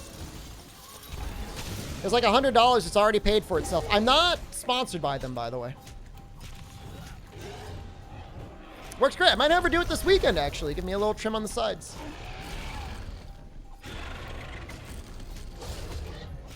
Literally a victim from pretty much the worst marketing ever.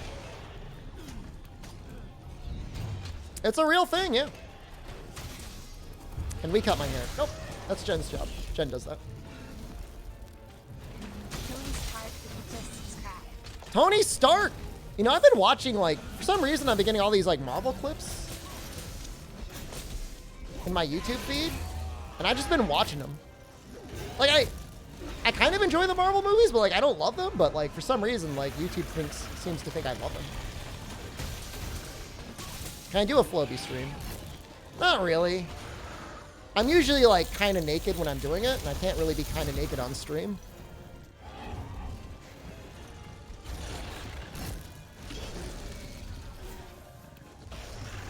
I understand why you'd want to see it, though. The Floby, not me being naked.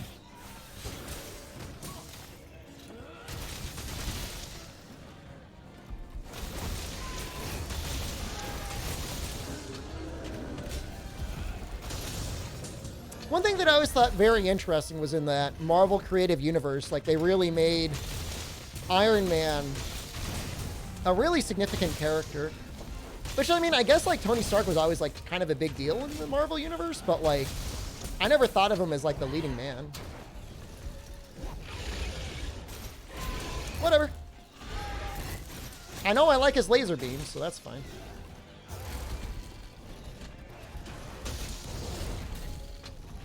Is she using it on my back and ass too? Yes, I have flowing ass and back hair that must be managed.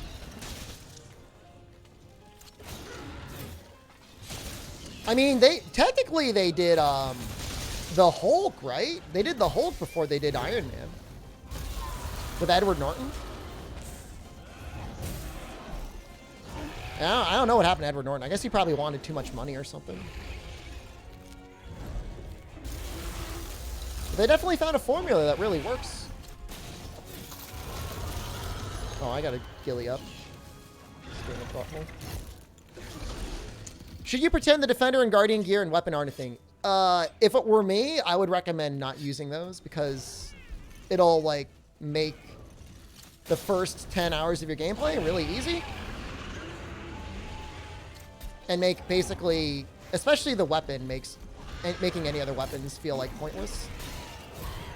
If you're really stuck, like really stuck, and like you're about to quit the game because it's too hard, I give you permission to unlock it. Heard he was hard to work with? I mean, I really like Mark Ruffalo. I thought he was a fun guy. He felt like a better Bruce Banner than Edward Norton. Like, Edward Norton's obviously a much bigger star than him, but...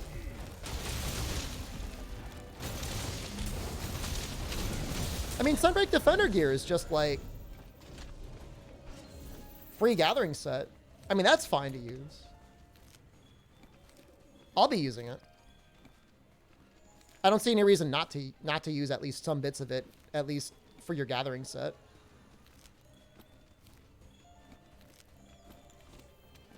Captain America had the best trilogy in the creative universe. I'm trying to think which one I enjoyed the most.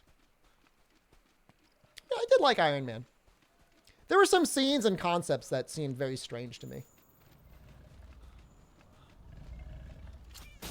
Like many of the Iron Man scenes seem to play a lot into like, oh, weird stuff going on in the Middle East.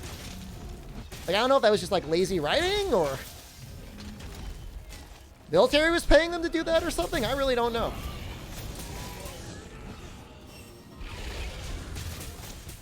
Oh, like another set for Sunbreak? Oh, definitely possible. Is he dead or is he's sleeping?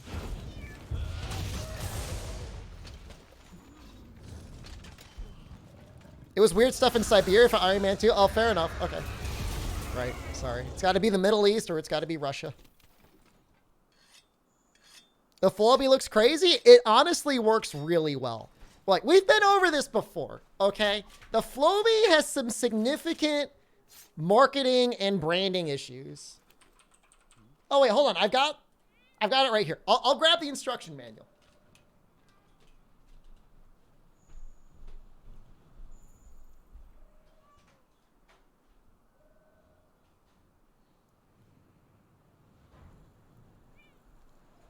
Want to see the Floby?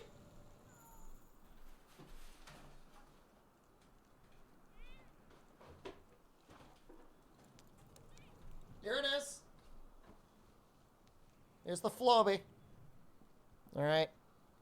Little device you attach to a vacuum cleaner.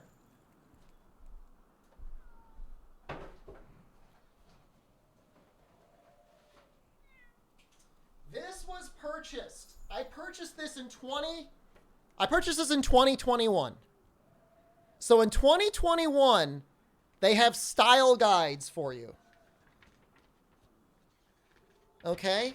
So let's say you want to have A modern 2021 hairstyle. What's the first one they give you?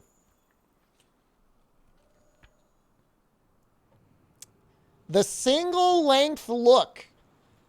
Yes. Obviously, the sexiest hairstyle we could come up with is like, hey, baby, guess what? Every single hair on my head is of the same length. I heard you liked guys who have very uniform hair strands. This one's almost okay. This one actually helps a little bit. The tapered look almost looks like a normal haircut. That one almost looks okay.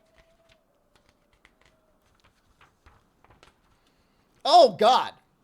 Okay, so the first female haircut they offer you, when you've got to name your haircut after a shape, that is a bad sign. I'm just going to reveal it slowly. Wedged look. Imagine you roll into Tinder and you swipe and you slowly into frame. Hey, you could use my head as a doorstop.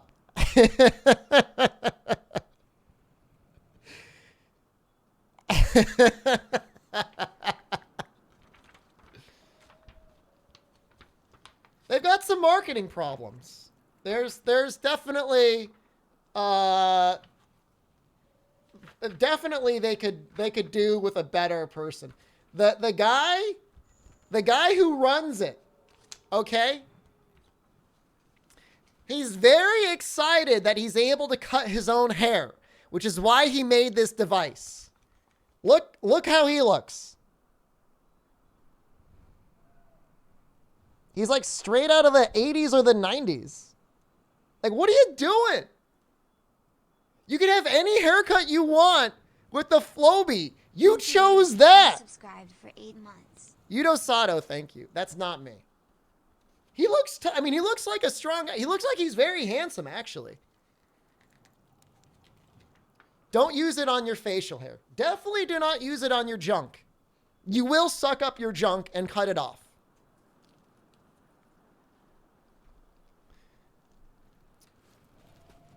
It will suck your scrotum into the vacuum and either rip it off or cut it with its trimmer blades.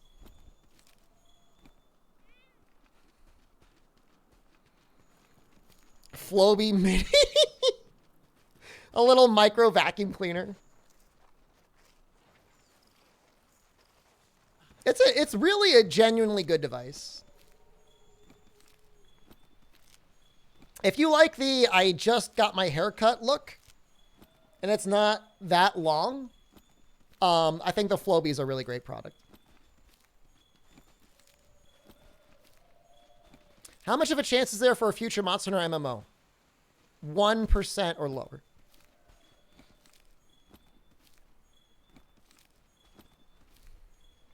You guys want to see a Teostra? Where's the Teostra?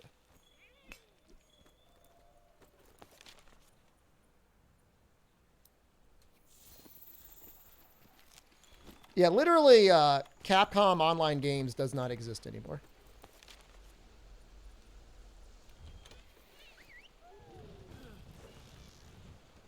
So I like my Floby. I can recommend the Floby. They are not paying me to say that. It is not sponsored in any way. I'm not liable if you buy the Floby and you suck your junk into it and you have no more junk.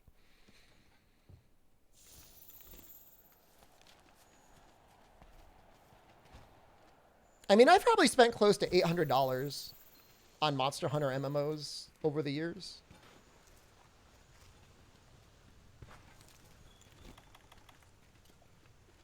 It's a little depressing.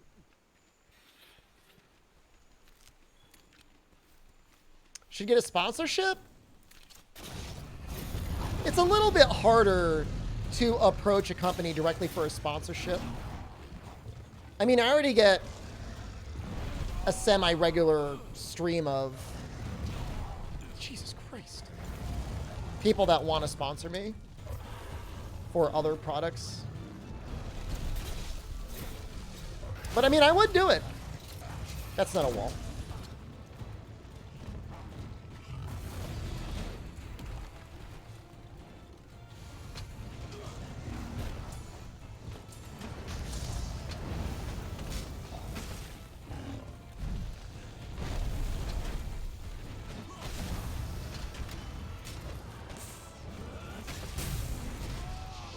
Oh, he's hitting pretty hard. Ooh.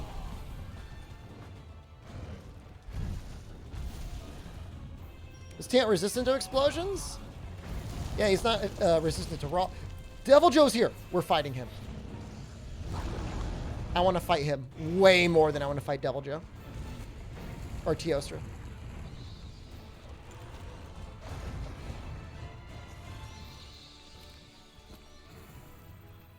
Where is he?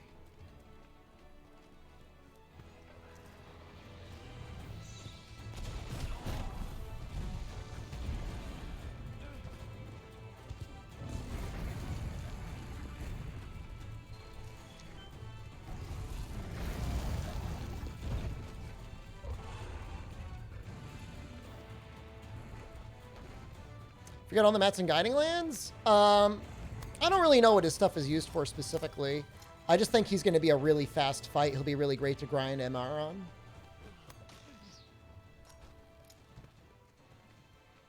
Like, he's just going to die.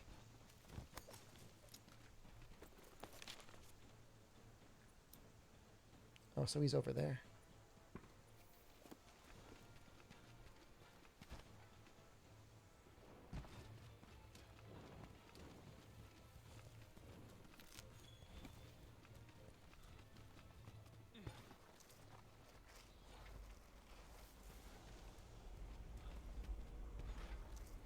Oh, it's absolutely time for Joe. We're going to annihilate him. His stuff is very flexible with melding.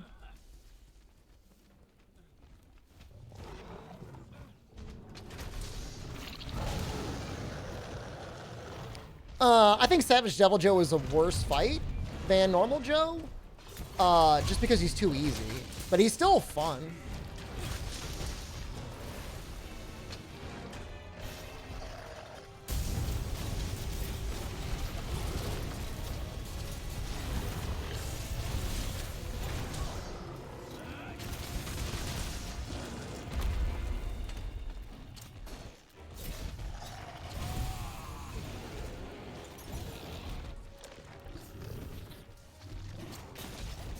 Actually, no, we'll do this. This is fun.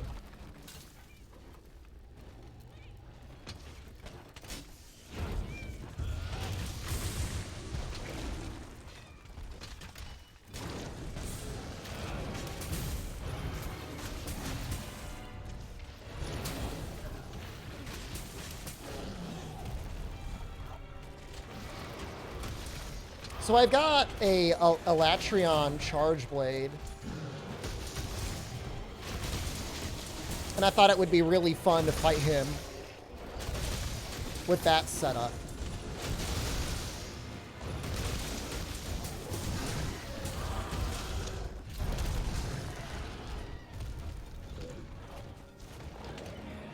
See you, Kaiser. Is he weaker to Thunder? I think Savage Joe takes really good damage from Dragon. And certainly among the Charge Blades that I have, Dragon's the only one that I really have as an option.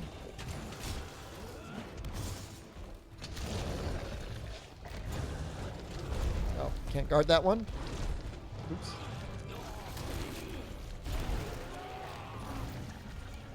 Thank you, Texas.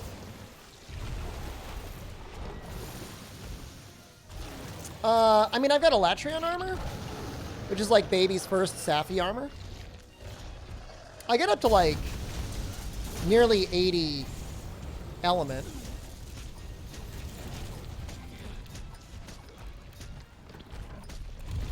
And it's nice because you get resistance to Dragon Blight.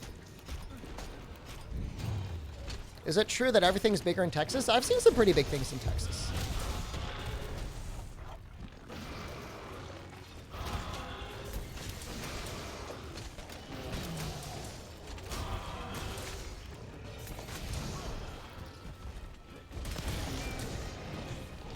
I think it's got better sharpness than Raging Bracky. Oh, oops.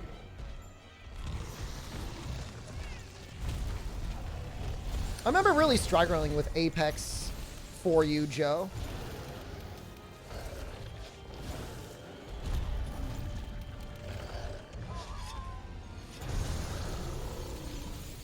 So go like Safi #1, Nami 2, Elatrin 3 for elemental armors.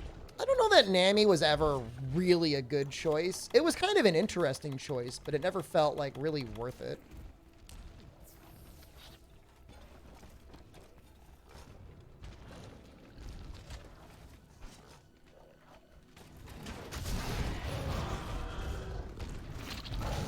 What the hell?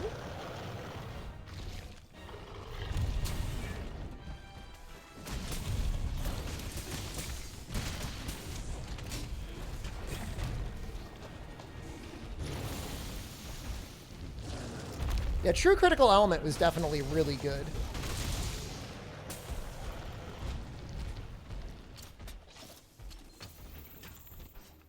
Cancel it on Aurora was weird.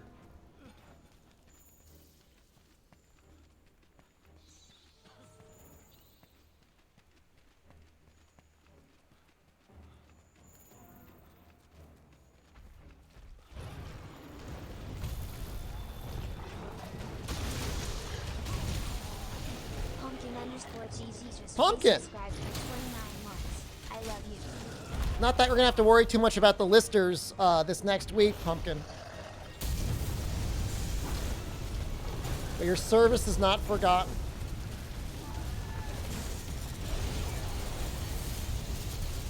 I'm gonna die.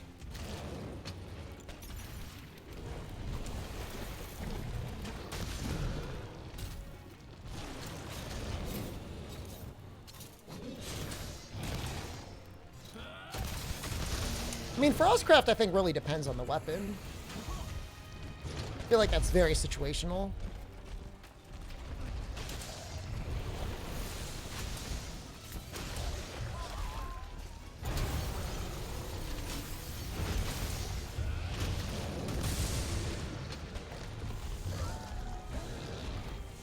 Oh no, I'm sleeping too.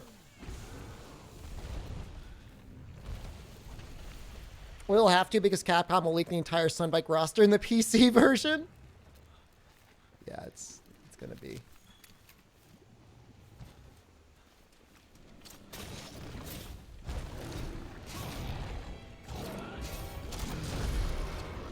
Sunbike news has been low key. Mixie log showing the real commitment to the tier 1 sub. You don't see me streaming much of Rise? We'll be streaming lots of Rise in a couple days. I'll be streaming so much Rise, you'll be like, go back to streaming World.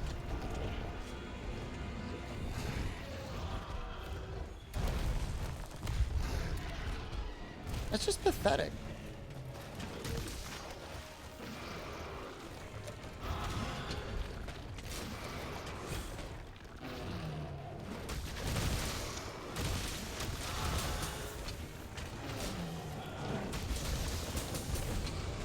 Go away, Teostra. Go away, Teostra.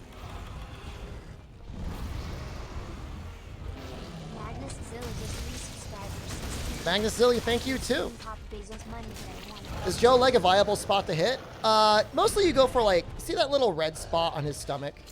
Pretty much his head or his stomach is where you want to aim for. What's the most difficult monster hunt in your time playing Monster Hunter in general? The greatest challenge I ever faced was fighting double Tigrex in Monster Hunter Freedom Unite when I was still just a wee lad learning Monster Hunter. If we're talking about normal Devil Joe in Monster Hunter World, his leg actually is weak sometimes. But I don't think Savage has that.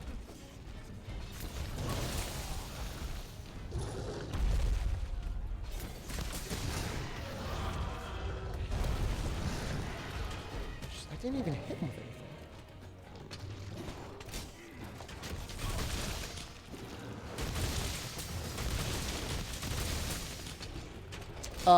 It was actually a quest in low rank and in high rank.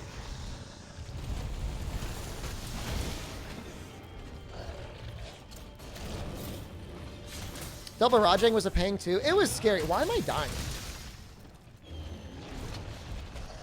Why is my health going down? Is there Dragon Gas?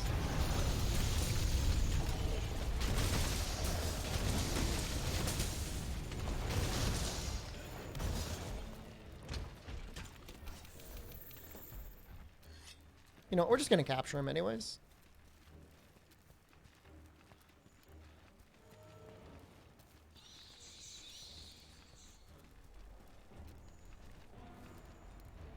No, that quest, I mean, the quest that I never actually did or completed when I stopped playing was Garuga and Monster Hunter Freedom. Woo! Thought you said you'd slay if I could. Well, I've already killed him once, so I can capture him now. If I'm farming him, I'm going to capture him.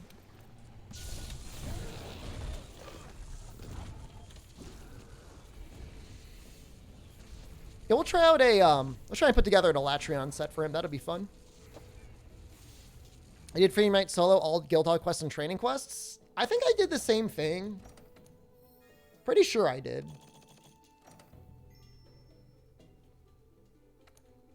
It's a pretty big accomplishment. I'm not sure if it's anything to be super proud of. It's just like so much time. Favorite Monster Hunter Village? Kokoto? I kind of like Yukomo and Portable Third.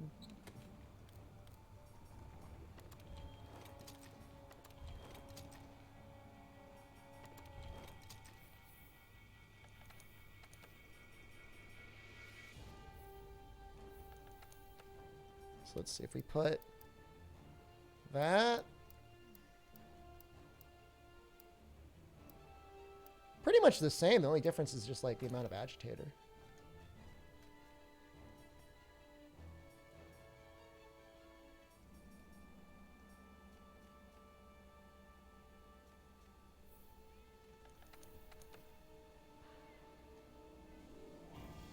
I'm not sure how dramatically I want to try and change things.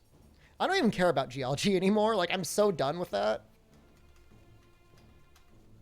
I don't think I really need Vitality. I've been playing without that. I know people are going to be memeing on me because I'm using hard defense, okay? But it gives a lot of resistances. I think it's worth it. There's a difference in moveset of any weapons between Portable Third and 3U. Motion value-wise, yes. Actual attacks, not off the top of my head. Did I get Platinum for World? I got Platinum for World. I did not get Platinum for Iceborne.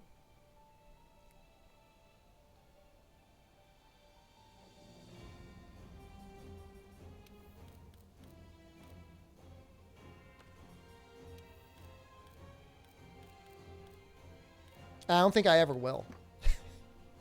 As sad as that may sound, I don't think I will ever get it. Because if I'm playing World Deck, I just want to do something else. Like, I don't want to be looking around for pictures and stuff. Not that I dislike pictures, I just don't. Just not really that interested in it. I'd rather be fighting a monster.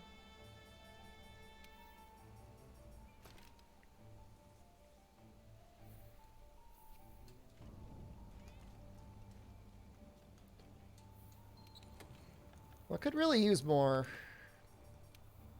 expert. What is our at? 76? What happens when I get rid of this? 75? Okay, never mind. We're getting rid of that. I'm going to put... Oh, we already have hard expert. Oh. It is hard to find critical eye, huh? Could use Guardian Expert. That'll make some people happy.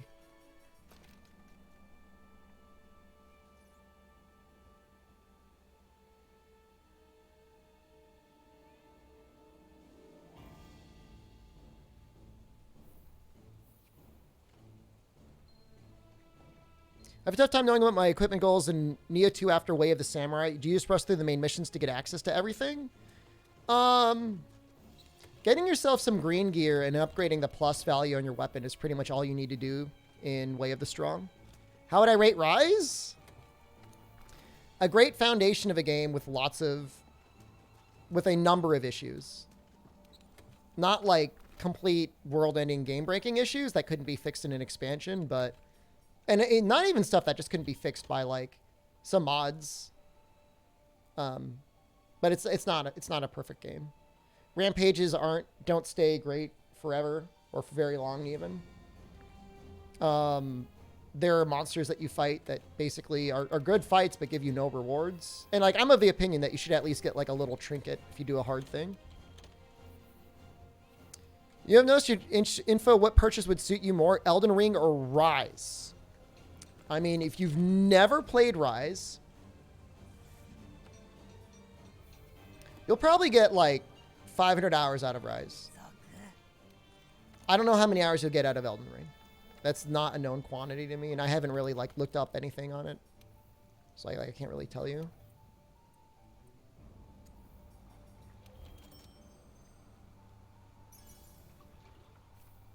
No guard? We got 3 points of guard here. You like Monster because you like me? My girl, I'm Ride or Die Shepherd. If he likes Monster Hunter, so do I.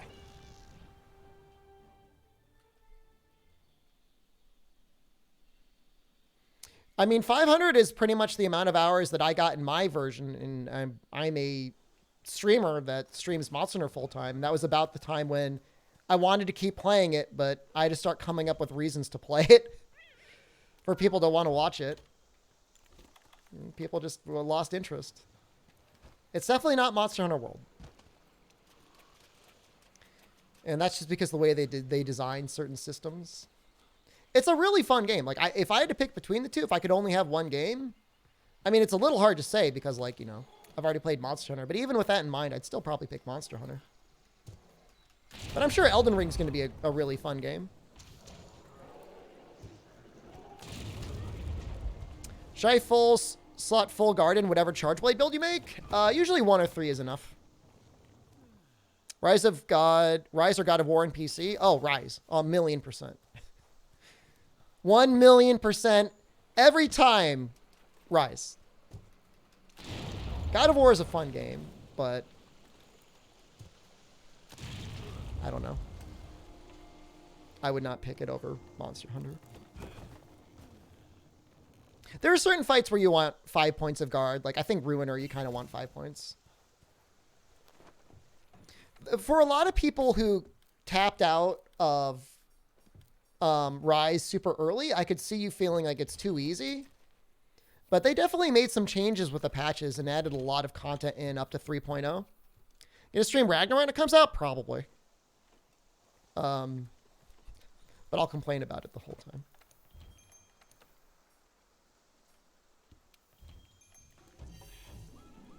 This website tells you to rock the Monkey Charge Blade and not Narwa. Well, Monkey Charge Blade will give you the biggest SAEDs if that's what you want.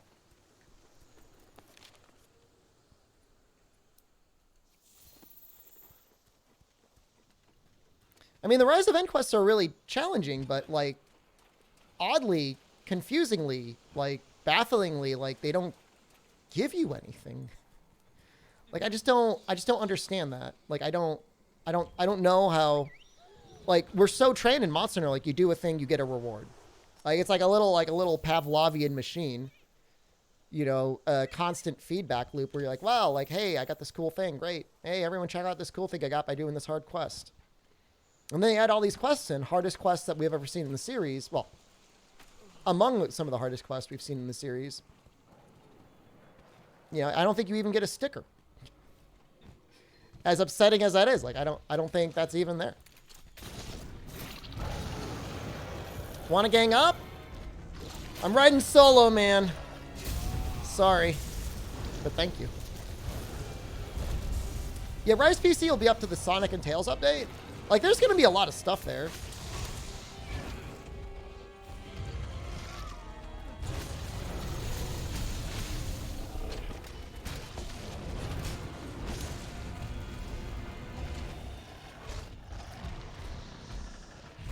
Maybe the delivery driver ate your pizza.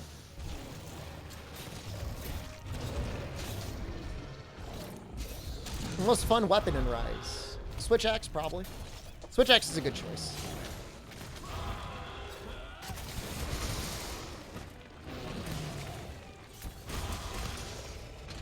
Rise for PlayStation? Oh, I mean, Nintendo 100% bought exclusivity. I hate to be the one to tell you that, but I'm surprised they're even letting it on. The only reason it's probably on PC is because Nintendo, like, doesn't even understand PC as a platform. You know, they're still stuck into fighting it out with other consoles. Rokhan talked about there's a need to be a reward. I mean, he's more than entitled to his opinion, obviously. But as a streamer slash content creator slash fan of Monster Hunter, I want a reward.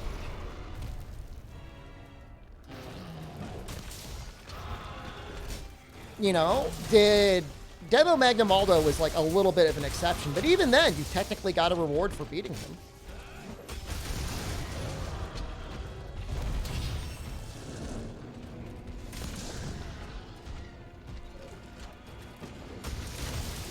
I would even take a stupid title. The reward of satisfaction.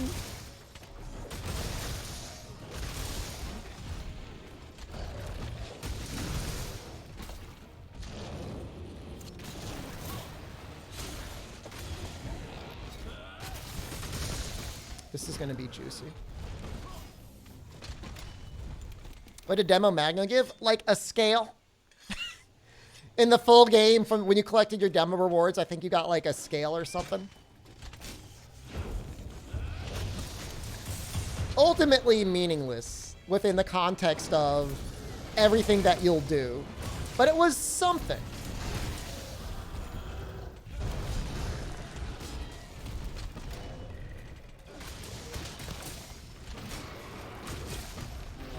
And even then, you know, it was a demo, right?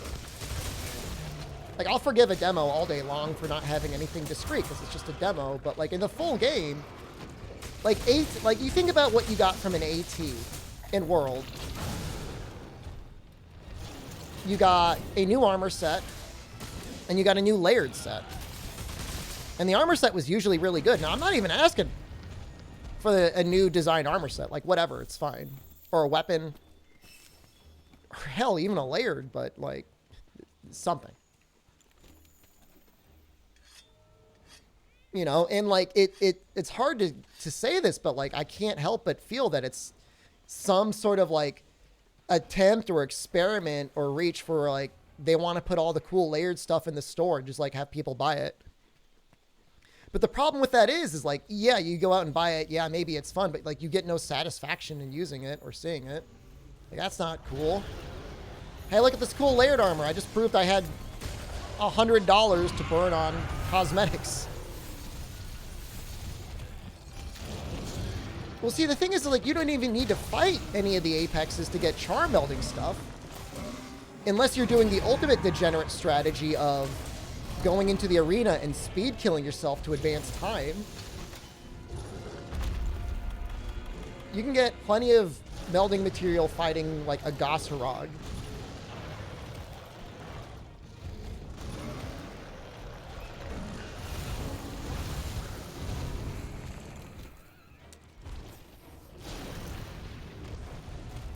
I mean, my thing as like a streamer, yeah, this is selfish streamer thing, is when there's cool quests that are difficult and have a reward, you know, and they're challenging, like viewers want help, and like that's good content for me to do. You know, get your streamer carry.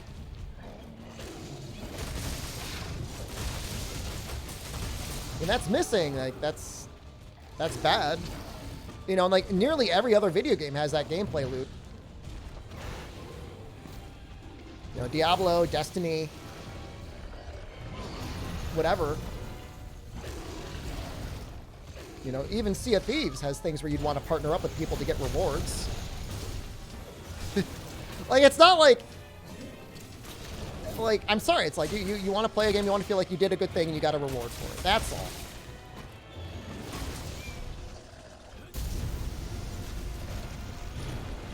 A little "you did it" scream.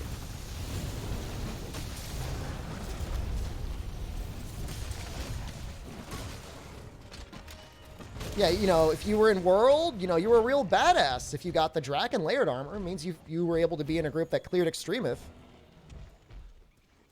Is Capcom selling layered armor like an MMO now?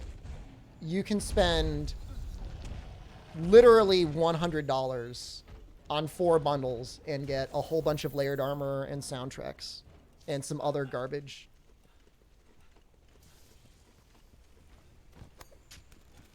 At least on the Switch. I don't know what the pricing is going to be like on PC. I assume the same. For Rise, yeah. You can do it right now. Load it up. You know, and so the in-game rewards that you get, there are a few weapons, a few pieces of armor, and then it's like stickers, titles, and a couple emotes are what you get by clearing content and event quests. It's not the end of Monster Hunter being loot driven. No, I mean, you're not buying weapons and armor as DLC. It's not pay to win. It's just like the things that made Monster Hunter World and what kept people coming back was like the cool layered armor, like for festivals, like a festival just being like, hey, you got to participate in the festival to get this layered, and it's time limited, would get people active and involved.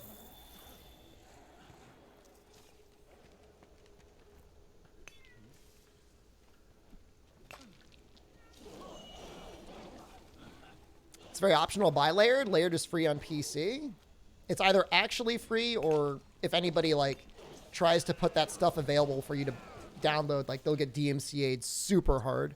Was my stance on De Novo? My stance doesn't matter. A Japanese developer is not going to release a game on Steam without De Novo. It doesn't matter if it works. What matters is they are told it works. And, you know, the history of PC development for video games as a platform in Japan is basically filled of piracy and porn games. And it is only until very recently they've come around to the idea that you can release games on PC and A, have people buy them, and B, not be entirely amongst the company of only porno games.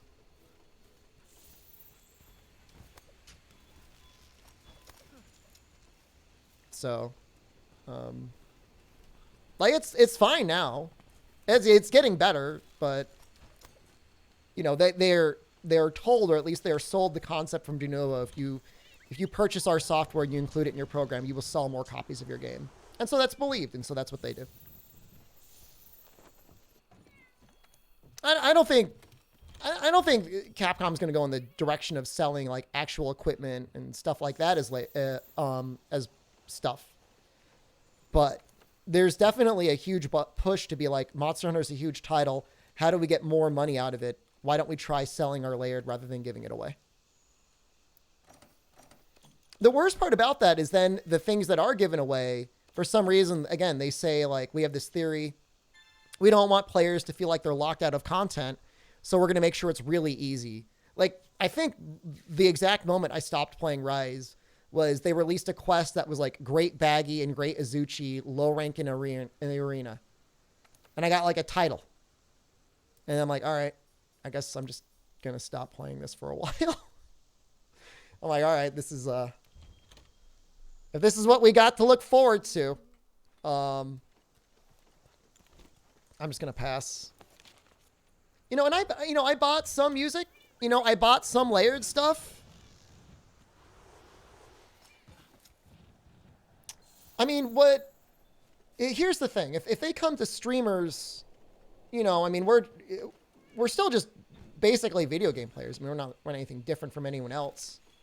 You know, we might give them some feedback, but ultimately they've got people that are way smarter and way more trained with a lot more data than streamers on how much money they'll make. And I promise you they had some sort of a risk, sale, enthusiasm analysis on Sunbreak to see whether or not, you know, potentially the loss of sales from all that cosmetic DLC is worth it. And we'll see in Sunbreak, you know, how that goes.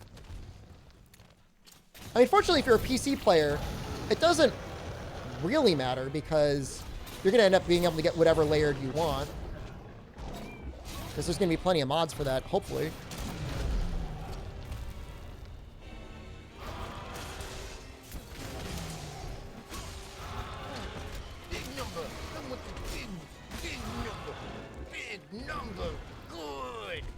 No, I mean, you're not going to, you stay away from anything that's trying to give you that stuff. Like, you don't want to support, like, literally actually stealing the cosmetic DLC that they're selling. I mean, that's going to get people DMCA'd, and, like, you could get in a lot of trouble for doing that. Like, if you see mods like that, like, don't use them, because you don't want to steal paid content. You know, that's a good way to get mods shut down. But, you know, if you see mods that, like, include, like, world armor in the game, or whatever fan armor in the game, like, hell yeah, use all of those. But don't take actual paid content, because that could actually get you or the mod nexus or something else DMCA'd.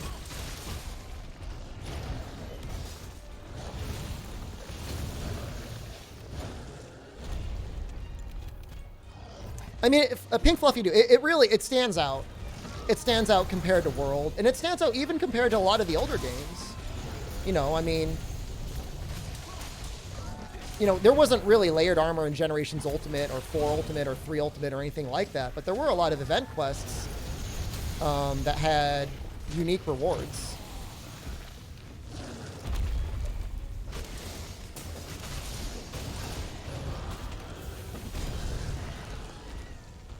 Just gonna tenderize this right now.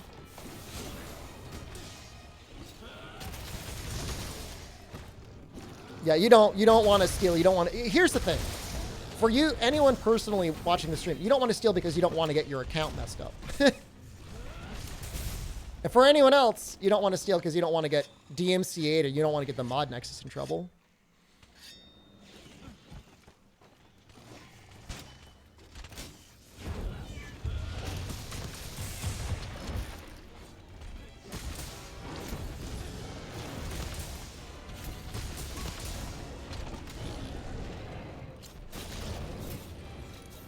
It is a lot of money, though. It is literally more money to buy all of the cosmetic DLC than it is to buy the game. It's like $100.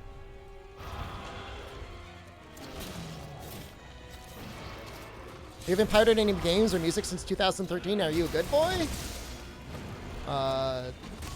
You're a good consumer.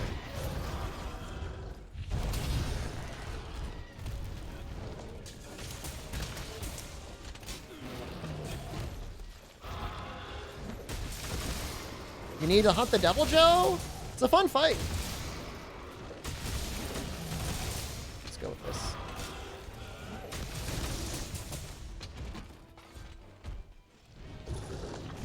Ah! He trips so much. You never get as much free stuff as World? I don't know, man. Like, I would be a little bit more inclined to be okay with it. All right, and let me ask you this. $100 for DLC, obviously bad. What if instead it was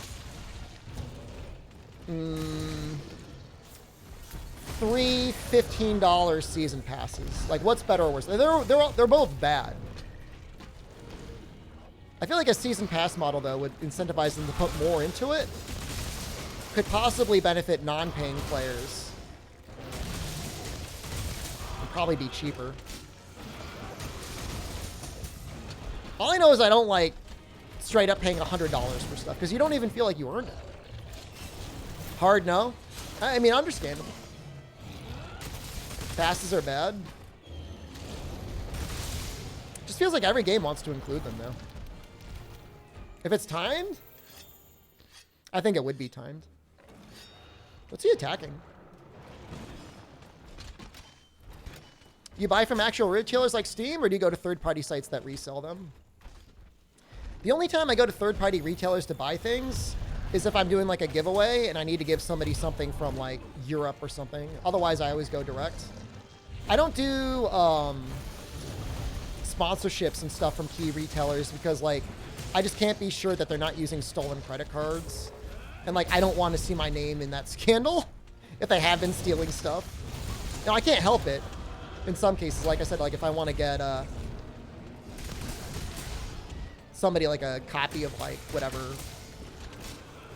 UK Monster Hunter, I gotta go through another retailer usually. Or if it's like for, like, currency or something like that. That felt pretty fast, huh?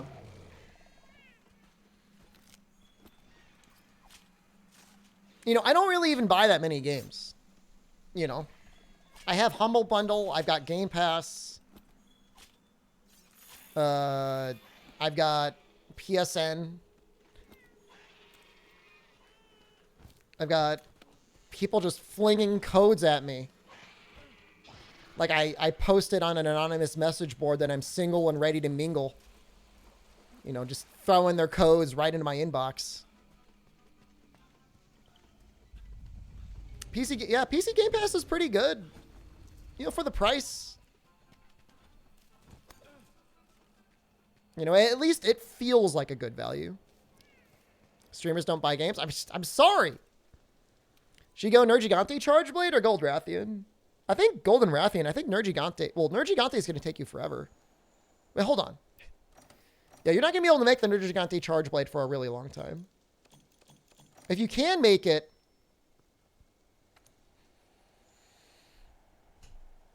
you should try Tio with Char Water. Would be a lot faster too. Then Savage Devil Joe? I don't know. Maybe. I don't know if I have all the augments.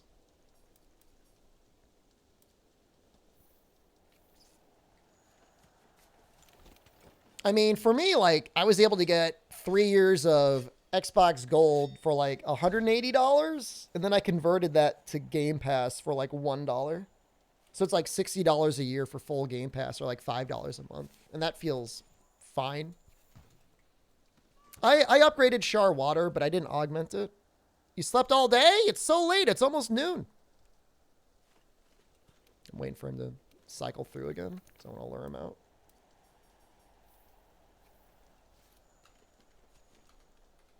So those are all the ways I've got to play games, and I'll probably just play games. Honestly, like it's weird, but I've been playing more just games on xCloud than anything else.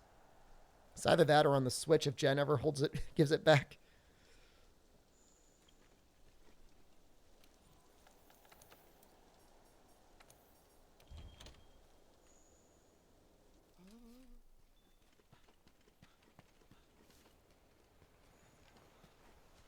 I can't see Tio dying faster than Savage Devil Joe. Game Pass is the only thing that's good about Xbox. I mean, they don't have any exclusives. PlayStation has better exclusives and technically a more unique controller and features available on it.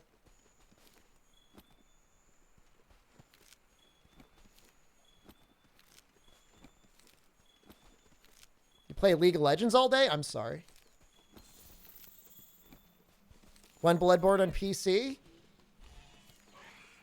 Just subscribe to PS Now. And play it streaming on your PC. That'll be a good... Oh, God.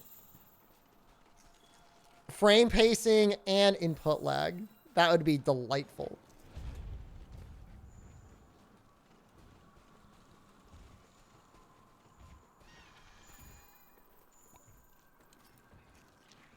It's actually... Cloud gaming is fine if you're, like, into, like, card games and, like, board games and stuff like that. Or, like, whatever, like, kind of sort of story-based experiences. Anything that's not going to require you to move a camera around and aim at anything.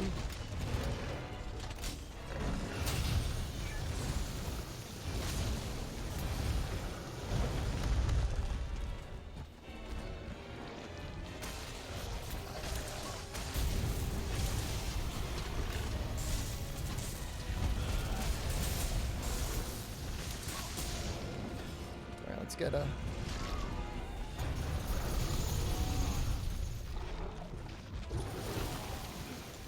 Oh.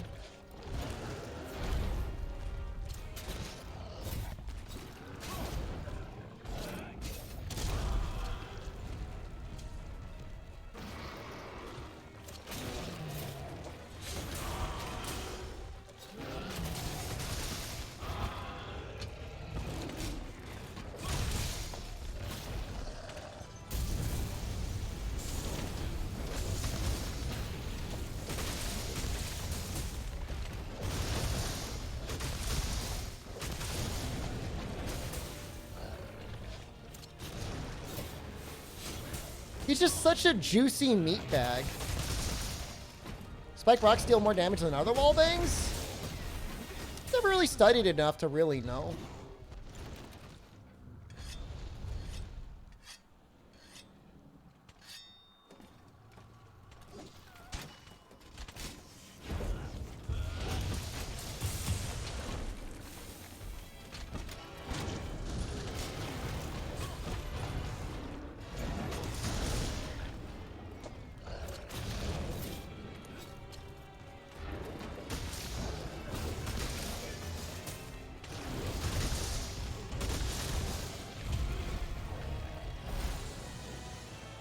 Thanks, Texas.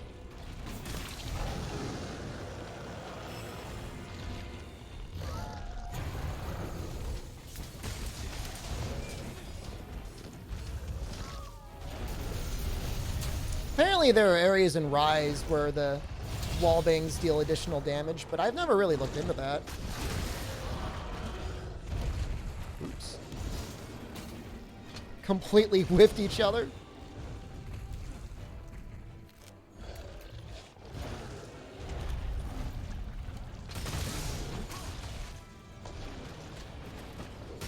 Oh my god, he's claw staggered again.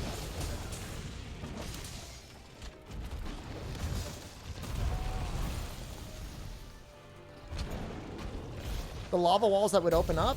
I don't think I've ever done it.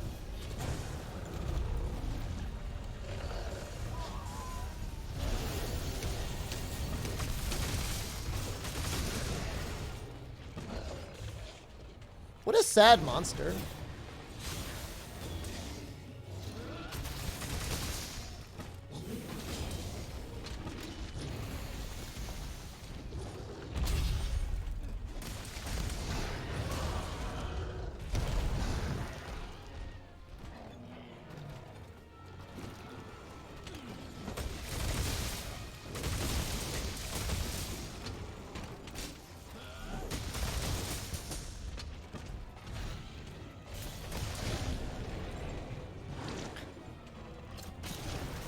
I feel like you're bowling this Savage Joe. This is why I doubt that Teostra would be faster.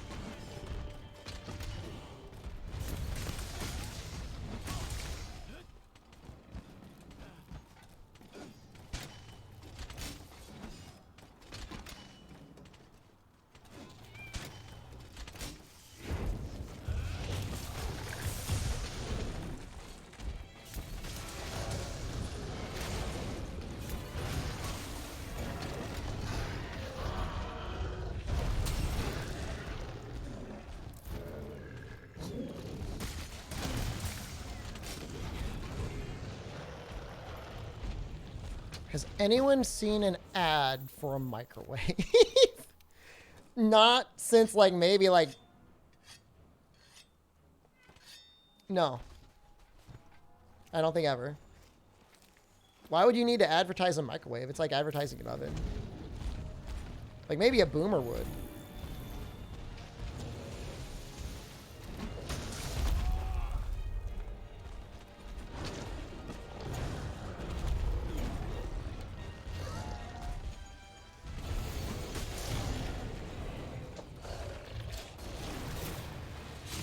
A lot of people rooting for this Devil Joe. I don't blame them.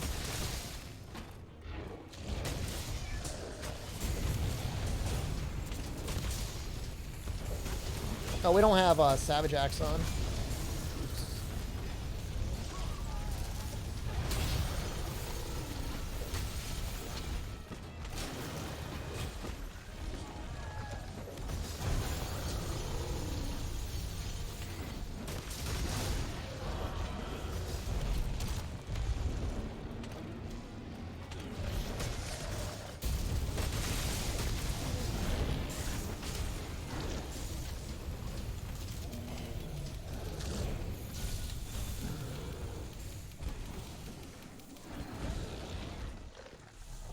Guy.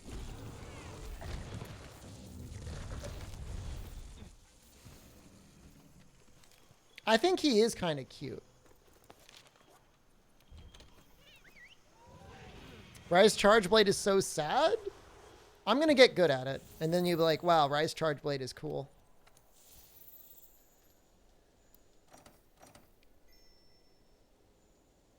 So close. Oh, it's so close. I don't understand why Hunter rank doesn't go up way faster. It feels like they go up at the same rate. I think we could actually lure out Velkhana. I think we'll miss all of the topples, but I think Dragon actually is okay on her. It's actually like a relatively decent secondary weakness compared to Fire.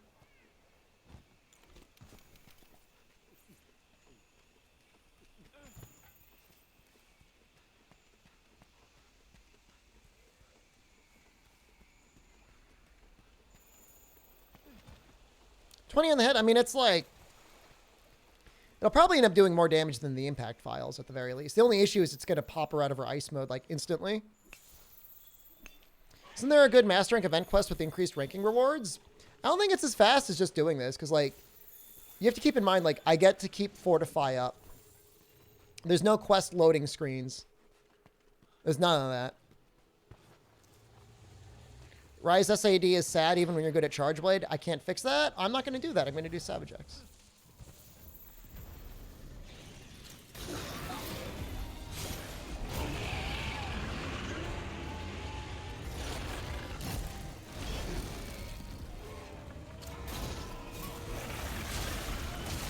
Take down Safi yet?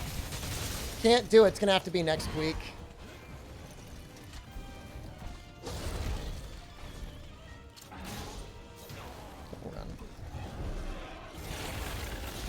Really sad.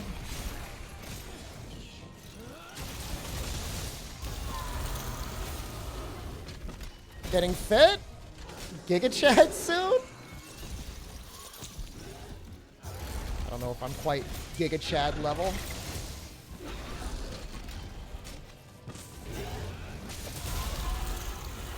I don't know if that was worth it.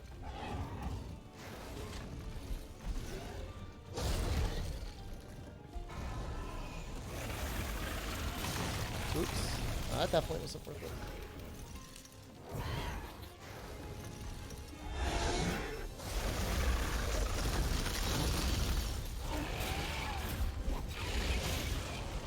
I'm going to say that'll work.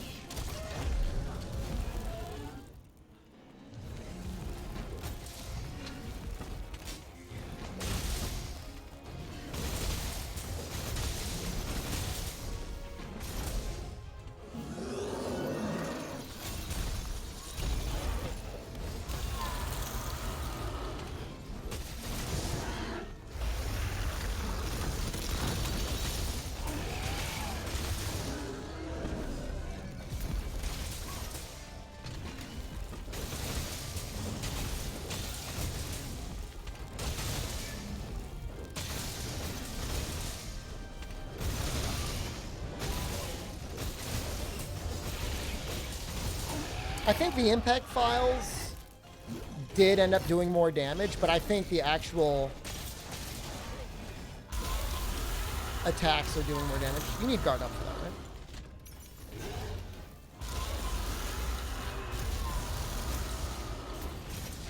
I think it's going to take a lot of practice before I feel comfortable with how to do like the little chainsaw startup for Savage Axe.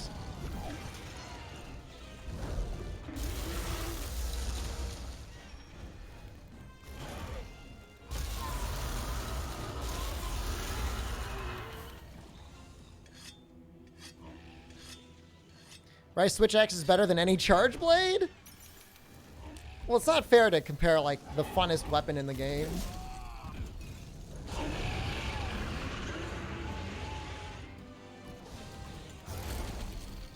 Oh, does Rapid Morph affect the Savage Axe startup? That's really good. That's good to know.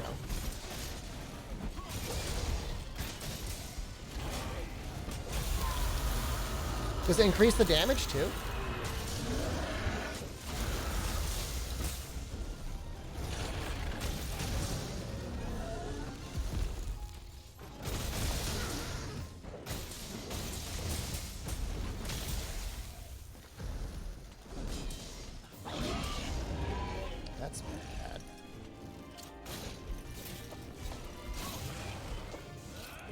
I mean, I guess, I mean, if it affects the startup time, I mean, it should affect the damage at least a little bit.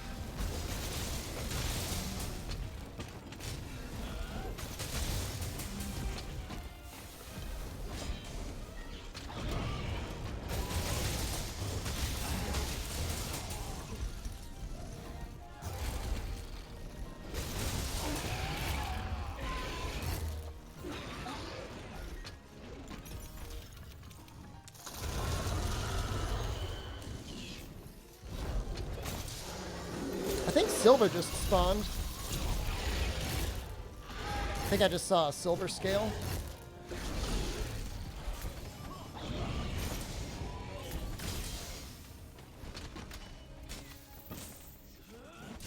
Yeah, that's him.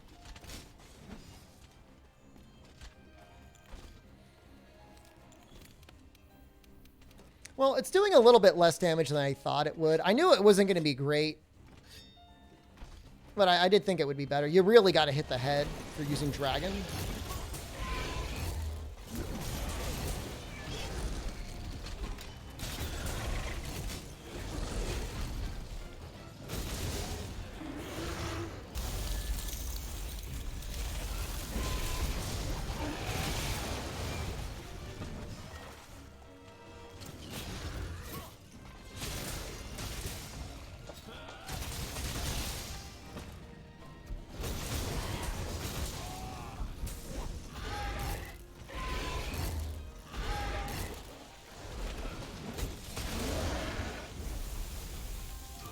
Oh no.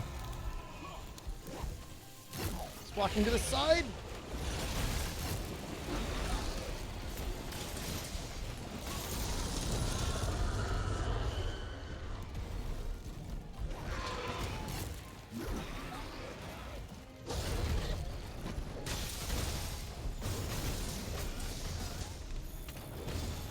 Wonder how this is going to go with the Silver Rathalos. Probably really annoying.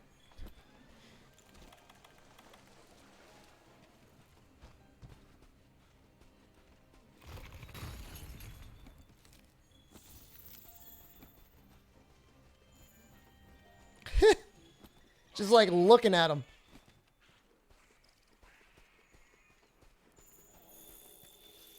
Have to be careful not to hit the Volcano with the banishing ball. That would be really embarrassing.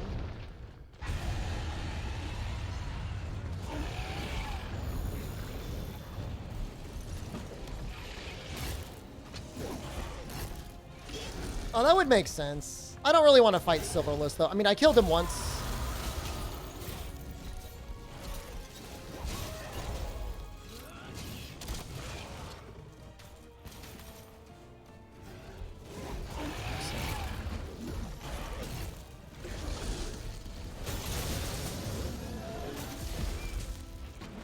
That's weird we got that break without getting the Elder Seal.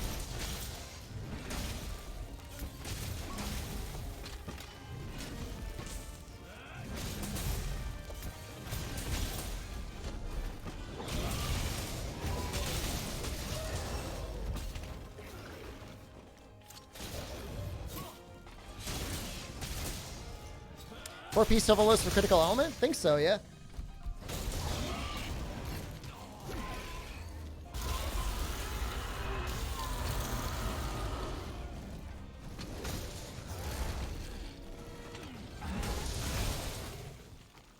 My volcano! That's okay.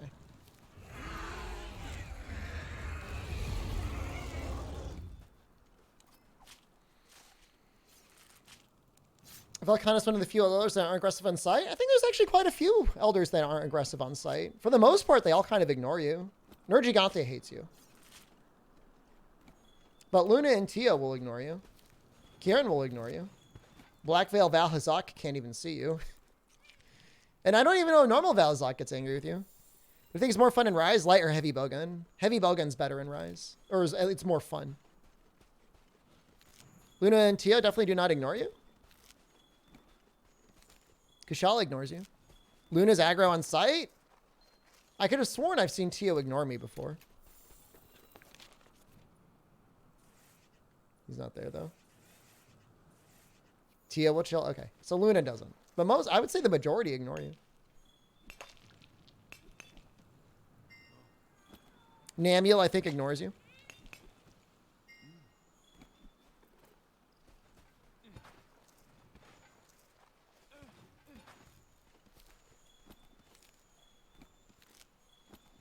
How much does Elder Seal proc achieve against Velkhana? Against normal Velkhana, it deprives you of a topple from breaking too many pieces of armor. But, I mean, I don't know. I mean, I think she does take more damage when her armor's down. Against AT Velkhana, I would argue it's, like, really important to have it. The damage reduction AT Velkhana gets when the ice armor up is pretty crazy. Maybe I'm wrong, and that isn't a fun fact at all. It provoked a good conversation.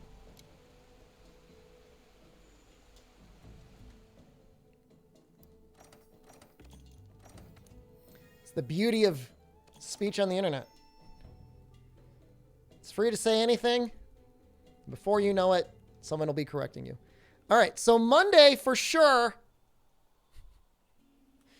MR100. I'm tired. I thought I'd stream longer, but I think I've been fighting a cold or something. It's not coronavirus. I've tested myself, but I definitely have a cold. So I'm going to take it easy. I got to rest up anyways. Big week next week.